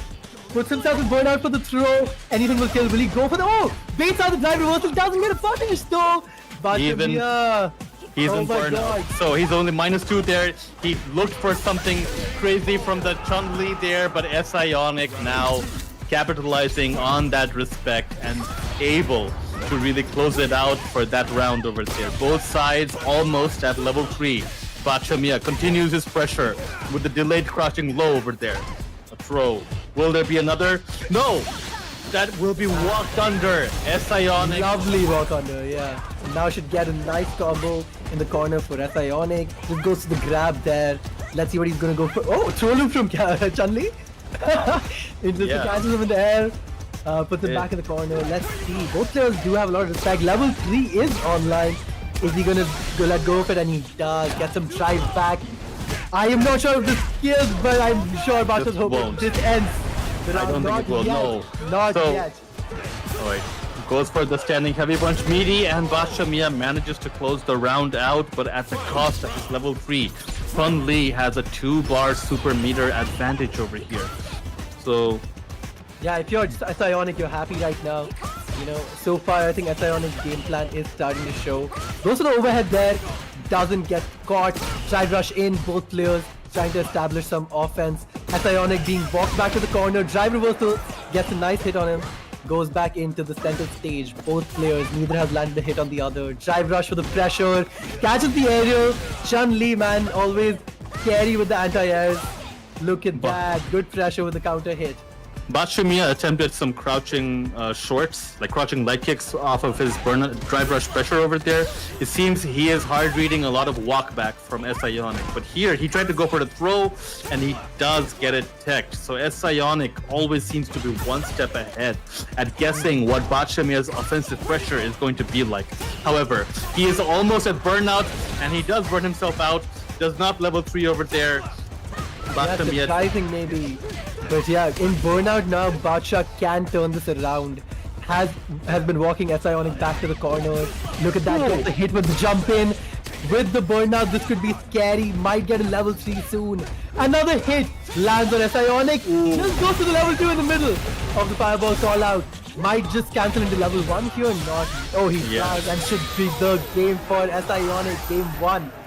This is good for Ionic. You're happy right now if you're an Ionic fan. The momentum is in the winner's side champ's favor. Let's see. Bachamiya not looking shabby. I can already tell you this is a very different game than we saw earlier in this bracket when these two players played each other. Bacha looking already way better, way more confident in this matchup. Alright, no character switch here from Bachamiya. Stays on the Luke, so he must be feeling confident with the Luke if nothing else, but here he eats a reset, and as he is in burnout, Ionic is willing to take the guess for game situation against BM, but here the whiffed heavy knuckle will be punished with a sweep. Very clean spacing. This is not what you want to see in your grand final set when you're coming from losers. A perfect round, never good for morale, and another great round start from Ionic. Does get counter hit there, but still has center stage right now. Oh, lovely drive rush cancel into throw. We've seen Bacha do that a couple of times. Is not worried about spending drive from both players actually. ODDP, get off me too. The weight there, I thought he was gonna try to call out the ending frames of the parry. Go to the level 2 push, Bacha. Yes, both players in burnout now, but the health lead into the combo.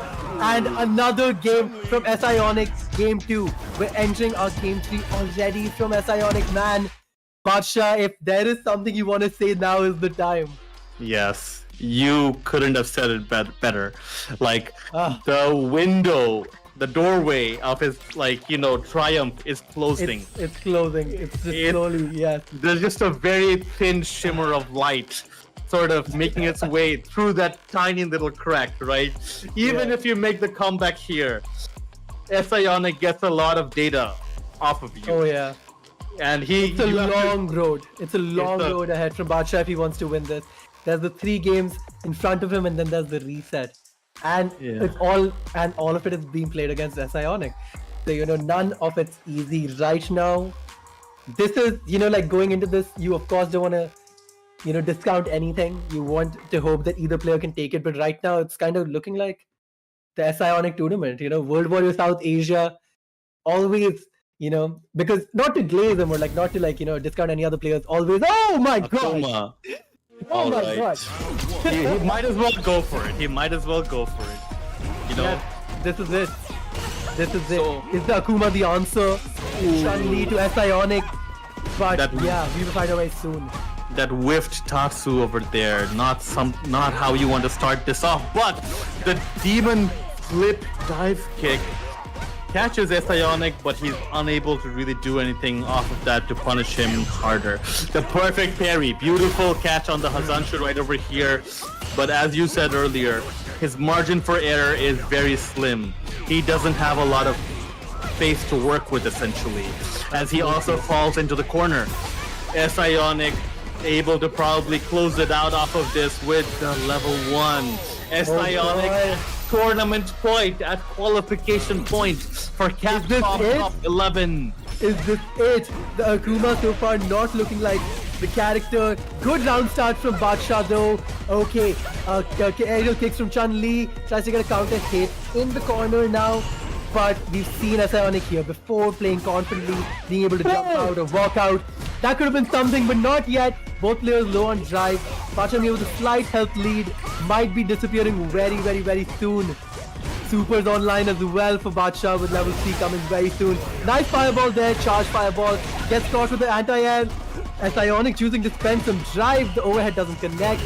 Perfect parry, gets so much drive back. Now that's going to be a long combo. Level 3. Is this where S-Ionic takes it? Is this the end of the tournament? Is S-Ionic the winner of World Warrior South Asia Regional Finals?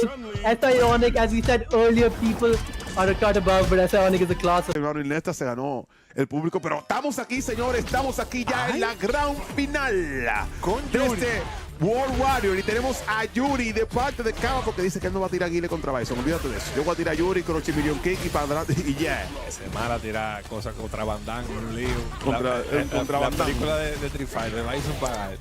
Bueno, aquí señores, Bandits Kaba con su Yuri porque se niega a traer a Guile y crossover con ese Bison que le ha dado tanta agua de beber a sus oponentes.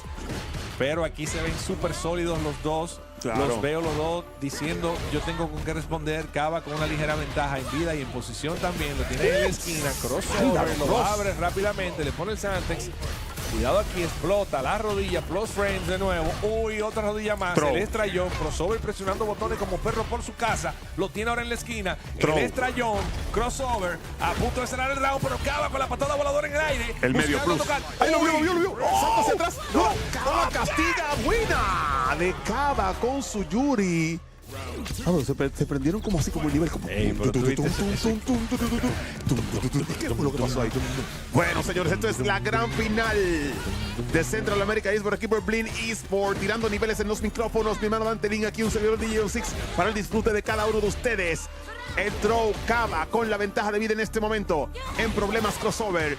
Otra entrada más y podría ser todo porque tenemos el level 3 con Yuri, la mujer del $1.000.000. Recuerden que Yuri ganó el Capcom Pro Tour pasado. Y ahí está, throw, proyectil low, buscaba throw otra vez, pero buena la interrupción de parte de crossover diciendo manito, level 3 y gástate. Búscatela que yo voy a tirarlo todo. Yo no quiero perder el primer juego, yo tengo que resetearte, yo no puedo jugármela. Así que gastado. Y vamos a ver cuáles son las opciones, los castigos, el daño. Ven acá, buscaba throw, dice que no cava, la crouch medium. La entrada de crossover, ¡Álvaro, qué buena jugada! Con ese jumping, ese instant jump, el reversal.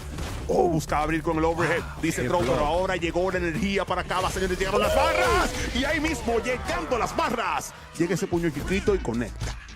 Kaba, señores. Kaba Luchi, señores. Y se salió. Vi que salió como que ¿por qué salió crossover? Un baita 1-0, hombre. ¿Por qué te salió un baita? Esto es la gran final, compadre. Tenemos que seguir activos de una vez. Los cantos estamos prendidos. Mira, no puede bajar.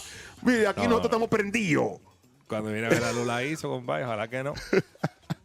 Dice alguien por ahí que rompió el control en la primera. No puede romper el control en la primera porque está comenzando la gran final, compadre. Oye, bro. ¿Qué pasa? No puede guillar, compadre. Ojalá sea un fallo de network del juego. Y no que él no pueda jugar porque no tenga electricidad. Claro. Porque qué líder, mire. No, tranquilo, no pasa nada de eso. Ahora, Yuri dio $1 millón.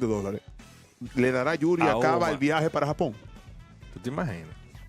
Todo pago para Japón, a comer ramen, a pasar la vida allá con los tigres, a jugar con los mejores del mundo por $1 millón. Y yo estoy seguro un dinero, aunque tú no ganes la copa, yo estoy asegurado un dinero. Sí, tú llegas y ya tú estás cobrado, compadre, feo. Bueno, comienza la pelea. No son replay, no, yo estaba emocionado ya, compadre. Pero DJ quiere trabajar, DJ a la mala, señores. Bien, que estoy trabajando fuertemente aquí en los micrófonos, tirando niveles. Bueno, mi hermano, wow, pero cuánta emoción en estos combates. Señoría, dame ver qué ha dicho la gente que quién gana. Póngame un 1 ahí si gana Cava y un 2 si gana Crossover. Bueno, hay que ver, señores. Miren a ver ahí. 1 Cava, 2 Crossover. Vamos a ver. Dice uno que se fue la luz y vivo cerca de Crossover. ¿Qué pasa? Ey, Vívete de ahí con él. Vívete de ahí con eso, compadre. Mira la pelea aquí, compadre. 1-0, arriba Cava, señores. Inmediatamente con la presión en la esquina sobre Crossover, que aquí aprovecha una oportunidad para hacer daño y salir de la presión. La Sentex buscando abrir con la Clutch Million Kibo en el drive reversal de parte de Cava. Claro, es para salir de la presión de Bison de una vez. Drive reversal. Y él tenía mucha barra, o sea que buena decisión. Sí, y es buena decisión porque tenía mucha barra. O sea, muy buena de Cava. Cuidado. Intenta entrar con adelante fuerte de Yuri, salto neutral. Consigue throw aquí, señores, Crossover. Recuerden que Crossover tiene que resetear a Cava para ganar esta gran final. El salto. Álvaro, qué buen empty jump más el throw. La media buscaba throw otra vez. Bueno, el anteaéreo con el abajo, con la chiquita. Cuidado con ese standing. Vamos a ver, intentando abrir Crossover. La ventaja de vida para Cava de Bandits. Adelante con la fuerte.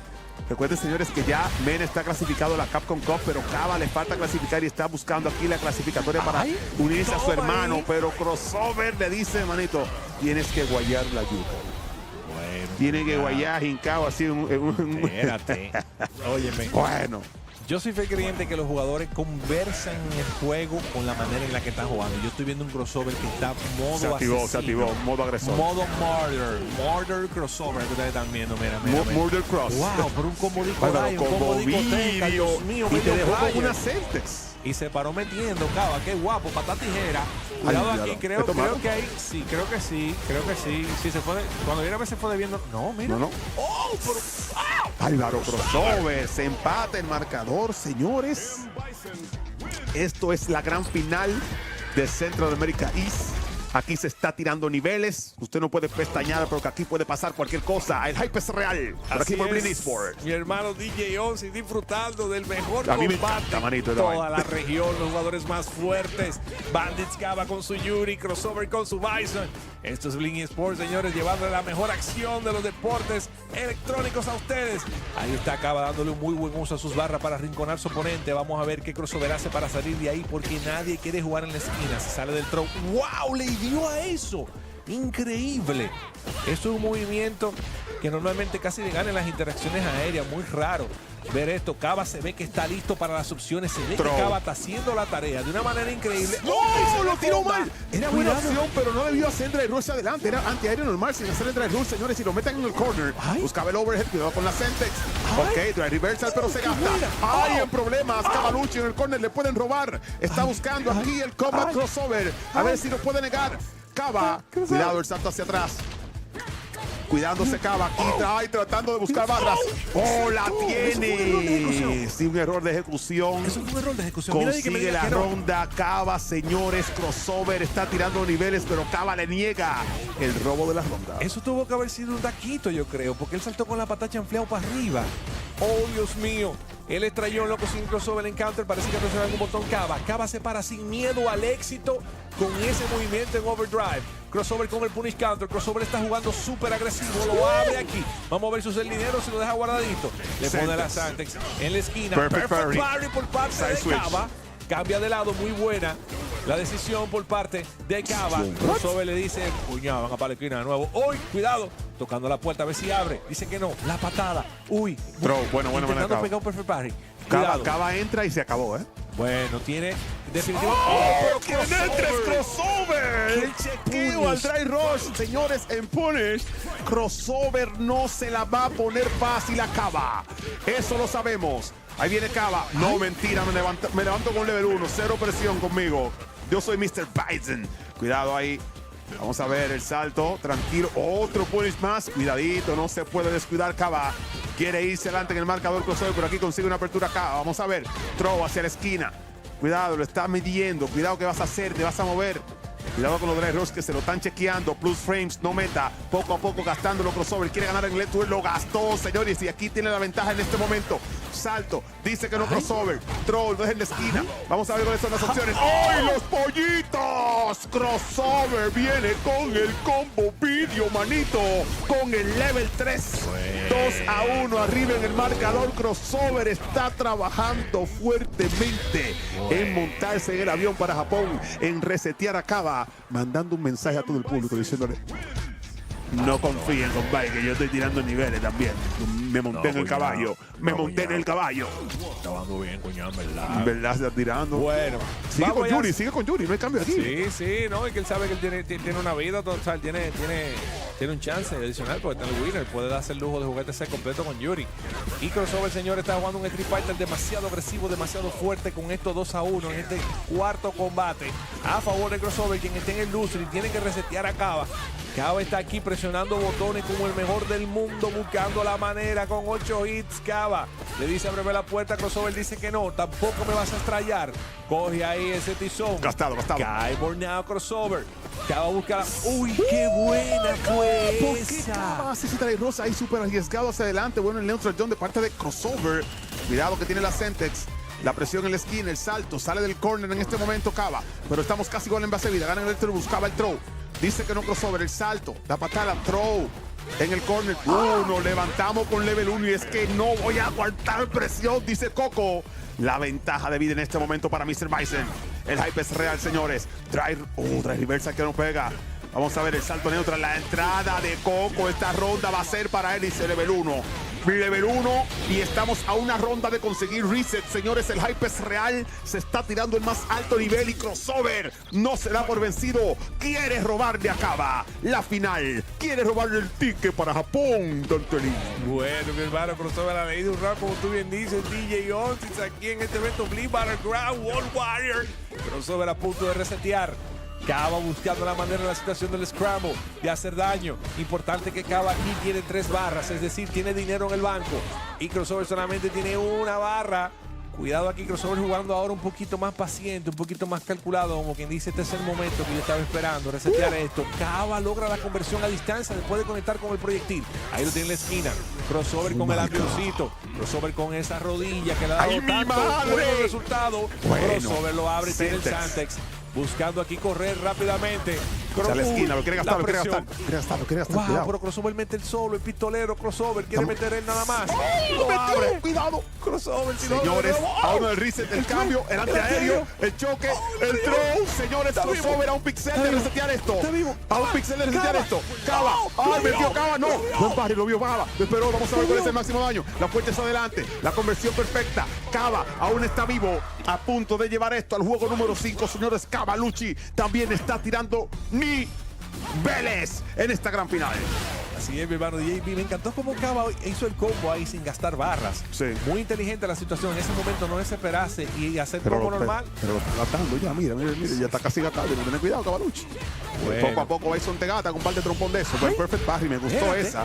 Me gustó esa jugada ahí para que no lo gasten, para poder recuperar barras. Consigue forward throw, pone a Crossover en el corner. Otro más, tiene level 1. No, cogió 3. Cuidado. Ok, medio. El salto con la patada. Crossover en problemas. Cava tratando de llevar esto al juego número 5, pero Crossover ahora dice que es su turno. Busca el overhead. Consigue throw. Señores, ¿qué va a pasar aquí? Crossover se cruzaba. El throw impacto, señores. Crossover con el level 3. Combo video reseteado en este momento, buscando el ticket a Japón. Crossover dice que él no se rinde, que él quiere volver para la Capcom Cup, que él quiere volver a la Copa, que ya le ha estado 2 veces y quiere estar una 3ª vez. Crossover con el drive-in para matamaco del beta. ¿Qué va a hacer Cava? ¡Oh! ¡Viene Kyle! Llegó el guardia. ¡Viene Kyle! Llegó el guardia.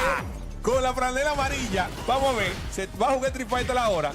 Cuidado ahí, creo, producción que me ayude, tan inverso no me arriba, please. Sí, pero la gente sabe quién es quién, manito, vamos al banco. Ya lo arreglaron. Toma tu Dry Impacto, toma tu DI. Comienza fuerte Crossover, señores. Dry Impact acaba en problemas en el corner. ¡Ay, la Sentex! Tenía para full combo, ahí no aprovecha. Claro, ese throw. Como tú tienes a Sentex pegado, tú no te quieres mover, mire el overhead. Otro throw más, señores. Mr. Bison. Ok, oldie flash. Get off me, le dice Cava. Déjame salir de la esquina. Llegó Gael, señores, a ver si sacamos los problemas. Recuerden que esta es la True Grand Finals. La real. La verdadera. Cava aquí con el antiaéreo, con esa patada mediana. Crossover con el drive rush hacia throw. Cava de nuevo con el get off me. No te tengo miedo, no te me pegues. Si te me pegas, me prendo los pies rápidamente. Al que no tiene miedo Crossover, que le están tirando Sony Puñal, está caminando para adelante y haciendo parry. Y ahí está. Con esa patada. La patada lapicero, como le dicen por mi casa. No, quien no tiene miedo, señor, en esta pelea está prendido ahora mismo es Crossover. Cava tiene que tratar de componerse porque Crossover está prendido. Vienen los combos. Vamos a ver. Perfect a distancia, los Sonic Boom. Este es un pase a la Capcom Cup, señores. Este es un pase a competir por ese $1 millón. Ahí está la entrada de parte de Crossover, el Flash Kick. Y lo mejor aquí, que ya aquí no pasa como los World Warriors anteriores, donde la final era en Estados Unidos. Y no, como tú no tienes visa, va al segundo lugar. Aquí es para Japón, aquí no necesitan visa. Cualquiera de los dos que gane va tranquilamente montado en su avión. Perfect parry, puño fuerte. Ven acá. Buena la conversión en este momento de parte de el guy de Cavalucci. Back throw, tiene la ventaja en este momento, cuidado, pero la entrada de Crossover que está buscando otra entrada más y level 3 podría ser con Critical Hour, cuidadito Cava, el salto, buen perfect parry a los puñitos, mejor la conversión, va a gastar todo para tratar de llevarse esta ronda, sí señores, combo video con level 1, aún está vivo Cava. Cava con la ejecución perfecta en el momento indicado en la esquina y se está jugando Street Fighter aquí. Ligera ventaja para Crossover porque tiene 3 barras, pero Cava en el transcurso de la mano lo más probable es que la llene. Así que está Cava jugando súper meticuloso, súper tranquilo, súper técnico, buscando saltar Crossover. Cava le da por abajo, se están pellizcando, señores. Cava de una vez activa ahí el Drive Rush después de que intenta pescar el Perfect Parry. Muy buena reacción. Aquí está, sí, eso se castiga. Cuidado aquí, cuidado aquí. Uy, buscando la patada lapicera. Ahí está. La patada pistola. Tiene casi las 3 barras. No, pero quien tiene todo el dinero ahora mismo Crossover, señor, aunque tenga la desventaja de vida, tiene que cuidarse muchísimo Cava. Vamos a ver, intenta abrir, consigue abrir con el overhead, lo va a montar en el avión, sí señor. Tiene que montarlo sí así para buscar el máximo daño y tratar de gastarlo y se monta en el avión. Está muerto, manito. Está muerto, 1-0. Arriba Cavalucci, este muerto dice, agárrate de esa bota. Is already dead, señores. Pica adelante, Cava 1-0. Luego del reset, sabe que tiene que tirar el más alto nivel para clasificar en la Copa. En esta región no se juega, señores. Aquí hay que tirarlo todo, sí o sí. Llévate de mí, compadre, yo no te miento. Llévate de mí, Vi. Llévate. Oye, yo te lo dije, que si venía el Gael, iba a haber agua de beber. Cava se hace de la primera mano, señores. Aquí en este segundo combate va a depender de la adaptación que pueda lograr Crossover. Miren ahí cómo se sale del throw rápidamente. Uy, qué buena. Uy, le dio un punish counter, pero no logró convertir. Estamos un poquito lejos ahí. Esta vez le da en counter hit. Lo está sorprendiendo presionando botones. Cava otra vez de nuevo en counter hit. Ojo, Cava parece que vio algo. Vio lo algo, está encontrando en los momentos en los que Crossover está mira qué metiendo ventaja de el vida botón. tiene. Mira qué ventaja de vida tiene en este momento. Tiene que aprovecharla para terminar y culminar esta ronda. Igualmente no se puede descuidar. Intentaba antiaéreo, pero entre ese codazo. Ese codazo viene como un poder, señores. Tiene ese codazo. Cuidado con la Semtex. Camina hacia atrás Cava, esperando que se active la Semtex. Cuidado con la rodilla que estamos flojo. ¡No me importa! No me importa. ¡Oh, no lo confirmo bien! Falló el combo. Cuidado. ¡Ay! La patada a distancia. Es raro ver a Salto Cava neutral. fallar. Sí, es raro, pero los nervios en esta final son sí o sí reales. Cuidadito ahí. Cuidado que Cava tiene level 1, la entrada de Crossover. Ahí está el level 1, te lo dije. Cuidado que Cava tiene level 1. I told you, bro. Don't do that shit. Bro, don't do it. Don't do that shit. Ahí, don't do that ese. Bueno, mi gente, aquí estamos. Señores, Cava se ve en un momento muy importante, pero Crossover responde de manera violenta, diciéndole, pero venga acá, cuñado, yo también tengo un control, le quita medio player y con una Santex arriba le pisa la cabeza después. Crossover, Cava le dice, get off me, con esa flash kick ahí en overdrive. Cava esta vez le dice, es mi turno. Y definitivamente aquí se está jugando un Street Fighter increíble. Crossover con la patada lapicero. Cava con el perfect parry. Cava lo va a abrir. Cuidado aquí con la interacción. Uy, quiere ver si se defonda, pero Crossover se para metiendo esa. Sí fue buena. Bueno, tiene que calmarse aquí, señores. Cava. Crossover tratando de llevar esto al empate. Quiere el 1-1 Crossover. Quiere el viaje. El ticket está partido en 2, como te dije, manito. Aquí no se sabe dónde está el dinero. Cuidadito. Gael versus Bison. Pelea clásica de Street Fighter 6. El bueno contra el malo. Aquí abajo. Ahí está el throw. Hacia la esquina. La presión en el corner de parte de Crossover. Cava con la pata pistola. Cuidado que en ese golpe fuerte. Cava tiene que tratar de salir de ahí el salto. Quería ganar en el tour. Pagado la rodilla. Oh, sale del corner. Vuelve el punish. Aquí va a aprovechar para castigar. Lo tiene en el corner. Y está el flash. Que vamos a ver cuál es la opción. Buscaba throw. El puño fuerte. Esta vez, otra vez en la esquina del Dry Impacto. Lo vio el Sonic Boom, señores. Crossover buscando el máximo daño. Y dice que sí, que lo va a dejar. ¡Ay, la apertura con el overhead! Eso es todo, señores, con el level 3. Crossover. Sí, no, level 2 se va a poner un combo bonito, manito. Crossover, empate el marcador 1-1. Y vuelve a partir el ticket. Dice, espérate, tú estás pegando el ticket. Vamos a partir un chino otra vez. 1-1 otra vez. Que le hizo a Cosa en Kaioken. Vi, partimos el ticket otra vez. Bueno, se está jugando 1-1 el marcador. Cremola. Y sigue niveles. Niveles. Sigue Gael aquí, señores. Sigue Cava con Gael de una manera bien determinante. Uy, perfect parry, buenísima. Pero intentó estrellar y ahí Crossover estaba listo para la acción. El antiaéreo por parte de Cava, que está jugando Perfect Party de nuevo. Me encanta verlo. Me encanta verlo de la manera en la que Cava está. Le tira el Drive Impact. ¡Oh, pero entra buena! Coco. Entra Coco. Lo interrumpe con Chiquito. Lo interrumpe con Chiquito. Vamos a ver, Chiquito otra vez. No hay antiaéreo. Cambio de lado ahí en la esquina. Peligro para Cava. Esto va a doler. Lo van a gastar en problemas Cavalucci. Crossover aprovechando a 100% la esquina. Ahí lo tiene. Cava. El problema los Sonic Boom, el salto con la fuerte. Ahí está el Sonic Boom, salto otra vez neutral, muy buena. Inmediatamente la conversión con el level 1 para hacer tiempo y llenar barras. ¡Oh, ok! No confirma, pero ya se le van a llenar las barras. No, el flash kit no da el flash kit, señores. Bison dice que no, que él gane ese salto sí o sí, no le importa ningún flash kit. Cava con la ventaja de vida, Crossover jugando spacing, jugando paciencia, esperando el momento preciso para conseguir una entrada. La paciencia. Cava la paciencia, que quiere terminarlo. clemencia. Cuidado. Esto es la final donde el ticket está partido en dos ahora mismo, señores. La media, el Sonic Boom. Sonic Boom otra vez, el perfect shooting. Shooting. Cava sigue vivo, gana esta ronda, señores. ¿Qué es esta gran final? ¿Qué es esto que estamos viviendo? No se sabe qué va a pasar aquí, señores. Bandits Cava con el antiaéreo. Está jugando un Street Fighter demasiado sólido. Ahí vemos a un Crossover un poco tímido. Patada pistola a level 1. Cava está que cualquier oportunidad que consigue de maximizar daño la consigue. Excelente el Whip Punish. ¡Uy, no! Perfect Parry. Cambia de esquina. Importante la posición ahora de Crossover. Pero Cava dice, yo no tengo que ver con eso. No presione botón enfrente de mí que me voy a parar con ese movimiento en OD y te va a tener que quitar encima de mí. Bueno. Cava sale de la esquina. Sí, tiene la ventaja de vida Cava y también tiene la ventaja a nivel de posición, pero tiene que tener cuidado porque con un punish y ese critical art lo podrían meter en problema. En este momento tiene que jugar a paciencia, no puede desesperarse. Cava consigue el power throw, más ventaja de vida para Cavalucci, el overhead a distancia que no lo espera Crossover, señores. 2-1 y dice Cava, espérate que el ticket ahora está de este lado ahí. El ticket está más de este lado ahora. Está así el ticket. El ticket está más de este lado ahora mismo. Está 2 tercios de un lado y 1 tercio de otro. Le pegó otro pedacito el ticket Cava. Está 2-1. Así es, bueno, señor, aquí se está jugando el máximo nivel de Street Fighter por aquí. Mira cómo entra fuerte, mira cómo entra fuerte Crossover en esta ronda. Entró quillao, compay. Dice, compay, me quillé feo ya, compay, que es lo que acaba de estar tirando. Cuñado, no, cuñado, olvídese de eso, ya me entré quillao feo. Perfect KO. No es feo. Ya yo lo vi, cuñado, ya. Álvaro, pero lo borró en esta ronda, borrado, compay. ¿Qué fue? ¿Pero cómo así? ¿Lo borró, compay? ¿No puedes borrar así? Oye, raro ver acá va a fallar combo ahí. Los nervios se ven. Está nervioso. Y tú sabes lo que está nervioso. ¿Cómo hace Flash Kid así, manito? Se la va a borrar, cuñado, la plantilla. Esa borra que le dieron en ese primer round tiene acaba desconcentrado y tiene que aprovechar esos Crossover para ver si lleva esto al juego número 5 en el reset, señores. Blue Flame, no, está desesperado Cava. Aprovecha al 100%, señores, Crossover para llevar esto a las últimas instancias. Estamos en el juego número 5, señores. El hype es real.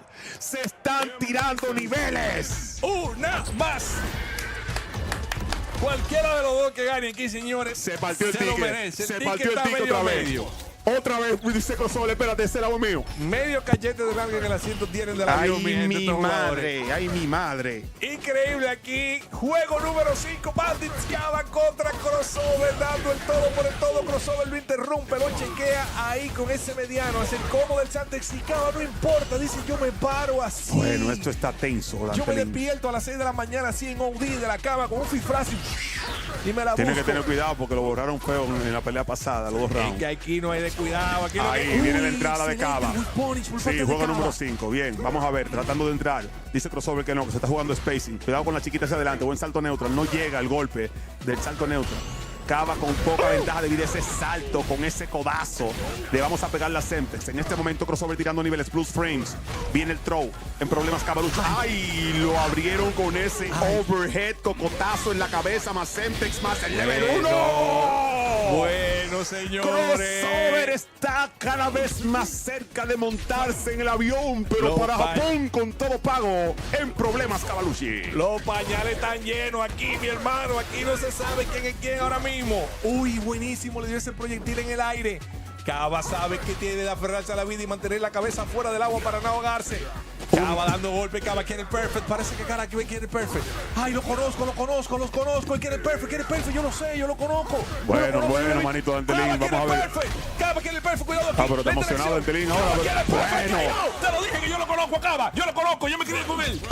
Yo me crié con Cava. Bueno, señores, estamos en el final round. Estamos en el round que te da el ticket para Japón con todo pago. El ticket a la copa. ¿Quién se la va a llevar? Cava de Bandits. Crossover. Vamos a ver quién es que se corona campeón en esta última ronda. Tirando Sonic Pum a distancia. Esto está tenso, señores. La patá pistola. La media. Cuidado, intentando abrir. Se prende el level 2. Aquí no sabemos dónde está el dinero. Vamos a ver, señores. Ahí está. La ventaja. En este momento gastado crossover. Sonic Pool. Los perfect. Vamos a ver. Cuidadito.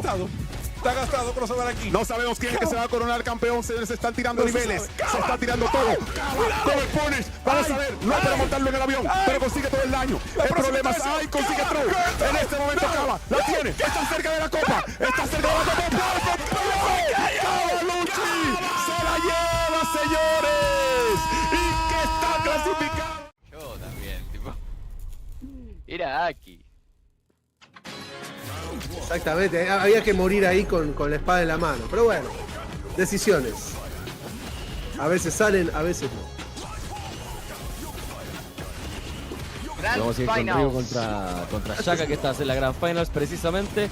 Le recordemos la última fecha de las 5 que se disputaron de World Warrior de la calle, Sudamérica Este, y después vienen sencillamente las finales regionales que, según dijeron los muchachos, es el 16 de noviembre, ¿no? Exactamente, este 16 de noviembre tenemos la gran final donde va a salir el segundo clasificado para Capcom Cup 11, mientras vemos cómo Shaka está laburando con paciencia, ladrillo a ladrillo, construyendo la pared que Blas acaba de romper en este instante.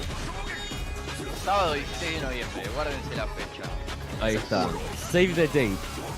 Save the date. Uy, ahí está. Es una que está buscando constantemente. No, esto es castigo, pero con todo. Ahí. The teleport has been dropped. No.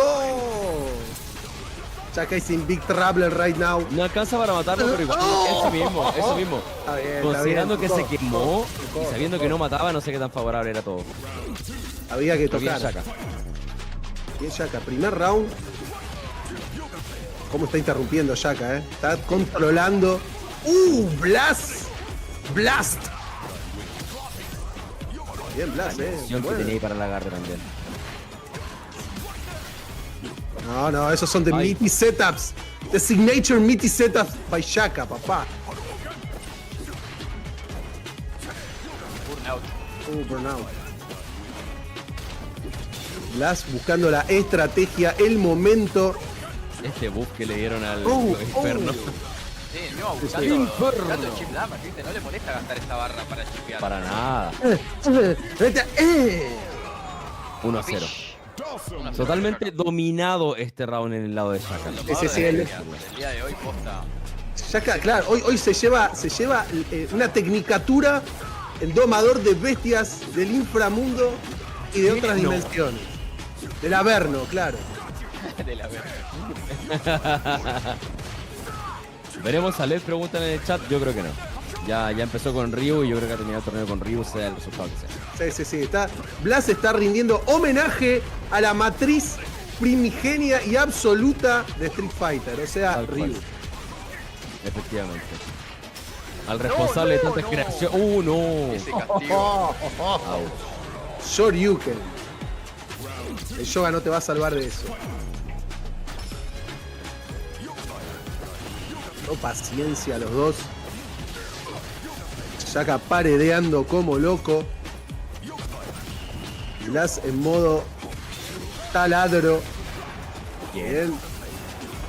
La mejor decisión posible en un momento como ese. No te comes ni el chip y lo mandas a la esquina. Lo queda un poquito lejos con la patada media. Con botones, pero estaba todo muy... Me gustó la reacción. Ryogoku. Qué bueno el tema de dar sim. The check. No, castigo. Bien. Es lo mismo que pasó en el set pasado. Recordemos que también para quienes están recién sumando a la transmisión, este torneo empezó así. Empezó con esta pelea. Es Onda, el alfa y, literal full circle el torneo. el alfa y el omega. El círculo se está cerrando. Así como comenzó, terminará. Tal cual. La profecía. Solo para que la gente del chat esté al tanto, cuando termine el torneo vamos a postear cómo quedó la tabla de la final regional. Exactamente. No se preocupen, va a dar toda la información al toque. El Excel ya está funcionando. 1-1. Sí. Los números ya están siendo volcados. La calculadora llegó a sudar. With the Hadouken pokes.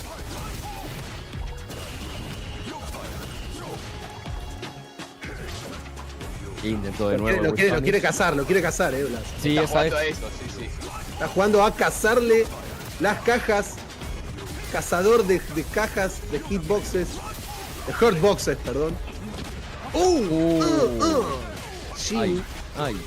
Ay. Bien ahí, de Mitty. Buena defensa de Shaka. ¡Qué buen pecho! No, me dejáis loco, Craig. O sea, perdón, el Blast, me dejáis loquísimo. Tremendo. Impresionante, ¿eh? Una máquina de picar carne este round, ¿eh? Aparte que más encima, es como el hecho de que simplemente panichea, es que confirma a matar. Exacto. Blas lo tiene en el rincón, una presión. Tomá, no, ojo. Muy bien. Eso fue pura lectura. Eso no fue ni reacción. Eso fue lectura. Sabía lo que venía. Sí. Lo mata. Y mata. Wow. 2-1. Qué bien que había empezado Shaka más encima del set y ahora está 2-1 abajo. ¿Qué búsqueda del reset? Sí, totalmente.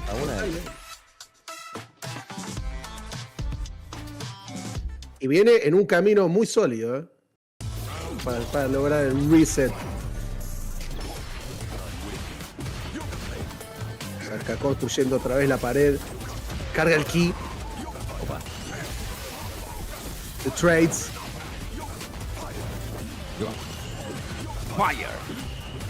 Está violento Shaka, ahora.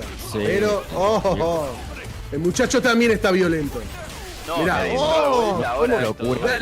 las interacciones que tiró ahí. Esos pasitos para atrás que se tira, ¿viste? Como para medir. No, pura presión. Cambio lado. Ojo que esto se cambia, ¿eh? Y más encima que lo quemó, así que esto es muy bueno para Shaka. Opa. Lo tira Ricón. Los Lo tira Ricón. ¡Toma! ¡Fenómeno! ¡Toma! De reset. Claro, reset point. Ya está instalado en Japón el muchacho. Está jugando reset desde point. allá. No, tremendo. Está canalizando el Diego Hume Juárez que llegaba por dentro. Sí, está canalizando al Taigo the Beast que todos llevamos dentro. El mío no sé dónde está. Capaz que está por la uva.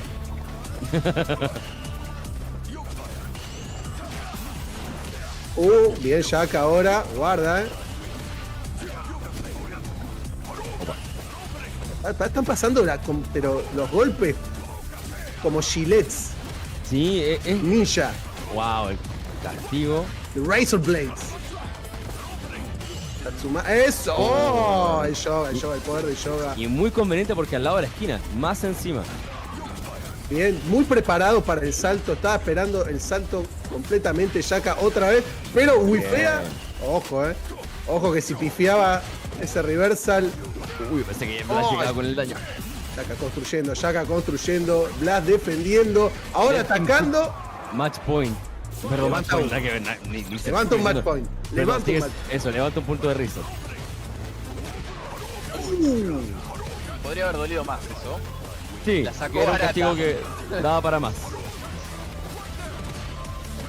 Blast viviendo todo. Ahora sí, trabajando la ofensiva. No, mi amigo, grave error y ahora sí, Ahora se va 3. con todo el daño, level 3, creo que mata, ¿Sí? Me parece. Sí, creo que sí. Me parece que mata, Casi. Pero bueno, para que vean que Ryu no pega mucho, Tiene problemas de...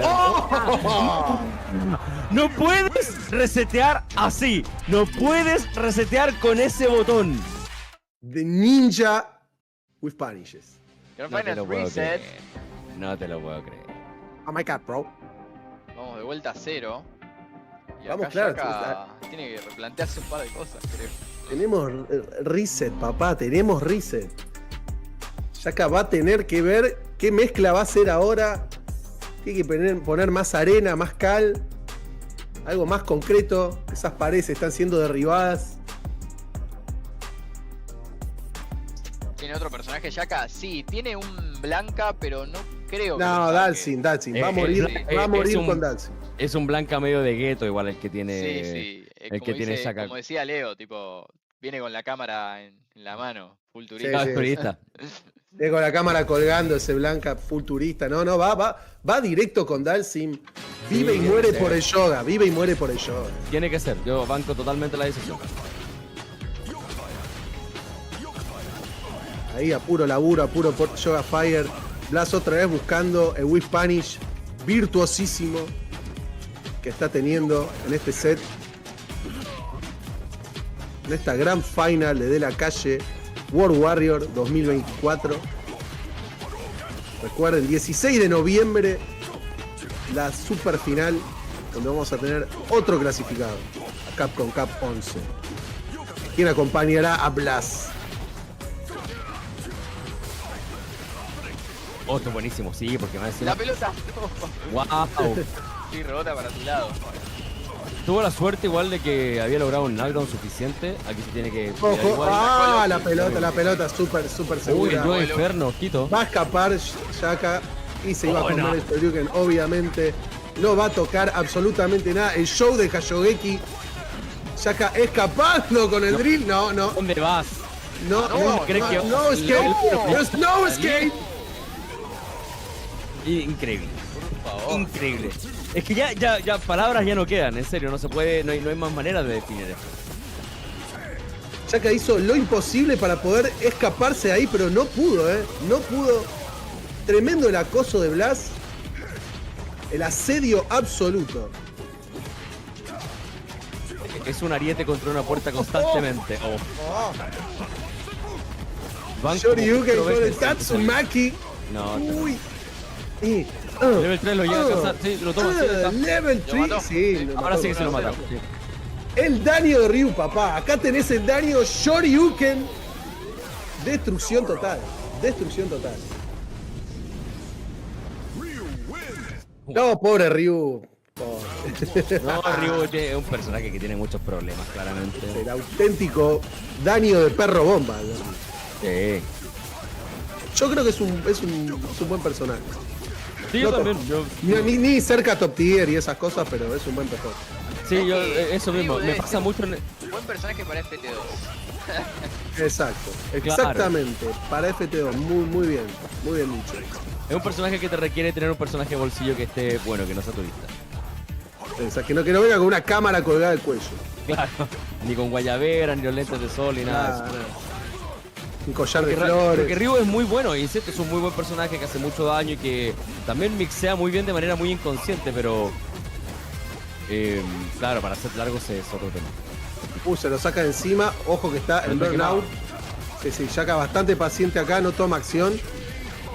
Muy bien. No se desesperó por el estado de burnout de Blas y se puede llevar este primer round.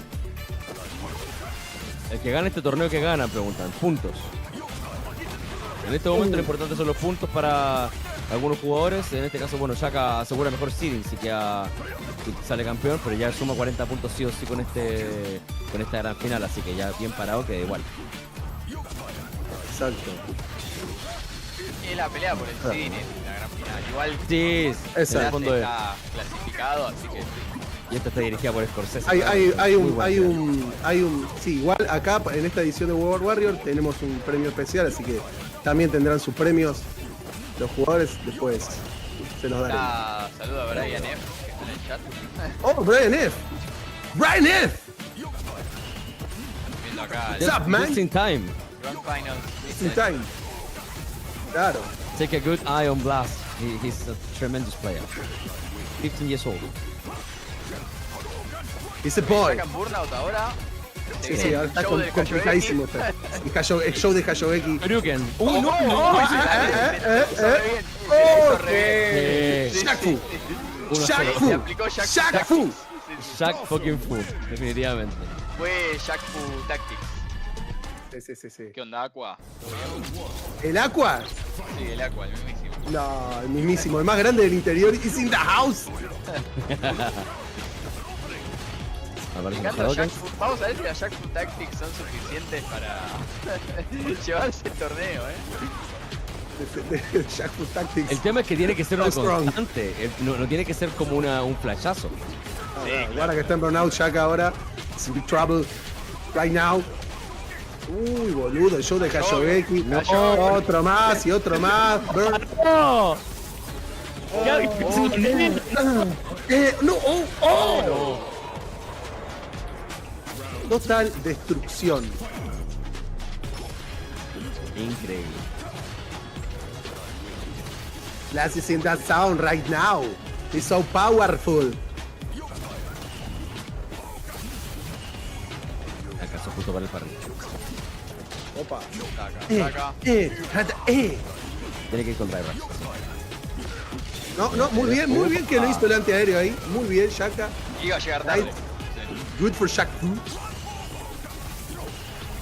Aparte que Shaq igual tiene esa tendencia de confirmar muy bien cada vez que le sale el jab en contra. Siempre confirma muy bien eso. No, no llegó. Uy, no llegó y no puedo castigar a Shaka, Ojo. Pero aparentemente Shaka pensó que le llegaba, entonces se desvirtuó un poco también. Guau, con esto, yo me inferno de nuevo. Sí, a la parrilla, Al borde del burnout también. Sí. Castiga Buena bien, oportunidad para Shaka. Shaka para llevárselo. Nice, Shaq Fu, Está levantando.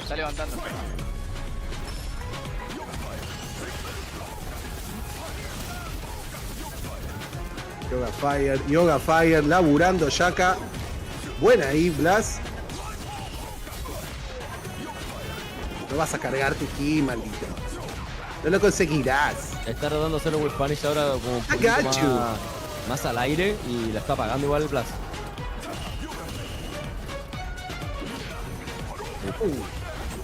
Ahí le dijo, no te acerques, no. Está a modo Toma. latigazos. Sí, está en modo latigazo. Stay away, bitch. Lo que le sacó. Bien visto. Ha quemado. ¡Oh! 2-1 para Shaka. 2-1. Ojo Shaq Fu con el control. Pero guarda que Blas te abre el tercer ojo. Cuando abre el tercer ojo se pudre todo, Guarda, Sí. De hecho, algo que está pasando mucho con Shaka en este momento es que está como... Lo veo como con más autoridad cuando quiere mixear, cuando quiere tirar teleportar, confirmando mucho más. Al mismo tiempo, Blas está como también tratando de hacer cosas... o sea, por lo menos los with Spanish, un poquito más lo loco, pero... O sea, los dos agarros se ven en Punish Counter de los dos lados. Sí, no, Shaka, pero eso le quiere hacer Shaka. Cambió la mezcla, cambió ladrillo hueco por ladrillo sólido. Así que vamos a ver, está construyendo mejor. Igual en esta está, Blas está potente. ¡Wow! No creo que. Pero qué importa. Durísimo.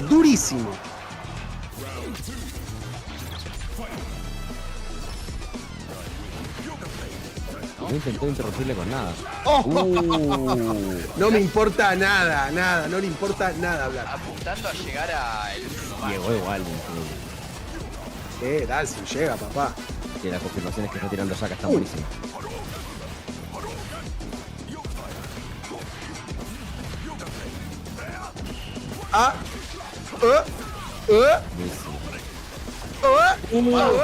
No, y la barra que tiene.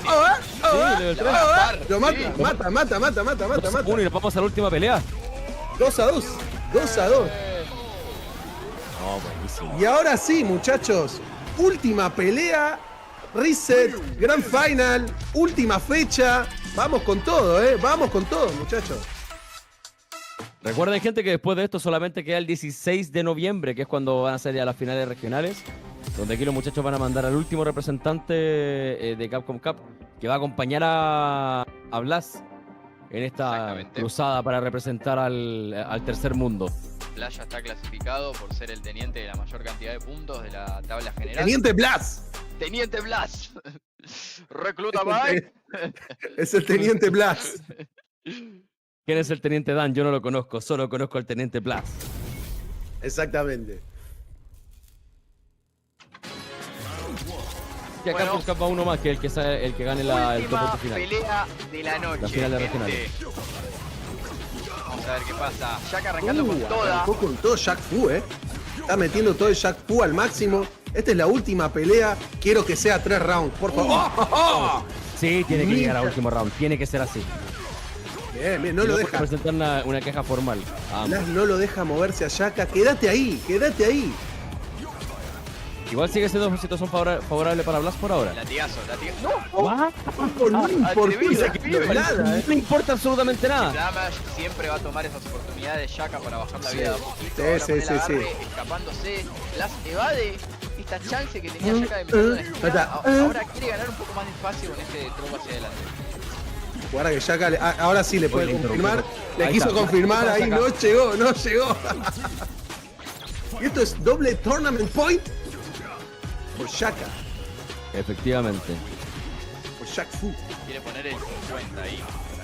Sí, es que es importante igual para, no sé, de alguna manera, si ya estás asegurado el seed, genial, pero llegar al top 8 final saliendo campeón es distinto. Mira lo que te acaba de confirmar Blas. No, el daño que va a salir de esto. Al rincón también. Duro que pega, qué duro que pega Blas, qué duro que pega Ryu. Y eso es lo mejor de todo, que optimiza muy bien cada situación que tiene. Ojo. Taca. Nunca llega al número 3 la barra. Wow. De Shaka. La barra no. Dropeó. Ojo. Bueno. Tiene que ser así. Esto es lo que queríamos, Esto es lo que queríamos, señoras y señores. Último round, última pelea, última fecha, último todo. BLK Blas versus FA Shaka, Grand Finals de la calle, World Warrior. Leito 94. Nada que ver. Con el agarre, ahora presionando la esquina. Buena estructura de la presión. Blas sirve para quedar una distancia. Casi. Sí, Shaka los latigazos se encuentra el backthrow. Que sacaste de comer porque más encima. Ojo, bueno. Gran oportunidad para Shaka, pero Blas tiene level 3. Yo me imagino una level 3 haciendo whip punish y un comeback tremendo atrás. Te lo digo. ¿De dónde? No, lo que va a sacar esto. Cero scaling, no, y ahora Blas recupera. No, en cuestión de segundos. ¡Y todo! Ojito con el level 2. Cuidado. ¡Ay! Sí, por supuesto, reversal. Se lo lleva Blas. No, tremendo. Se lo llevó. Se queda con la última fecha también, es un fenómeno. I'm gonna link the point totals in chat one more time, y'all. They will be, I don't know when exactly they'll be officially updated after the tournament, but I'm sure it'll be sometime pretty quick after the tournament. So keep an eye out for that.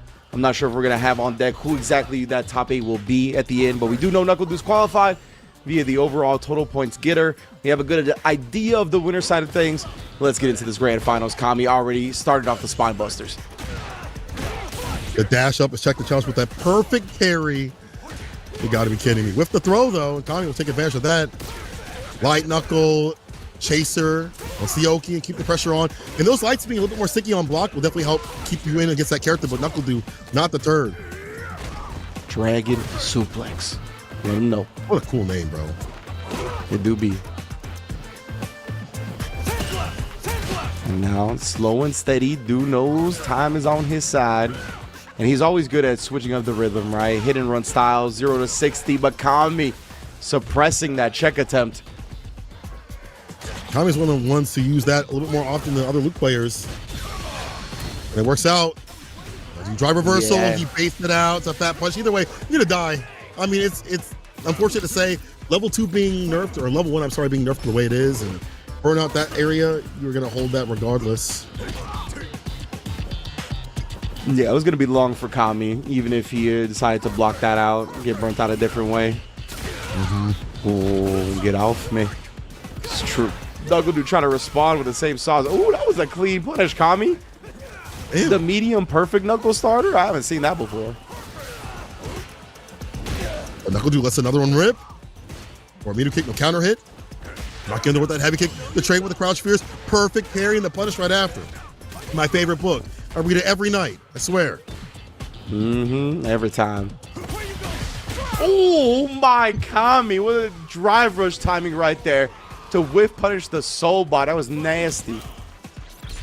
You've already seen that button be utilized by Du quite a bit throughout the entire bracket. And what better way to use that drive gauge to get a proper whiff punish when you don't expect it.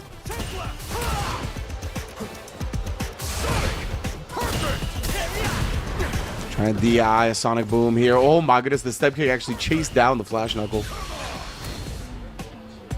Here we go again. Yeah, actually did let go of the parry, so he didn't get punish countered for it. Maybe he drive rushed out.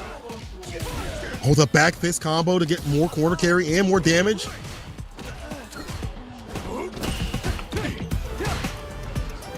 Tried a little hezzy right there. Dude's being so disciplined defensively though. Staying true with the frame traps as well. Catch a Kami off guard. Wanted to bait out something right there. You saw the jab. Thought Kami would let something fly. Speaking of which, he does there with the drive rush overhead. I don't know how he found that window of opportunity, but this is a way to get back into the match. Yeah, open up, daddy's home. Kami has him caught up in the corner. More drive gauge to utilize. Let's see what the crouching kick was hoping for a punish counter. Only a counter coming through from Kami. Oh, that was a drop right and gets dropped down with the OD Sonic Boom. Could have been more in that combo. Wasn't that a non-perfect knuckle? I don't know if it was a non-perfect knuckle or he got the perfect knuckle and then the follow-up didn't come out. It definitely looked very funky. And yeah, I'm pretty sure there was supposed to be more to that combo, but unless it was like some weird combi setup. That's just, you know, like he's come up with himself because I haven't seen any other Lukes do it. Not to call him weird, really. I just mean like I had never seen something like that before. No, I feel you. Cute little resets. That down kick does get the hit. Knuckle do. Approaching with that heavy kick. So you see Kami kind of walking back, looking for it to whiff and whiff punish. But that's why we see the crouching middle kick target combo. And now the drive rush throw and the tap parry. Another overhead and a cross cut flash kick. A little bit late, but right on time. You wait for it. You let it cross cut automatically. Both drive rushing, but Kami shoots first. Yeah, it's just all about the timing with the flash kicks and it's the down up input. Just gotta make sure you wait a second for the opponent to actually cross you. Oh man, he tried that whiff punish with the stand medium on the step kick. He's just a little bit out of range. It works Kami out. Caught. Beast mode is successful. Marshawn Lynch putting the team on his back. Bow. Bow, bow. Race and baits, gets a DP off, counter hit off the medium. Hefty amount of damage, and Kami running back the momentum just a little bit. Oh, heavy kick. I feel like it's going to be whip punish. The suppressor comes through. Press on his neutral. Drive rush stand fierce. Heavy knuckle. The throw instead.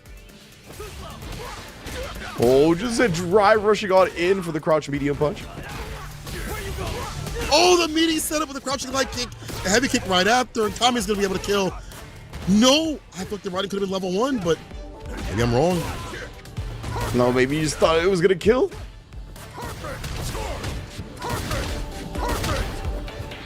It's hard to level 1 because you can OD a little bit faster and interrupt that level 1. Okay, Dumps at the level 3. It's going to pause the burnout meter as well. Kami's got some here to defend himself, and he's still not going to be close enough for the wall to get the DI off while he's been burnt out. Dude waits for him to DI because Dude cannot respond with a DI of his own. Doesn't have the health to absorb it. God, on the fierce attempt. Kami tying up the grand finals. Kami trying to end this right now. Catching up the knuckle, doing his is the way that he's playing, I guess, his momentum that he's playing with. Shimmy with the throw. Extra 4 frames recovery is a lot. Oi, wait, bait. Gonna decimate.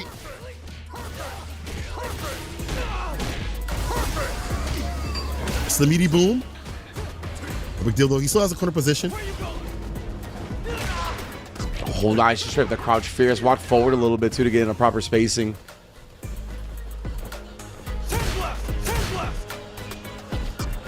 Gonna sandblast him down. Kami's got a long way to go to turn this around though. Oh! Overhead on the recovery, the tap parry. Yeah, during recovery of parry, when you're locked into blocking, you still got to block the right way. I mean, not looking for the overhead right there. What a reaction to the DI. Dude seems so locked in, man. I don't know if anybody's beating this dude right now. This is why I like to see that back fist conversion for more corner carry. And you get more damage off this. Open the drop. Got hit with a level 2. Yeah, Kami routes it back. Very expensive, though. No more knuckle sandwiches. Or a diet. Yeah, you can't afford those calories, bro. None of us can. The USB feed us. Yeah, really? I'm trying to lose weight, too.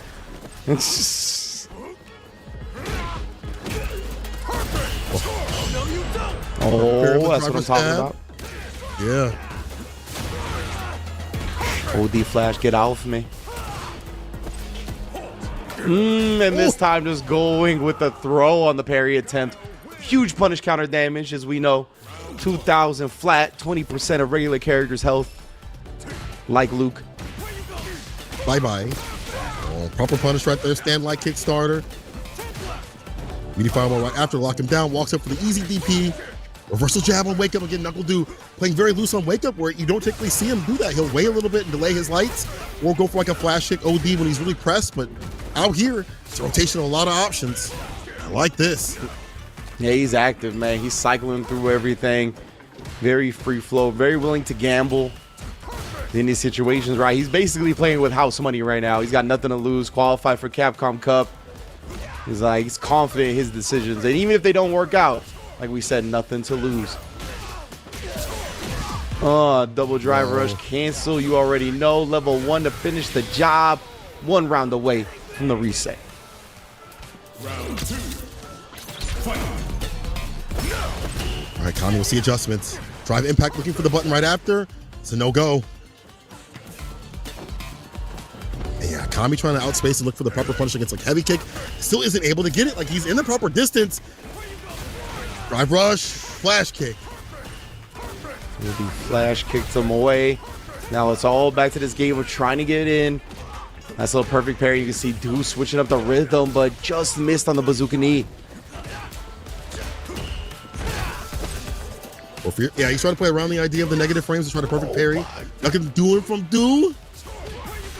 Dude tried the shimmy right there. Great patience from Kami, though. Checking the drive rush after Do attempted the parry at first. Puts him on a pixel and a dream. Overhead. Oh, too far out. You try to delay it just a little bit. No way. The flash kick, the meaty boom right after it. The trade still in favor of Kami. Enough for that transaction. Put himself on game tournament point. Yeah, tried the suppressor. I see a little hezzy right there. He's giving Do these moments to wake up with OD flash kick.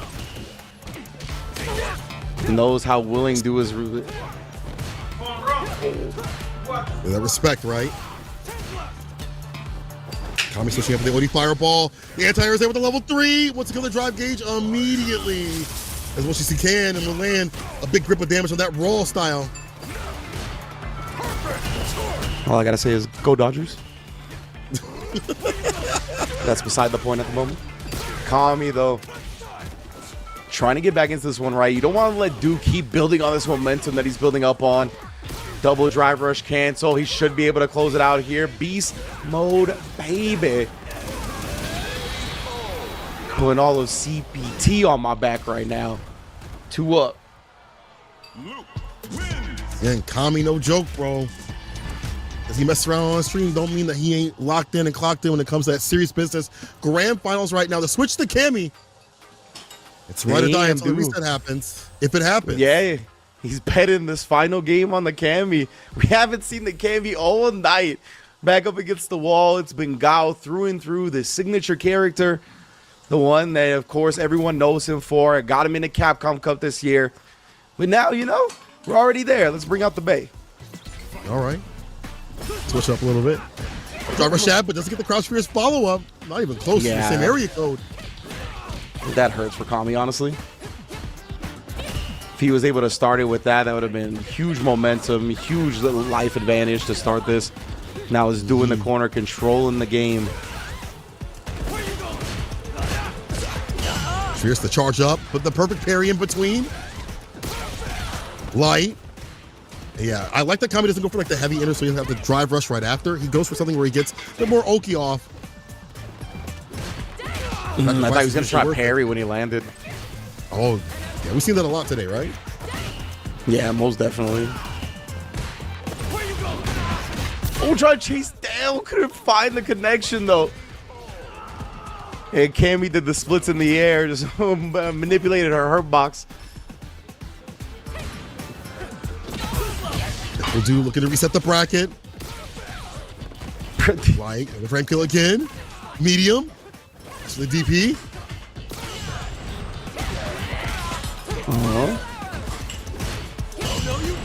Yeah, I love that. Challenging the plus frames right there with the parry. You risk getting tick thrown, but you got to represent it sometimes. In the hezzy right there catches Du off guard. But the back throw is here. Du's going to be able to take control of this, and he drive rushes directly into a dive kick. Oh, perfectly spaced. Calls out the throw. Wake up options are fantastic, and so is this. If this don't miss, it's level 3. Red Delta Assault. Dead as hell, bruh. Reset bracket. Knuckle do. Goddamn. So the job is not done. Needs one more game. One more game. In terms of sets, I should say, actually, to take himself with a W, not only the Capcom Cup, but win the final World Warrior. And Kami, we'll see what happens here. Does he switch over to Akuma? Does he stay on the Luke? I feel like if you were due, you should have went with the Kami in the first place. This character's not even warmed up, but is cooking like salute. I was gonna say, is Du gonna go back to Guile? Like, he technically can because it's a reset, so he can actually start this set with Guile again. But I wonder if he'll stick with the Kami, just let his true free-flowing, aggressive nature right now, having nothing to lose really, just flow through. That's definitely a better character to do it on. I think a stronger character to do it on in that style. But going back to the Guile. Oh, okay. Guile, but Akuma this time for Kami. Or for Kami. Huh. Yeah, I like him switching to the Akuma. You might as well give it a shot here. I don't know. I guess I shouldn't say that, though, because Luke did get 2 games. He got very close. See, though, I think overall in this matchup, like, you know, you have a character that can contest the fireballs of Guile. Not a bad option. Wow. But the stand fierce pick up and the sweep right after. He is so ready for these pivotal moments. Perfect parry is there from Kami. Sweep. Go for the medium or the throw. Back heavy kick instead, but hold tight trying to tap parry. It's a walk-up throw instead from Du. Or the wake-up options right now that are being cycled are aggressive. No I know, man. He's able to duck the back fist with the wake-up crush, but I didn't know that. And then the overhead, again, the aggression is on 11 right now from both players. Built to the level 2, you know what it is. All up in them guts. Kami, first round. For that level 2. Flame guts. I've impact round start? What are these round starts for these cats, bro? Let them know. Let them know.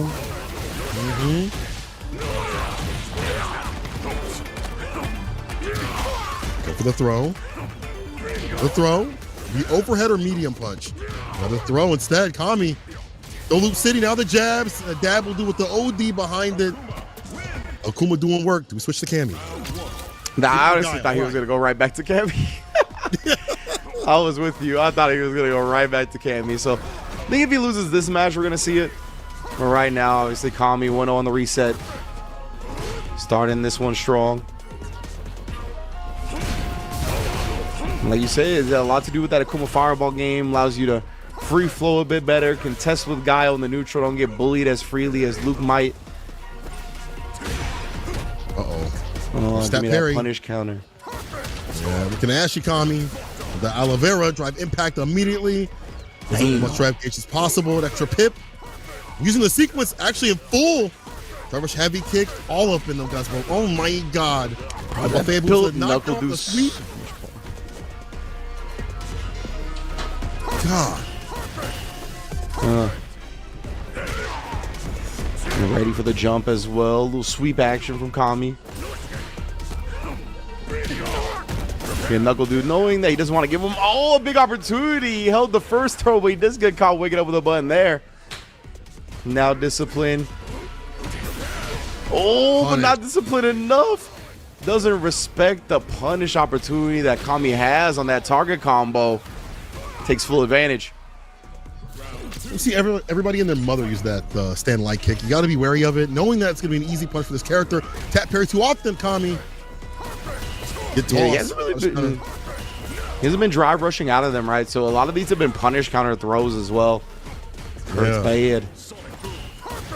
Adds up. Akuma. Dive kick will hit. That's a good anti-fireball tool. I mean, that thing is projectile invuln, so we'll be seeing that quite a bit if he reads the timing of do. For the people that have won pizzas today is wild. That's all I gotta say. Oh, the A&T Air level 1 safe just won Domino's. Shout out to safe.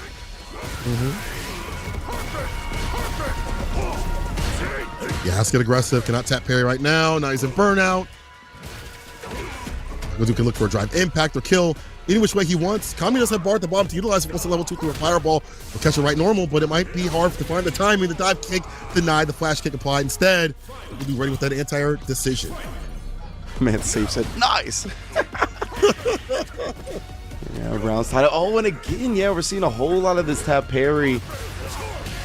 I want to see Kami at least drive rush out of it at this point. Knuckle Dude hasn't really been trying to thwart it with a normal. He's just been going for throw. So you can save himself some drive meter and some damage.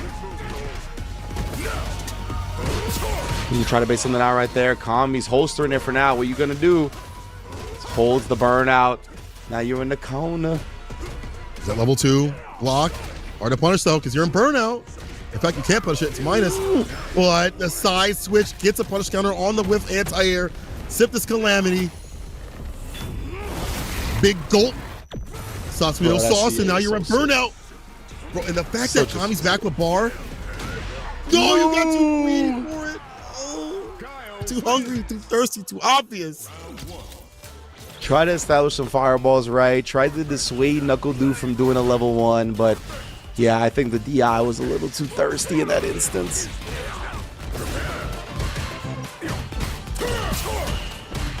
Now, Dude, nice job. I like that.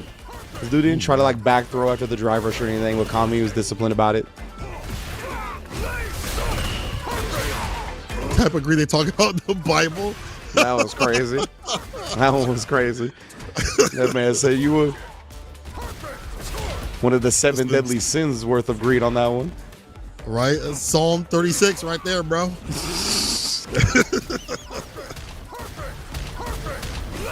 I'm gonna go back to church right now. Oh, just as Kami gets back to his drive meter, praise be. Will do though. Flash kick. Dude, I was gonna say, what kind of hard reads you got that you're willing to burn yourself out in this instance right here? And he tried a couple of them, but Kami was nice, calm, cool, collected.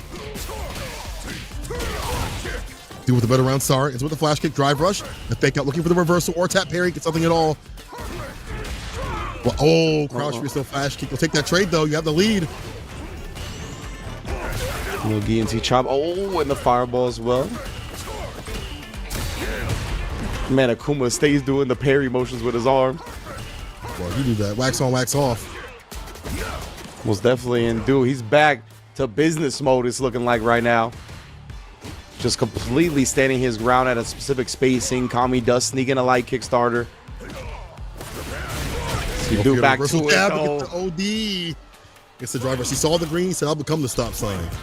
It comes out the green. Yellow, you got to slow down, fam. Well, that's true.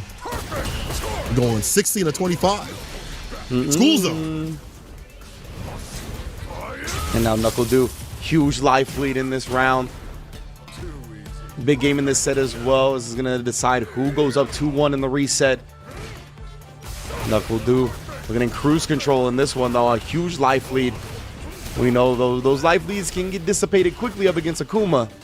Gotta get the right starter, though. He tried to sneak in another demon flip escape like last time. Dude was ready. There's a crushing kick to catch the walk back. Knuckle Dude on game tournament point now. Kami looking a little lost. What character do we go to? I think you switch to Luke. And I think he will do that because he's backing out. Back in with Luke. Luke got the 2 dubs. That's true. But yeah, this is something very honestly admirable that dude's doing right now. You know what I mean? He qualified for Capcom Cup. He didn't have to really try hard or anything like that for the rest of this tournament if he didn't want to. Hell, he could have DQ'd.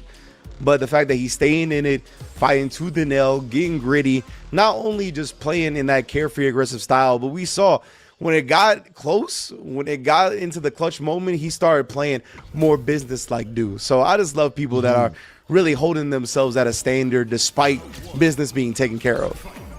Right, they're professionals. They understand what this looks like. If you just leave, you know, it just look grody. You know, this man's a Capcom Cup champion. He out here for the real business. He's a competitor, and he wants to put his mark further in the tournament. He's on game tournament point, gets a fat jump in, the flash kick right after. Yes, sir. That's the type of Saiyan DNA, you know, those type of guys. Sonic Foxes of the world. All these players just looking, get the strongest battle, the strongest competition. Well, Hezzy right there. He didn't even believe in it, though.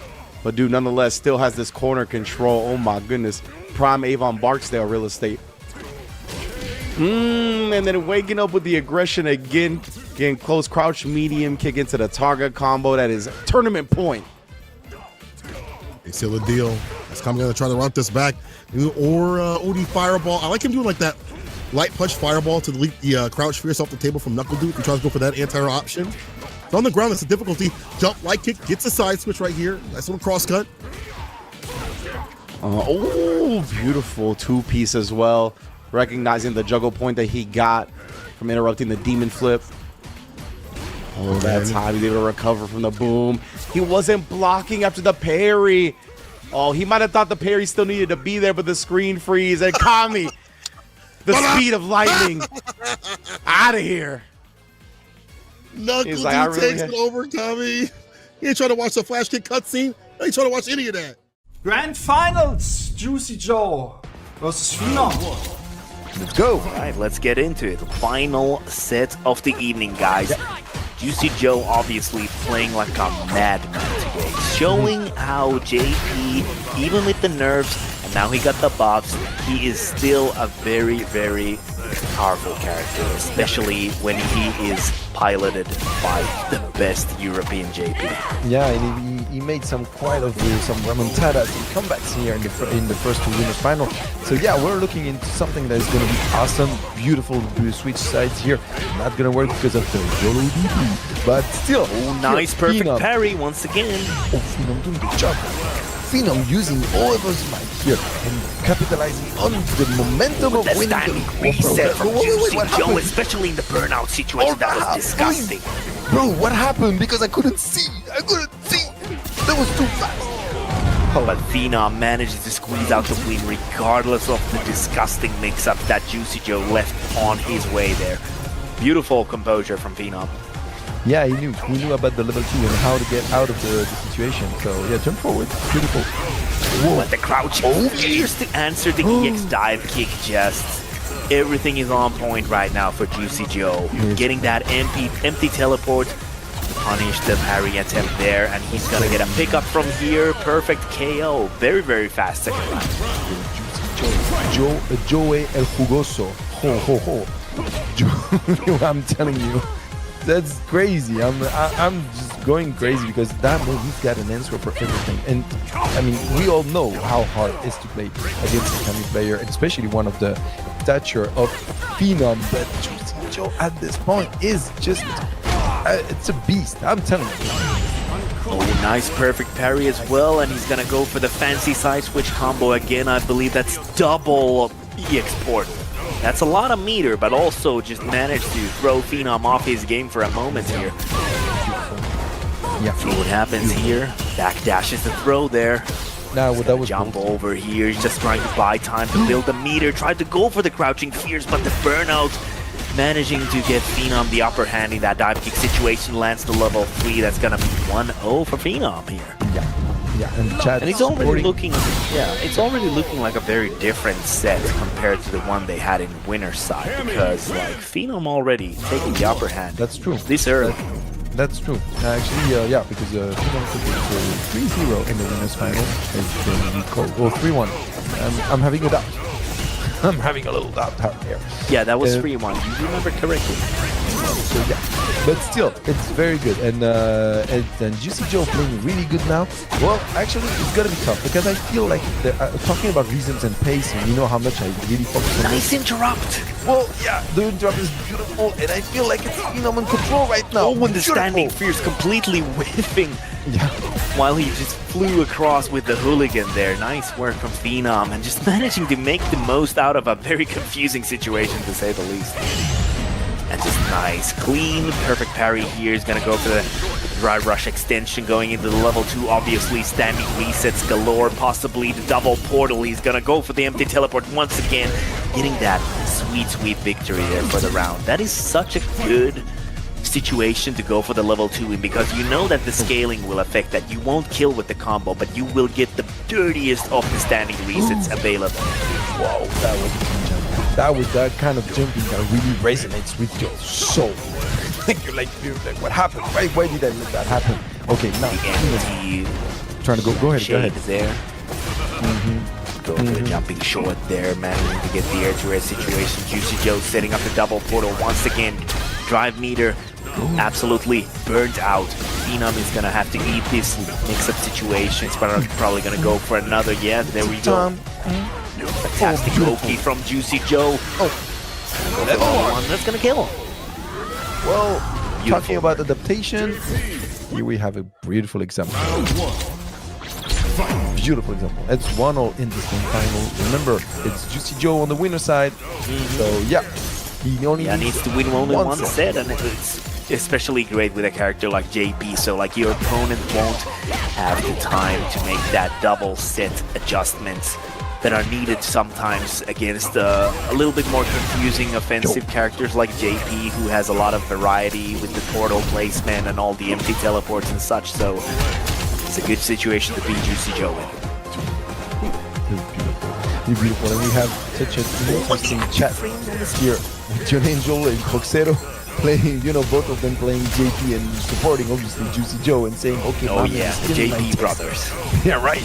The JP gang, the crew, council of JP. The council, I'm loving this. The council, yeah. The wizard council, just like in Lord of the Rings.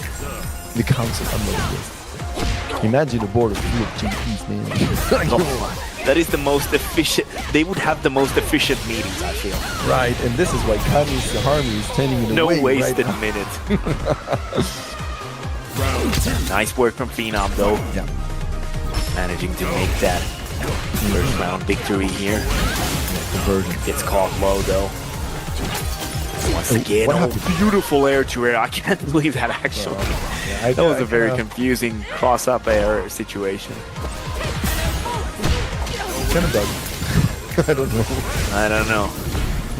Nice. Oh, and once again, those empty teleports, like the whole teleport mix-ups in general, they have been working so well for Juicy Joe in this situation. Both of them must be gassed to some degree here because they've been playing all damn even. That's true. But still, the release from Juicy Joe is doing the job. But still, here, this is cashing out for Phenom. And yes, it's gonna be a really good one. Phenom cashing out means he's taking a lead here, 2-1 in the first set of this grand final. This feels, this smells, I'm not gonna lie, smells like a reset. I gotta say, all the JPs probably, we love resting level 2. Gee, that is so good. I'm gonna use that in the future. Yeah, they do have a club or something, They do. Club is down there, and the portal is there as well. Everything's... they play golf on the Sundays and everything. They would definitely do that. I mean, they have the maneuvers with the staff as well. Yeah, and they have the goal swing as the drive reversal as well. Exactly right. Oh, Amnesia's here. Punish counter gets the back throw here. Perfect placement for Juicy Joe. He's gonna get the EX portal low key. Oh, the air ball, man, he's ready. The goal swing, obviously blocked by Phenom. Yeah, fast work on this first round here. Phenom is not. He's a baseball player, not a golf one. Yeah. He's not here to play around. Like he's here to make efficient work. He's definitely a man on a mission right now. You can definitely see the determination to make the reset as fast as possible because he probably wants to conserve energy. Nice. For that action. Vamos, baby. Okay. Oh yeah, we like these.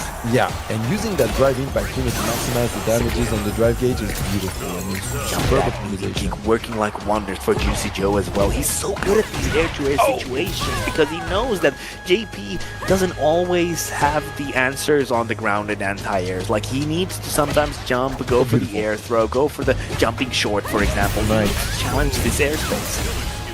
Yeah. Gonna go for the level 1. I believe that is gonna be enough. There you go, conducting the perfect combo like the maestro is. This conversion is crazy. Honestly, it's crazy. It's busted. You know, you can pull it. You know, mark my words. This is busted. That is your that's my busted, God. bro. Like, I mean, it was like more than 40% out of the conversion. It's crazy. It's beautiful.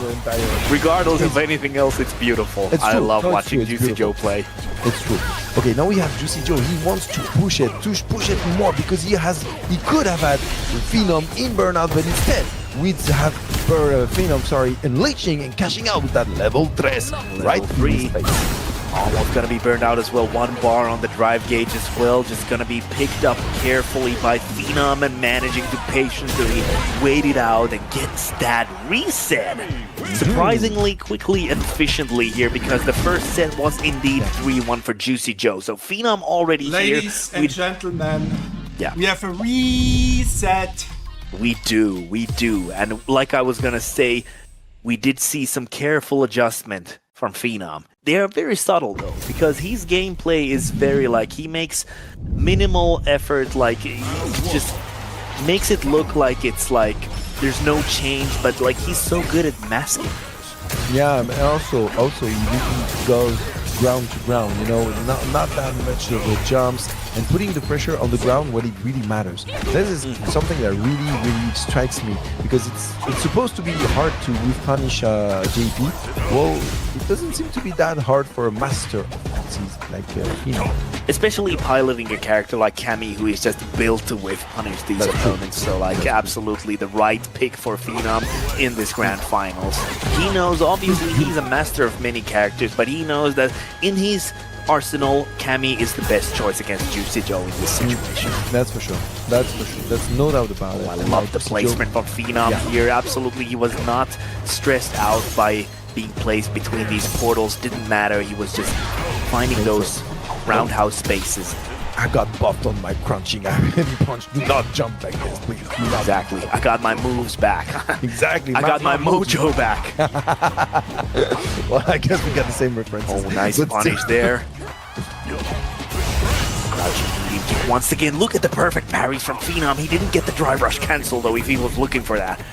Beautiful. Again, gets the forward throw here. The empty teleport's doing so much work for Juicy Joe. I'm telling you, this one is gonna last. I mean, this one is really gonna hurt the whoever loses it. It's gonna be that was such a good the active defense from Juicy Joe, just willing to place that crouching jab, which obviously one of the best light normals in the game in my humble opinion, but like that was perfect placement in that situation. Okay, now Juicy Joe is here. Yeah, he's managed to get the roundhouse as well. That's a heavy damage on the level 3 as well. He's about to get this first win. I'm not sure if he's gonna use that. And he's gonna rebuild his drive gauge as well. He's gonna leave Phenom with a sliver of health here. Absolutely fantastic here. Oh, come on. Cashing out already? Yep, that's Phenom for you. No, he's because gonna of the get that from the cancelled light. That is executionally very demanding, but obviously a player like Phenom is gonna be able to do that. But the drive impact. Beautiful choice in defense here from Juicy Joe, because actually Phenom was trying to put his opponent into burnout, which was clever because at this point he would have had the advantage because of the situation. But no, sir, he went for an EX Amnesia with the last pixel of drive gauge he had left. That was beautiful. And really also, beautiful. and also people talk a lot about getting burnt out in your own terms. So obviously you want to be making the last conscious decision about how you're gonna get burned out. In this situation, it paid off for Juicy Joe because he went for the drive impact with the last sliver of the drive impact. Obviously, Phenom did not have the meter or the health to even answer back in that situation, but that was absolutely great awareness. Loving the spirit. Exactly how you described that. Loving the spirits. And so far, well, Juicy Joe is capitalizing on the momentum and he's feeling himself really well. And see, he's not rushing in too much. Sometimes he really knows. I mean, it's like first round, okay, he's trying to play it safe, play it cool, not going for too much. Just slowing the pace down, taking control. And then after that, if he gets that first round, well, he's going to accelerate and sweep the G, the gears on. See what Pheno's going to cook up here. He's about to get depleted once again. This has been a battle of rations for here right now because Juicy Joe, and they're constantly fighting for these drive burnout situations, and just it seems to be the name of the game right now. Yeah. The conditioning is working really well on Juicy Joe's side. Nice. Okay, now let's go. Level 2, he's going to switch sides, that's for sure. And he's going to have that, mix-up situation. What is it going to be? He's going to continue with the combo, deplete the meter from Phenom. He doesn't go for a reset from the level 2. He's going to get the continuous Oki in this situation. Look at these continuous double portals. The departures are right now singing for Juicy Joe. Yeah, just looking for any kind of a hit right now, maybe into the level 1 here, I'm not sure. He still has that as a wake-up option if things get too grim. It's the only option he has right now. Yeah, the only option he has right now. Now not anymore. That Phenom gets that last moment, crouching medium kick there, securing the second round of this match. It's crazy. I mean, he was having the best defense when he was in burnout, but once he got that drive back, well, he moved and then got up. That's crazy when you think about it. And a big standing heavy punch there. Moment of patience for Juicy Joe paid off there. Nice tech from Phenom though. Doesn't take the second throw though. No, go for a dry rush here. Not gonna do a pickup from that. He's gonna leave the corner situation here open for interpretation. Juicy Joe looking fantastic. Yeah, who said throw loops? We said throw loops. Juicy Joe said throw loops. Juicy Joe said 2-0 lead, man. This is how we do. And Yon Angel is going crazy. Yon Angel y Joxero, El Club. El Club. That's a great way to start off the round here, especially when you're feeling that life lead, just throwing out that sweep there to kind of throw your opponent off in the first few moments. It's just a great way to set up the pacing for a character like JP. Yeah, but still, not over yet. Once again, he's back to his basics, which is just shimmying you till death. Yeah. And really, he needs to find that rhythm back. He needs to find what was working in the previous set between the two, because he was in control of the pace, and now Juicy Joe. And so far, he's got the rhythm back. So, yeah, he needs to get his mojo back in return now. And see, oh, there we go. You said throws? Who wanted throws? Who wanted throws? Well, I wanted throws. I do. Oh, that's 5 already. Again. Yeah, he's gonna go for another one. No. Oh, come on, bro. Oh my god. Dude. If anything, that was a statement. He was like, I might be losing 2-0, but I'm not locked in here with you. You're locked in here in the grand finals with me. I'm telling you. That was a spinning gorilla move. If you subscribe to the channel, I want to see some spinning gorillas. I'm telling you, this kind of rounds that can change the mind of two guys like for the whole set. Yeah. Really can make a huge difference because of the boldness, the way you just disrespect your opponent, and it could trigger some emotions that will take you out of the mood. That kind of a round changes man, right? Right. I'm telling you.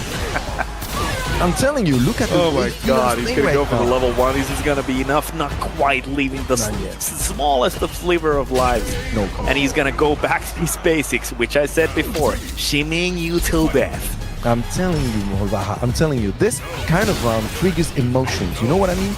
Emotions takes you out of your flow. They take you out of your concentration. And this is exactly what Phenom was looking for. He was looking he's looking to make the most psychological damage in the shortest amount of time here, because Juicy Joe is looking really good. He's still leading 2-1, but he can absolutely be swayed into taking more in these situations, for example. He can absolutely be made to feel more unsure about his own game. Exactly. To lose it. Kind of lose it, Nice anti-air.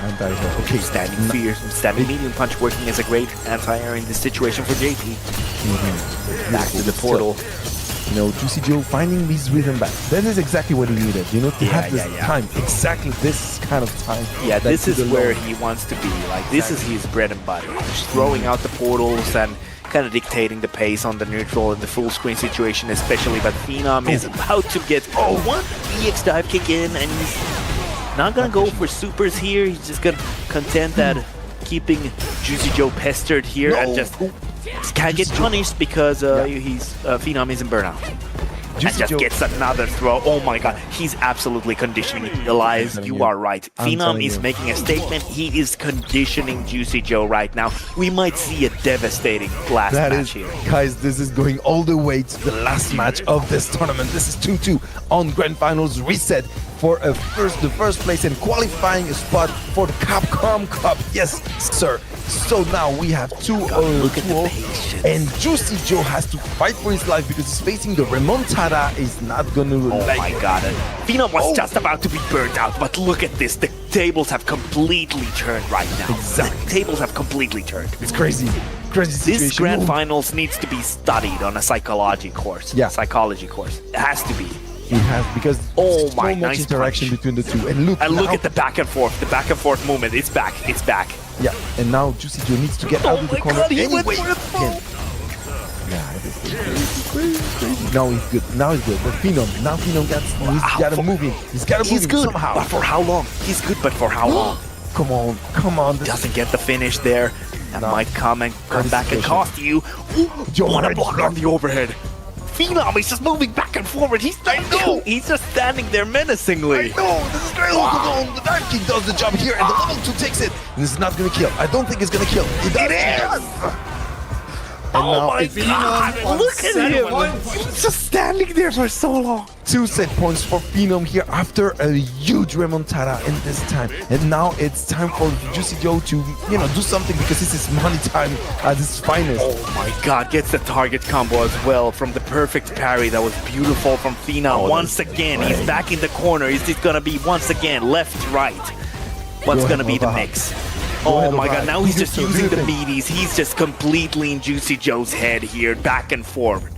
Well, maybe everything's getting the dance of death. Oh my god, and Phenom is gonna take the Grand Finals here from a loser's bracket run and bracket reset. Phenom is your champion. He is moving to the Capcom Cup. Going to Capcom Cup.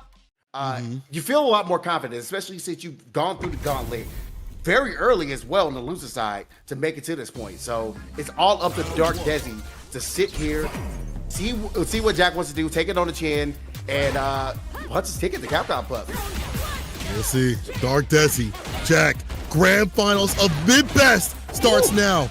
And what a start right now. Jack already has him up in the corner. The stand medium for the plus frames with Desi with the tech. Plus, walks back to get the heavy. We talked about the spacing that Dez has had about this entire bracket.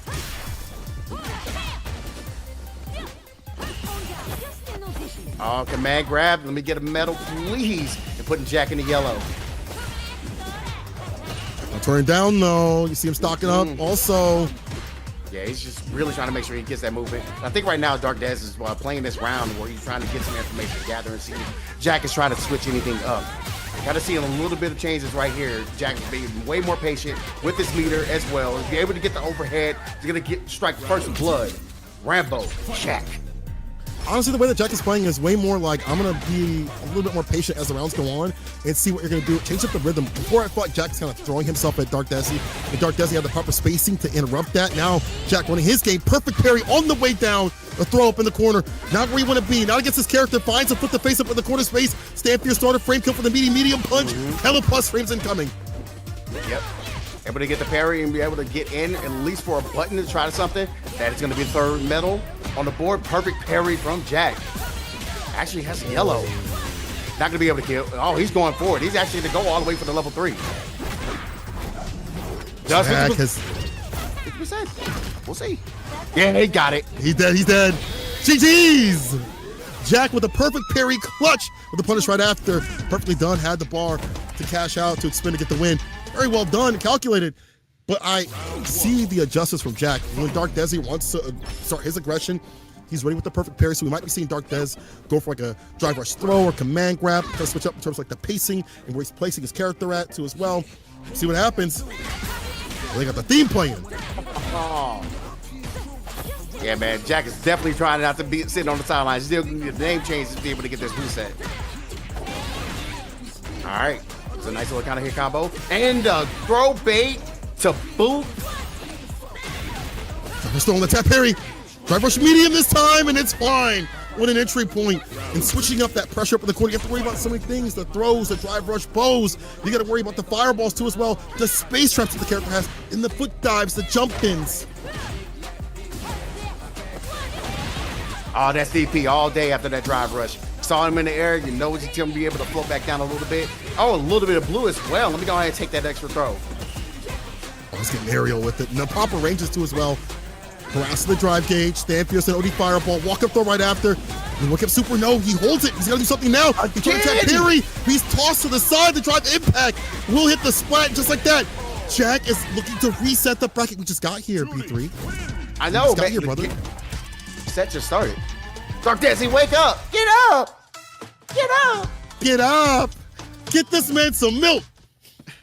Hopefully Dark Desi able to wait, but he does have an opportunity to at least go back. If he loses 3-0, still has an opportunity to think about what Jack did changed up here in his game plan. Because right now, things are looking real good for Jack. Once again, getting that punish counter. What a chase on the back dash. However, Dark Desi able to get the sweep. After get the counter hits. Now lands a command grab. Dash up, face up the ODDP for free. Overhead starter. Gonna land this into the command grab. No, it's death. What am I talking about? The super to seal the deal. Dark Desi didn't come to play, bro. Yeah, he's trying to make sure he like starts to wake up a little bit there. Good stuff in going in. Make sure you spend your cash and get yourself a round on the board. You don't want to go down 3-0 on the reset. I feel like this makes things like really messes with your mental. Very optimal play for the side of Dark Desi. We'll see if Jack keeps that same sort of style in terms of like wake up, like the more active sort of wake up things that we've seen on ODDP and buttons and stuff like that. Pulls back a little bit. The fireball, no drive rush right after. Try to go for it after a little bit of a gap. Perfect parry instead. Command grab. 4 medals. Things change up now. Oh my goodness. If he finds himself a hit grab, he's definitely gonna go for it. That's gonna be a punish though. And the Feng Shui engine activated. Let me get that purple eye, get you in the burnout. Oh, it's time to play Safe Gun City again. Oh, what a challenge. Dark Desi trying to fight back. He's the one in burnout, catches him low. The throw, he breaks though. There's bar at the bottom here. Dark Desi can expend some to kind of kill some of that drive cage. That's not a Jack. He's back with bar, and he's back with a perfect parry at the proper time.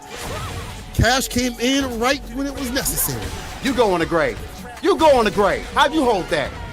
Dark Desi with a game on the board. These two, the punches taking the Capcom Cup, trying to make sure he stays off Jack for one more game to at least get to that opportunity. See, the name of the game is medals. Notice how every single game that Jack has won, every single round, Dark Desi was nowhere near 3 medals after the first round. The damage potential for the character, what the other player has to think about too as well. Oi, what was that DP? Trying to in between the gap. Be ready with that, but Dark Desi has been walking back quite a bit to avoid. Trying to advance, spread eagle, being able to clip that dash in, the command grab, I should say. Oh, another counter hit, loading him up. All right, he checks the throw, try to be able to get out of there. He needs to find his way to push him, stop Jack from walking him down to the corner. Right now, he's completely getting harassed to put in that corner. That's where Jack wants to put you right now.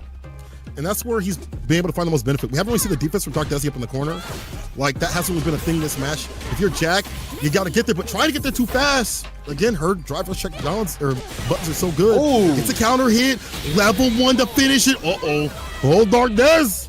It might be looking dark at a Capcom Cup, can't lie. Oh, it ain't over till it's over. Got the mind games coming right here, baby. We're getting with a stock. Tries to go through the fireball. Not able to. Ends up getting clipped at the last second there. But takes a command grab. That is 4 medals on the side of Dark Desi. That's where you want to be. Especially when you're round up. Dash up, check the challenge again. We are command 5. Grab lands. Oh, you're right. Here we 5 go. medals. The 3 most dangerous letters. If he does the wrong move, Jack has to make sure he plays solid from here on out.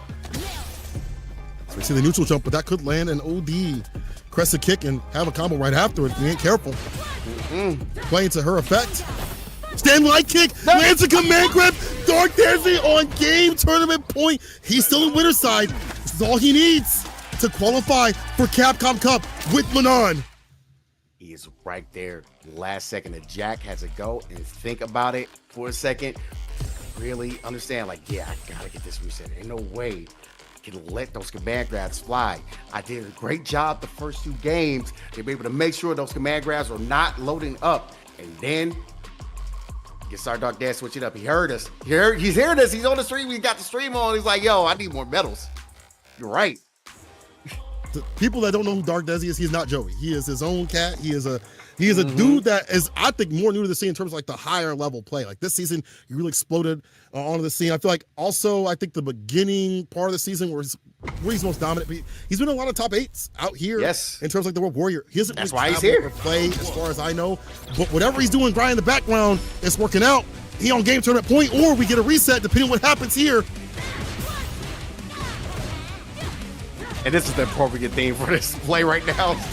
Just blaring in the back.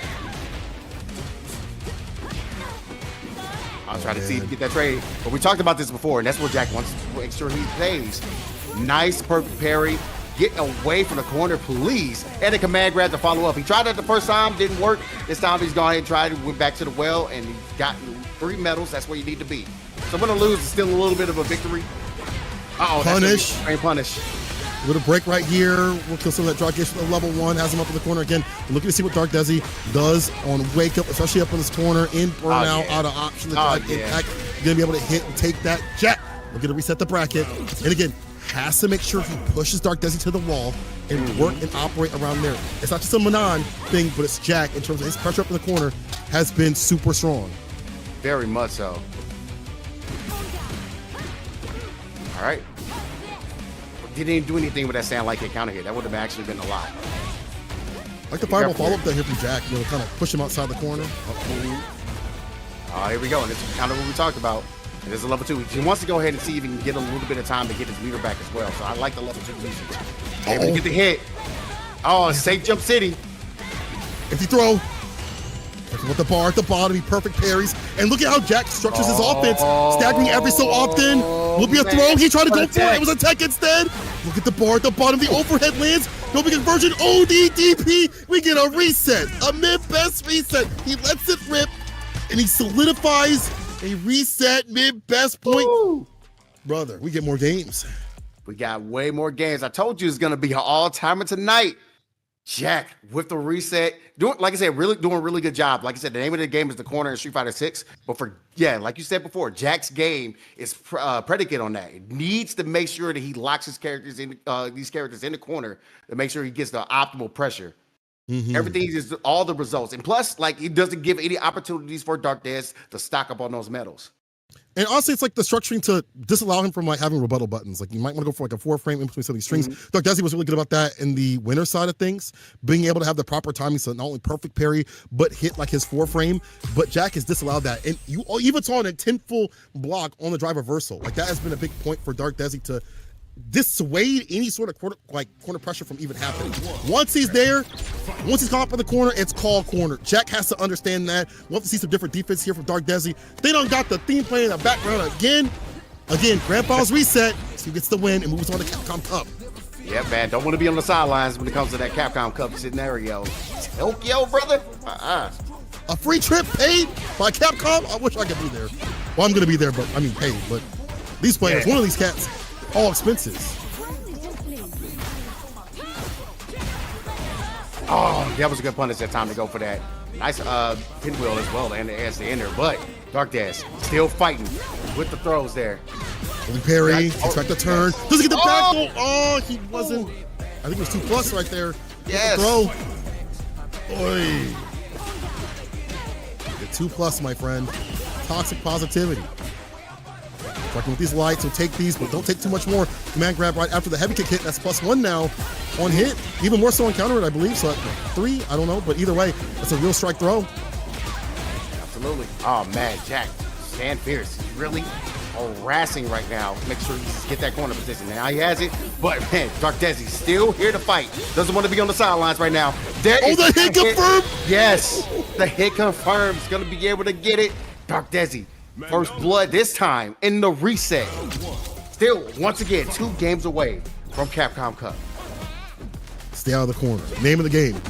Bet. Then I'll put them in the corner. A-okay with that. Jack starting off strong. Those stocks up with 2. Don't worry about those stand fierce to fireballs. There's the anti with the crouch fierce. Command grab after he lands 2 medals to totality. Jack waiting for a little bit. Looking to see might be possibly getting an overhead. Dark Desi not blocking. I'm not sure what happened there off that drive rush. Yeah, I think it's just a completely just straight hit, take the hit, which is weird because normally you want to take those hits when you're in like close to a burnout scenario and you have a lot of health. That time, that was definitely not the time to do it because you're, once again, corner wins games. That's the name of the game for Jack all day. We saw also like he did it twice. He backdashed twice. So I guess that was what was going on. But hey, 4 advancement right here. Once command grab 4 medals, overhead hits, the counter hit, OD fireball. Yeah, you got to be careful with that. You're able to get the overhead. Never mind, the level 2 is going to come out raw. They should be able to actually get close to killing. Perfect parry. Back throw. Puts him up in the corner. Renko kick.